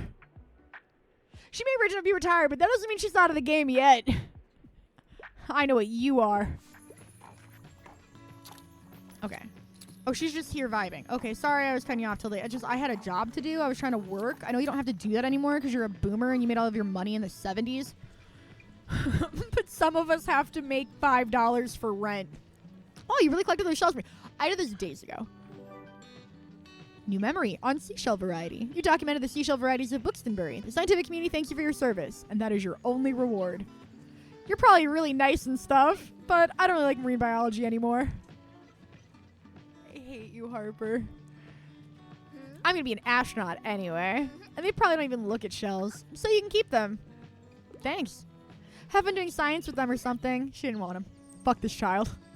Now I go talk to that turtle I saw over there. There is a person in this game that everyone was talking about on Reddit where they were like, what the fuck do you want from me? I don't know what you want. And then somebody else was like, I know that bitch. I can never give her a book that she wants. So I'm really excited because I know their name wasn't Harper. I don't remember what the name was. And I haven't been on the subreddit since I started playing, obviously, because I've been here. But I will report back tomorrow. I will go hunting. Because I don't think it's Harper. I think it's another character. I feel like the name started with a P. I don't know. Hey, how's it hanging? I still feel like something's missing in my writing. I need to figure this out. I'll keep letting the band down. All right, my dude. I tend to lean a little more towards nonfiction. Also, I tend to read lesser known works. All right, buddy boy. A short history of nearly everything. That's the definition of nonfiction. Oh, Rachel Carson's The Sea Around Us. That's a good one. Give Silent Spring. Virginia Woolf probably gonna not be lesser known. Okay, this. Merlin Sheldrake, what a great name. Let us sit on the secrets of the fungi, the coolest life form on Earth. Okay, that's pretty good. Abridgment of Murray's English Grammar. Grammar is entirely made up, which is really funny. Not this travel. The Long One Unwinding Road, a journey through the heart of Wales. Is a river alive? Robert McFarlane travels from Ecuador's cloud forest, India's wounded waterways, and Canada's wild rivers, asking a radical question. What if rivers are alive? A luminous blend of travel, nature writing, and urgent environmental insight. That's nonfiction.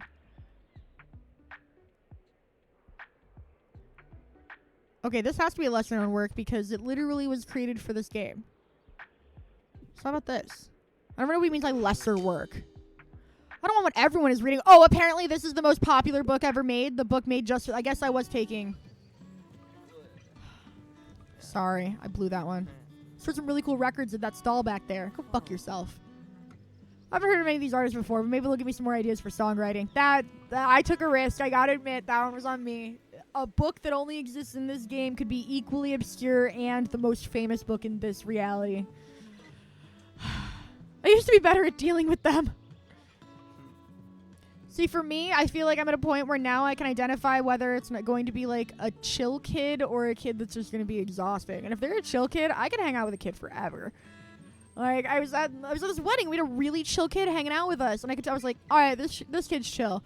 And their parents were doing that, like, I'm so sorry, my child keeps wanting to talk to you because you keep talking back to them. And I'm like, they were the only kid at this wedding in the middle of the woods, so there was no one else around.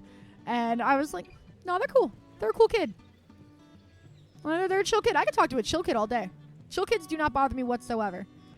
It's the kids that are not chill. That you just know. Like, kids that you can tell have, like, oh, you, like, already are kind of in awe of me because I'm older than you. Those are the kids I can handle. But kids who, like, see adults and are like, shh, I don't listen to adults. Those are the type of kids I'm like, no, I'm good on that.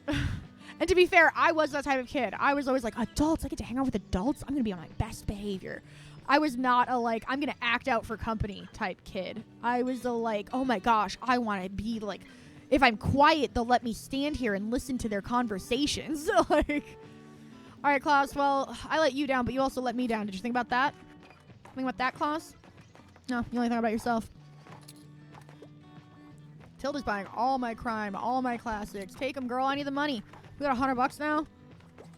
Promise to Pondicherry is a lot better than the movie. They should only be allowed to say that about books that are actually movies. Okay, this has been a pretty good money day. I'm going to see if I can sneak... Oh, it does pause. Healthy, I promise. A dinosaur among the trees. Well, that makes you really want a ginkgo tree. But what does it do? While equipped, +1 to a bunch of things. That's pretty good. All of these give +1 to daily expenses, because you have to pay for the water to keep them alive. Oh, and she's not here to buy shit from, because she's buying all the books in my shop. That's really funny. There she is. Get back here. I want this old box so badly. I can't even explain to you how badly I want this box. You're welcome. All right. I think this might be my last customer, because no other customers are approaching. Everyone is just leaving. It's getting later in the day. Oh, see, there's the stars. The stars just popped out. Yep, that was the last customer. See, I'm getting better. Okay, we got the box. We got $43 in the bank. Where are we on books? I could actually use paperback mission. Ooh, vintage science books. It's probably gonna be fact. I have a ton of fact books. I think I might actually take this birdhouse. Which helps, they do have a ton of fact books. I'm trying to buy the summer stuff because it's seasonal. So let's buy that, because once I buy it, because I did it today, tomorrow that'll refresh, which is why I was like, I don't think I want to make the decision today to buy it or not. Close that stuff up. My little typewriter, which I need to remember to talk to. I still don't quite know what I'm doing, but it's fine. We sold 20 books. We sold 6 at the beach. That beach was ass. That beach is expensive too. Okay. Today we're chill. Tomorrow we go to the grocery store because it's Mega Savings Day. They haven't had any new news in town because they just keep reporting on my sales figures, including the profit, which I do not appreciate. Spark your mogul. Boss up. Bookstonberry review fundraising drive. Support your local small town paper. Very funny. Wooden candlestick feels like a danger. Yeah, dangerous because it's warm. I don't want to buy something on fire and put it in my small box full of books. That feels insane. So I kind of want to save up for the coffee machine. Do we have a cheap dump? Ooh, paperback books. We're getting low in those. Mediterranean travel. Okay, I might buy the books, the mystery books today, and then if the Mediterranean travel is still there tomorrow, buy those. But give me 1, this. Bloop.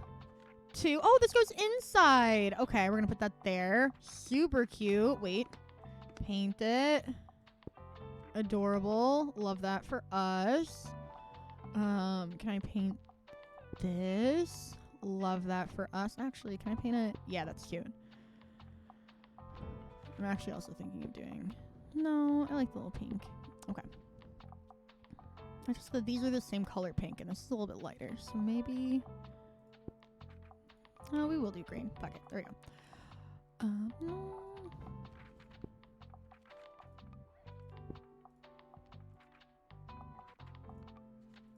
Okay.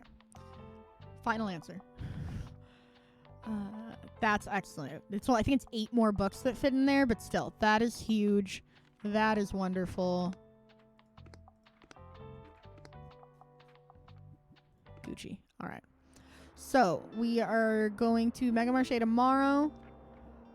Waterfront Square we need to sell books at. So let's not forget. Wish I could just, there we go. Waterfront Square we have to sell 20 books. We've sold 6. Cafe Liberté we don't have an active quest for. Far Beach is sucking ass. So I think we'll go to Waterfront Square today. But after tomorrow, where we go to Mega Marché, I do want to go back to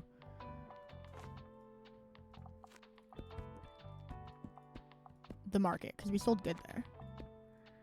I remember travel selling well here, so I'm going to put 4 travel and 4 crime books in here. 5 crime books, I guess. Put some more crime in there. Actually, not crime. We're going to do drama because I put the crime up here. And that's been working well. Okay. Yeah, kids' books don't sell crazy good, so I might do this. Okay. Then let's do that since we have the 2 there. That is looking good. That is looking good. Okay, okay, we're gonna do this. Hey, Telemina! I skipped the demo and we're just playing the full game. It turns out this game is lovely. It's so wonderful. Having a great time. Look at my little book front. It's so cute. I got my boy. Oh, I forgot I can buy things from him. Look at my little place. I think I want my car to be pink. I think that'll look cute. Have a look, matey. Oh, I forgot. He has different stuff. No, it's the same stuff.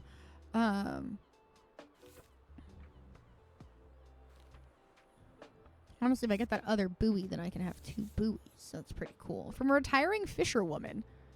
Ooh, okay. Well equipped, 2% to travel stance, 30% to maritime effects, and $1 daily expenses. Versus that's a 1% to sales chance.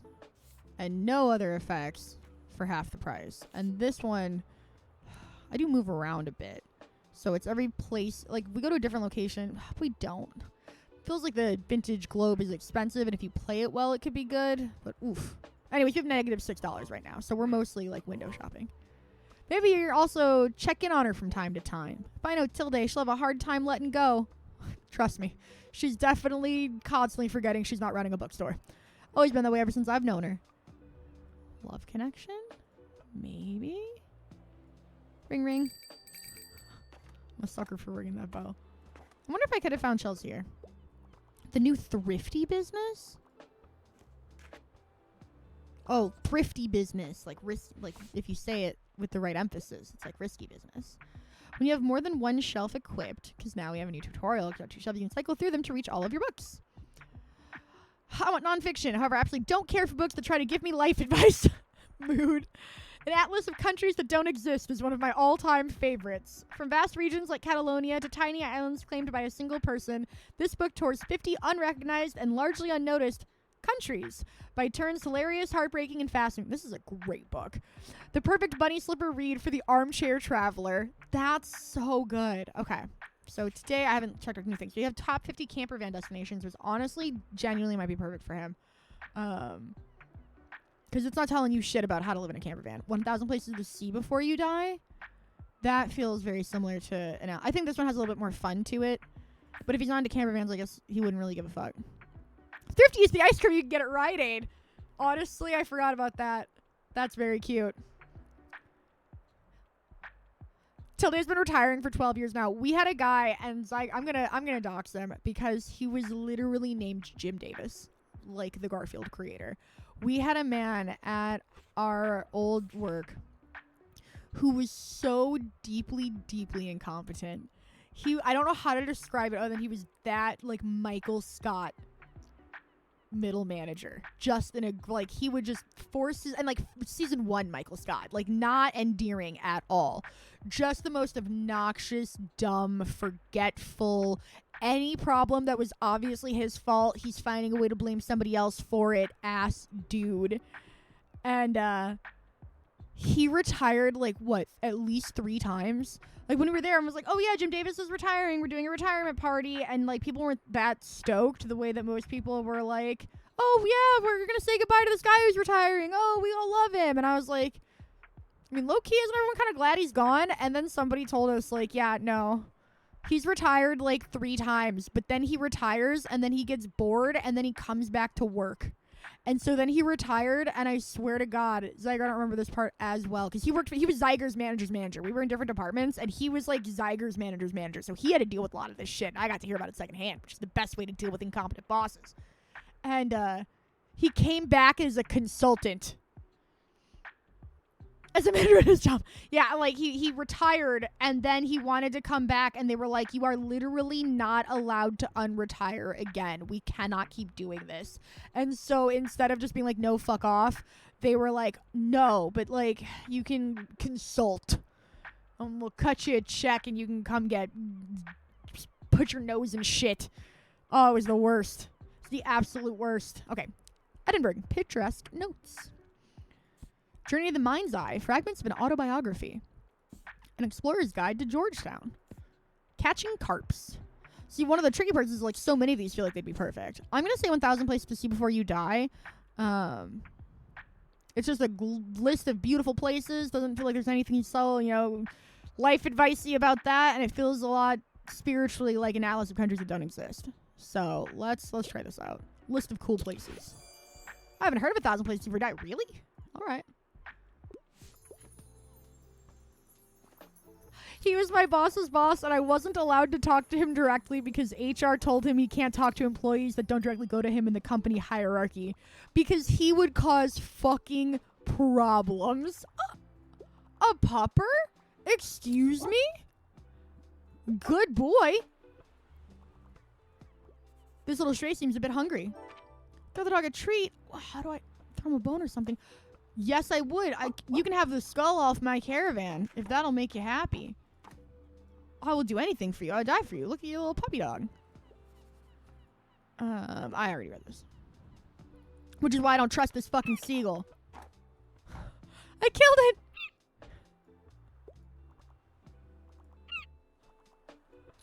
The fisherman sells a fish? Yo.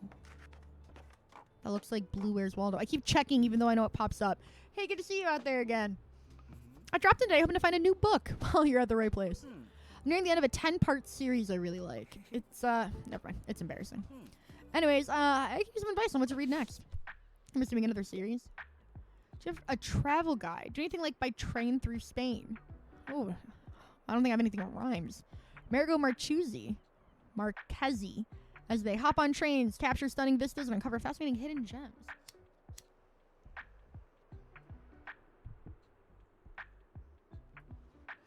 Oh, I'm gonna make best friends with this dog. Wow, I'm glad I grabbed more things. Okay, so if you like Spain, you're gonna love Portugal. Just kidding. Venice to Beijing. Or you can learn about catching carps. No. Journey to the Mind's Eye. No. Edinburgh, I think, would be good though. Picturesque notes of Edinburgh. Edinburgh sounds like a fun trip. I knew you'd think that. Start rolling your R's. This is great. Thank you. I look forward to starting it today after work. We can keep the... Fuck petting the dog. We can keep the dog? How about you? Are you an avid reader? Yeah, dude, I own a bookstore attached to my home. That is also my car that I drove across country to be here. That surely helps. I do think it's better to be like, no, actually, I fucking hate you reading. I'll take another look at your shelves now then. Talk to you later. All right, anyways. Oh, he shouldn't be sleeping outside. He shouldn't. I throw him a fish from time to time. I know he likes those, but I can't take him in, unfortunately. I'm way too often on a catch. Anyways, here's what I've got today. Give me a fish, you bitch. Okay, I bet if we come back next time, he'll have a fish. Checking on these guys. We're doing pretty good. I brought more travel, and I'm glad I did, because, oh man, we've already sold 6 travel books today. No crime, which I clearly brought too much of. So when we come to the beach... This beach, the shore. Definitely up the travel and fact. I don't trust this bird, but I think it's so funny that I hit him and he was like, play dead. So like, do you like reading? Or like, okay, maybe that guy was like, because he did say he's bad at small talk. So honestly, maybe I can't really make fun of him because he literally said bad at small talk. Yeah, asking the bookstore owner if they like books. Looks like we have 2 more characters we're trying to get to. Okay, that was the whole day. You can see the stars come out now. We made $27, but we started in the negative, so we have a whopping $20. I love you, puppy. Oh, I don't want to leave. You sure you don't want to be cool? Don't be a square. Buy me buoy. No. Sorry. We didn't make that much money today. All right, I gotta save up. But tomorrow we have the mega savings super deal day. Mega super savings deals. Okay, the travel books are discounted, so I will be buying those today. Yeah, we got the mega saving day. So after today, before we start a new day, I'll be buying the Mediterranean travel, and then we are starting to get low on crime as well. So we'll pick this up, and then we'll wait. We're not gonna do it now. We're poor, obviously, but you know what I mean. Like before the end of the day. I have to buy literally anything from him. Oh no, so poor. Dear valued mega member, it is that time of the week again. We welcome you to the savings of your life, or at least the remaining week. So hurry on over to the marsh today. The marche. I don't know why I always just marsh it up. Oh, it does have a small danger. I forgot. I was like, what's wrong with my fucking thing? Oh, I didn't talk to my register. I always forget my register, my typewriter. That's what I wanted to do. I want to make my car pink. I think it'll be cute. Boop. I was right. It's super cute. Okay. Confirm. So today we're going to the Mega Marche. Wait, 3 weeks? The books are free. Mega Marche.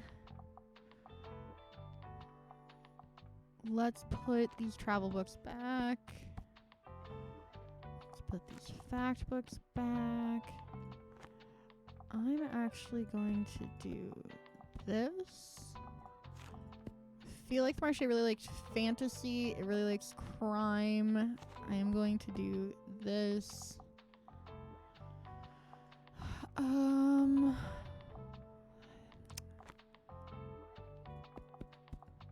do this one.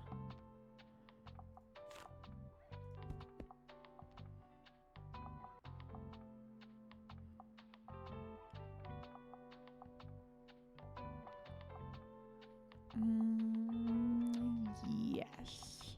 We're gonna do that. Somebody just wants to do this. But we only have 5 dramas then. I think we're gonna do this. We're gonna do this. It's gonna be fine. Oh my god, there's a wacky wailing inflatable tube man outside the thing. Oh my lord. Okay, so you can only shop here. Mesmerizing. I love that.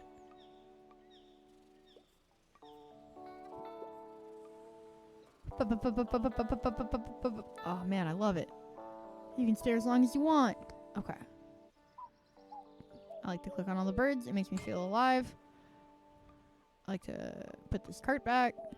Makes me feel neat. Don't worry, I didn't forget about this bird. Okay. It's time for... Oh, no. Oh, I broke the sign. Oh, they're gonna be mad at me. Oh, no.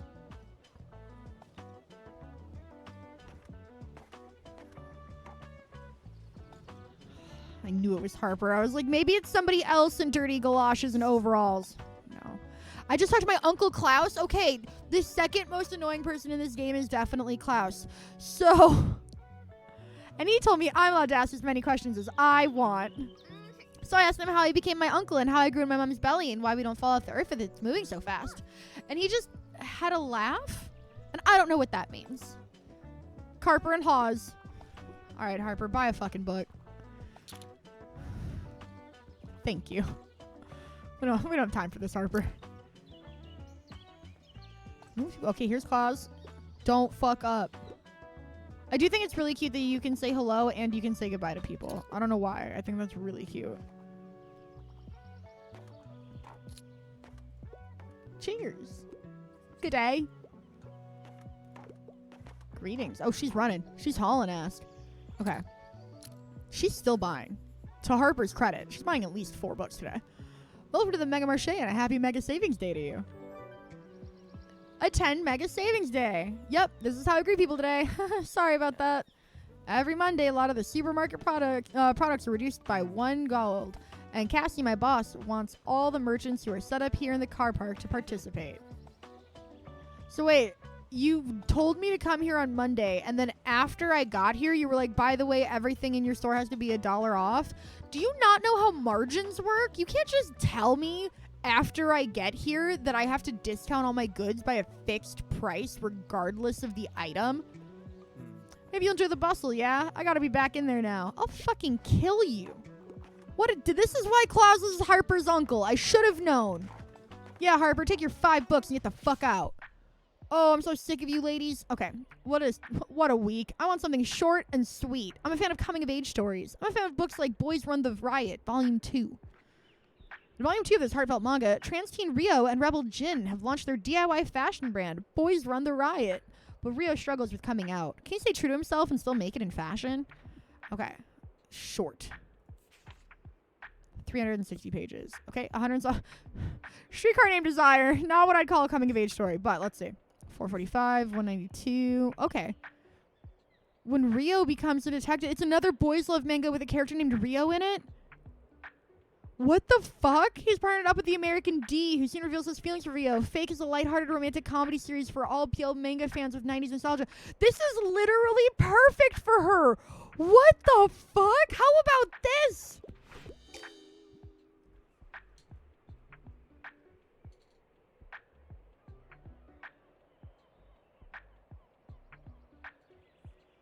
You're an evil whore.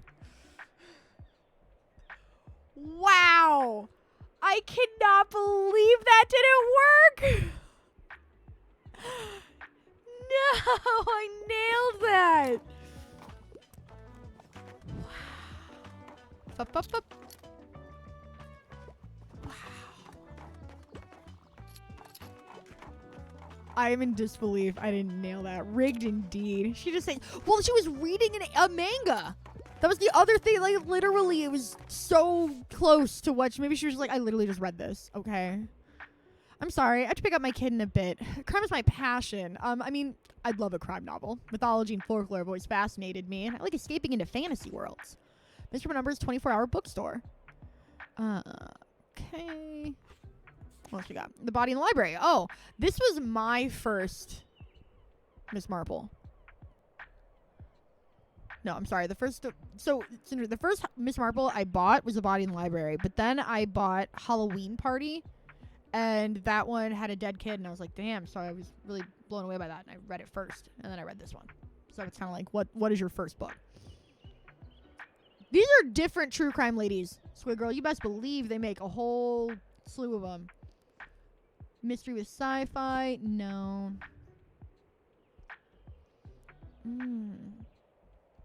A crime novel. Fantasy.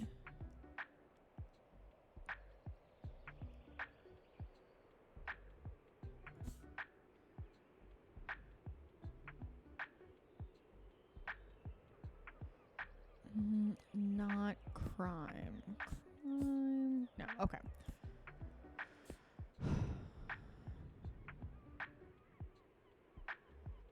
This is also not giving fantasy or mythology.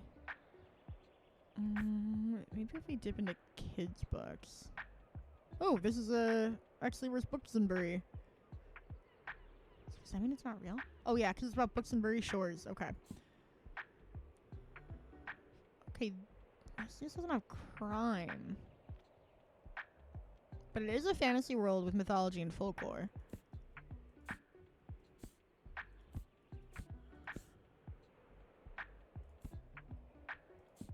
Because Theodora Hendricks in The Curious Case of the Cursed Beetle. Theodora lives with her spooky family, Mummy, the Mummy, Dracula, and the rest of the monstrous League of Monsters. Join her as she fights to protect her family against the threat of the MLM mansion. And as a person who's very anti-MLM, the business model, I just really love that sentence. So part of me is thinking this. I'm just concerned there's no crime. And crime is her passion.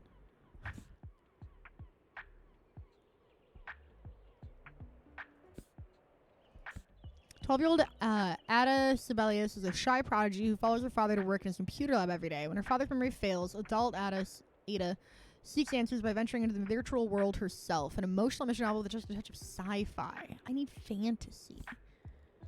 On the library is neither.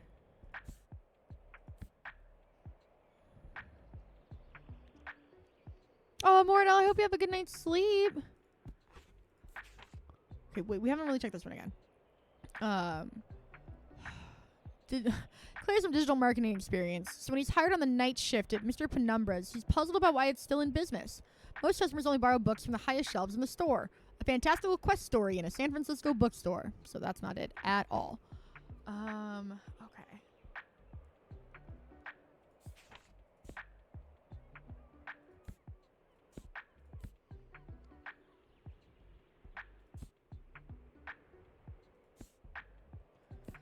I'm thinking maybe a darker shade of magic. It has fantasy.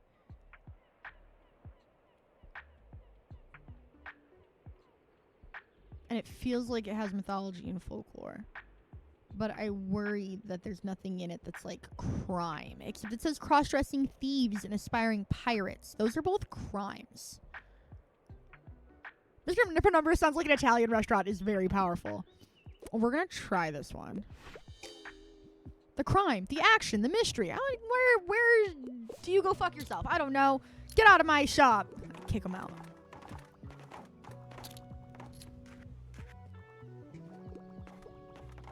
What did we want to buy? Oh, the travel books. Okay, there's 24 more travel books. We're definitely good on those. Now we really need more crime books, and we're getting to be needing more fantasy soon. Because I can see the stars starting to come out, so I think that whoever's in the shop now are some of our last customers. So here's 2 more, but I can see the stars starting to come out in the sky, and so that tells me we're nearing the end of the day. If I am doing this correctly. I should have given him Animal Farm. None left, I suppose. Oh, damn, they were trying to find some crime books. They did get that drama. There's only 1 drama left. Damn, we're cleaning up. So definitely here, we don't have to worry about travel as nearly as much. Oh, and classics are actually down. Minus 15 from the Mega Mascot. Very funny. So don't have to worry about classes so much on Mega Mascot Monday. Crime is a must, though. We sold 9 of those. And then travel also doesn't seem to be quite as big a deal. Okay. still not gotten Klaus to accept one more suggestion. Meteor shower tonight. Keep your eyes on the sky from 2300 to 3. Well, that's fun. Secondhand books for 10 gold. Oh, look. These ones are 0. Give me some of this. Nice. And then I'm buying this 10. No crime, which is a shame, but we did get 4 fantasy added to the pile, so I'm taking that as a win. Yeah, no, we're good. Really just on everything but crime now. So today, I didn't talk to the typewriter again.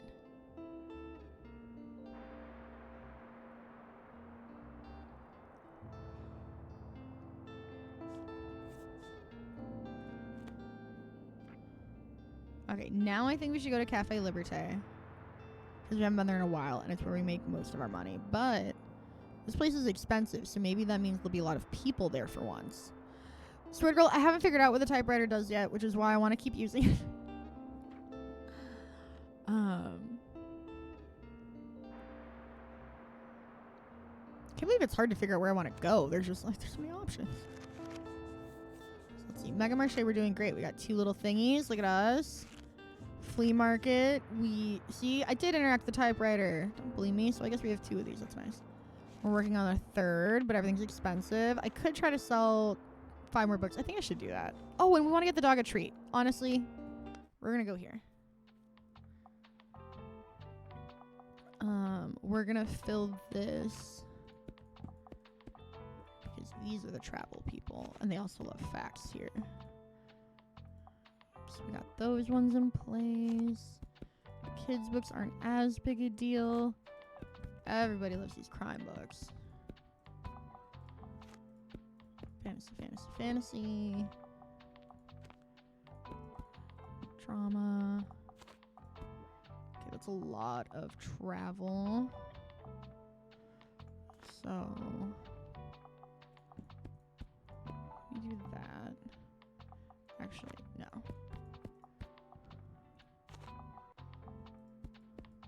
These were supposed to be down here. Okay, looking good, feeling gorgeous. I'm gonna call this a win.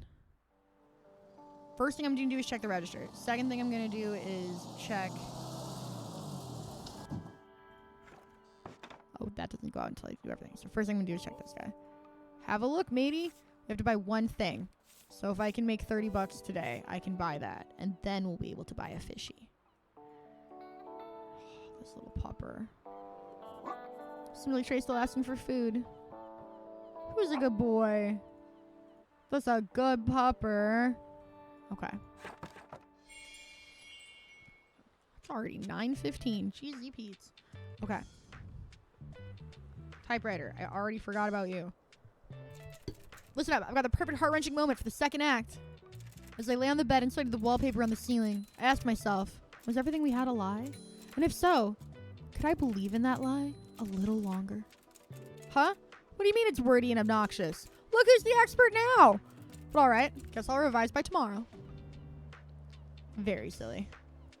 I was making dinner like 2 hours ago. Yeah, I'm gonna reheat the soup and go ham. I don't trust this bird. I know what you are. A thief.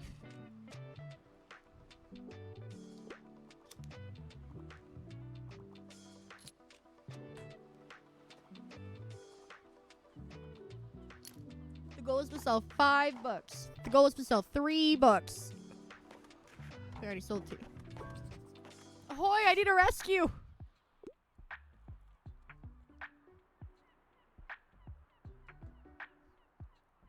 What's the scuttlebutt?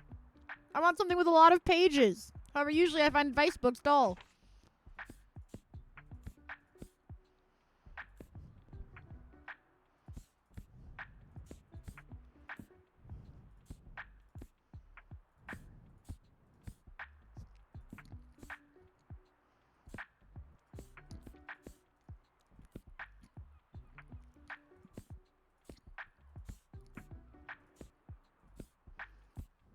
I'm just looking to see how many pages the biggest books I have.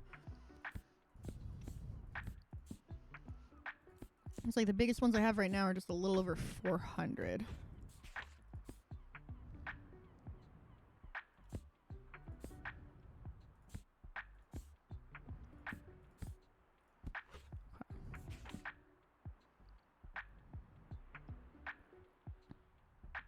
2011, 19-year-old Zoe Nolan left a party at her flat and disappeared. 7 years later, writer Evelyn Mitchell is investigating the missing girl. Troubled by her findings, Evelyn consults Knox, a crime writer. The thriller is so stacked with evidence, it feels real. Alright, this is the biggest book I have. This is far too short. It's 450 pages. What is wrong with you? Sorry I don't have a copy of a George R.R. Martin novel in stock right now. The only thing that'll satisfy you. The sea is a harsh mistress, and so are these customers.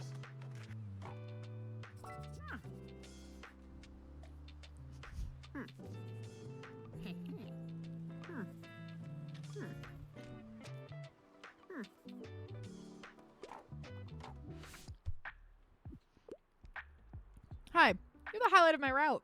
I want a science book that explains things well for beginners. I don't think I want anything with like 700 plus pages though. So you're the opposite of that other guy. Science book for beginners. Catterday and Buxtonbury.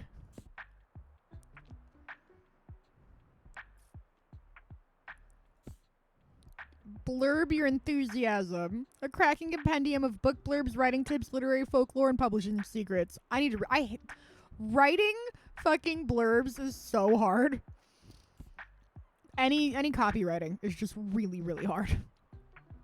The Code Book, the science of secrecy from ancient Egypt to quantum cryptography. Cracking codes, unravel secrets, explore gripping historical mysteries from ancient ciphers to World War II's Enigma. Sing invites you to learn cryptography and test your skills with real code-breaking exercises. Okay. None of these seems like science, though. Science. How to train a superdog.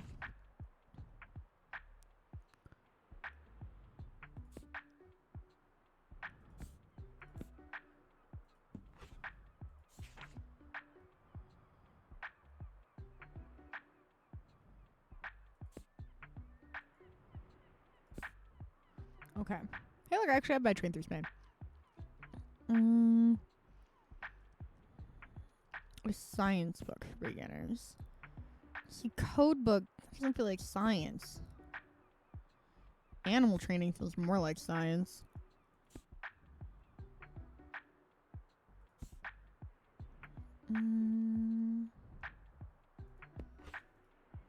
Oof. Okay. Fuck.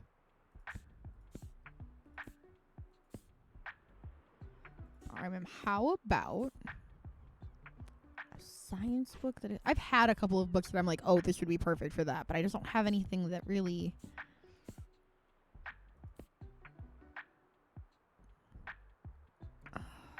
Fuck.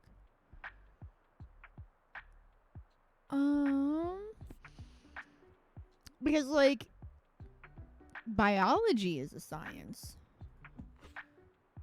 But that makes me feel like How to Train a Superdog is more of a science book that explains things well for beginners. Fuck it. We'll just go. I'm not familiar with this topic yet. How did you know? Go become the world's greatest dog trainer. I want to hear about my name on the news later. When you have your own A&E show. There we go. That was our 20th book. I'm so proud of us. That was intense. I was like, oh, everything is like not quite right. Fucking size queen over here. She's like a size princess. She's the opposite. Which mood? Like, shit, it's possible to be too big. I don't know if 700 is the magic number, but I know it exists. It's like right now, I'm like, I actually want to smoke a joint, so I'm just twisting off this joint I had unraveled. I'm sorry, I keep laughing at I'm not a boat person. What reason have I to say it? Didn't sell a lot of books. We did sell 4 travel ones.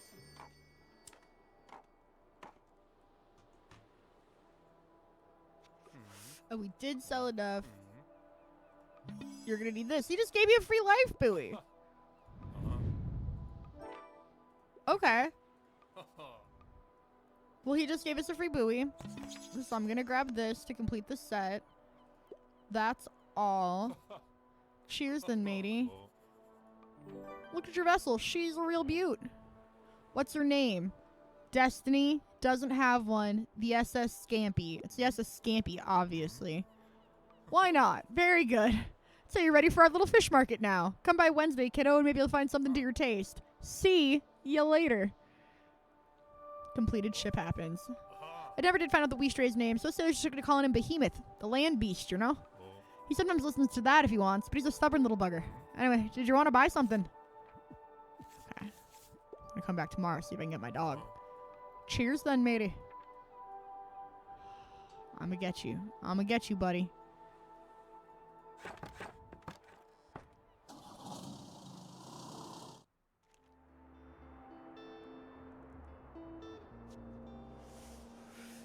Okay.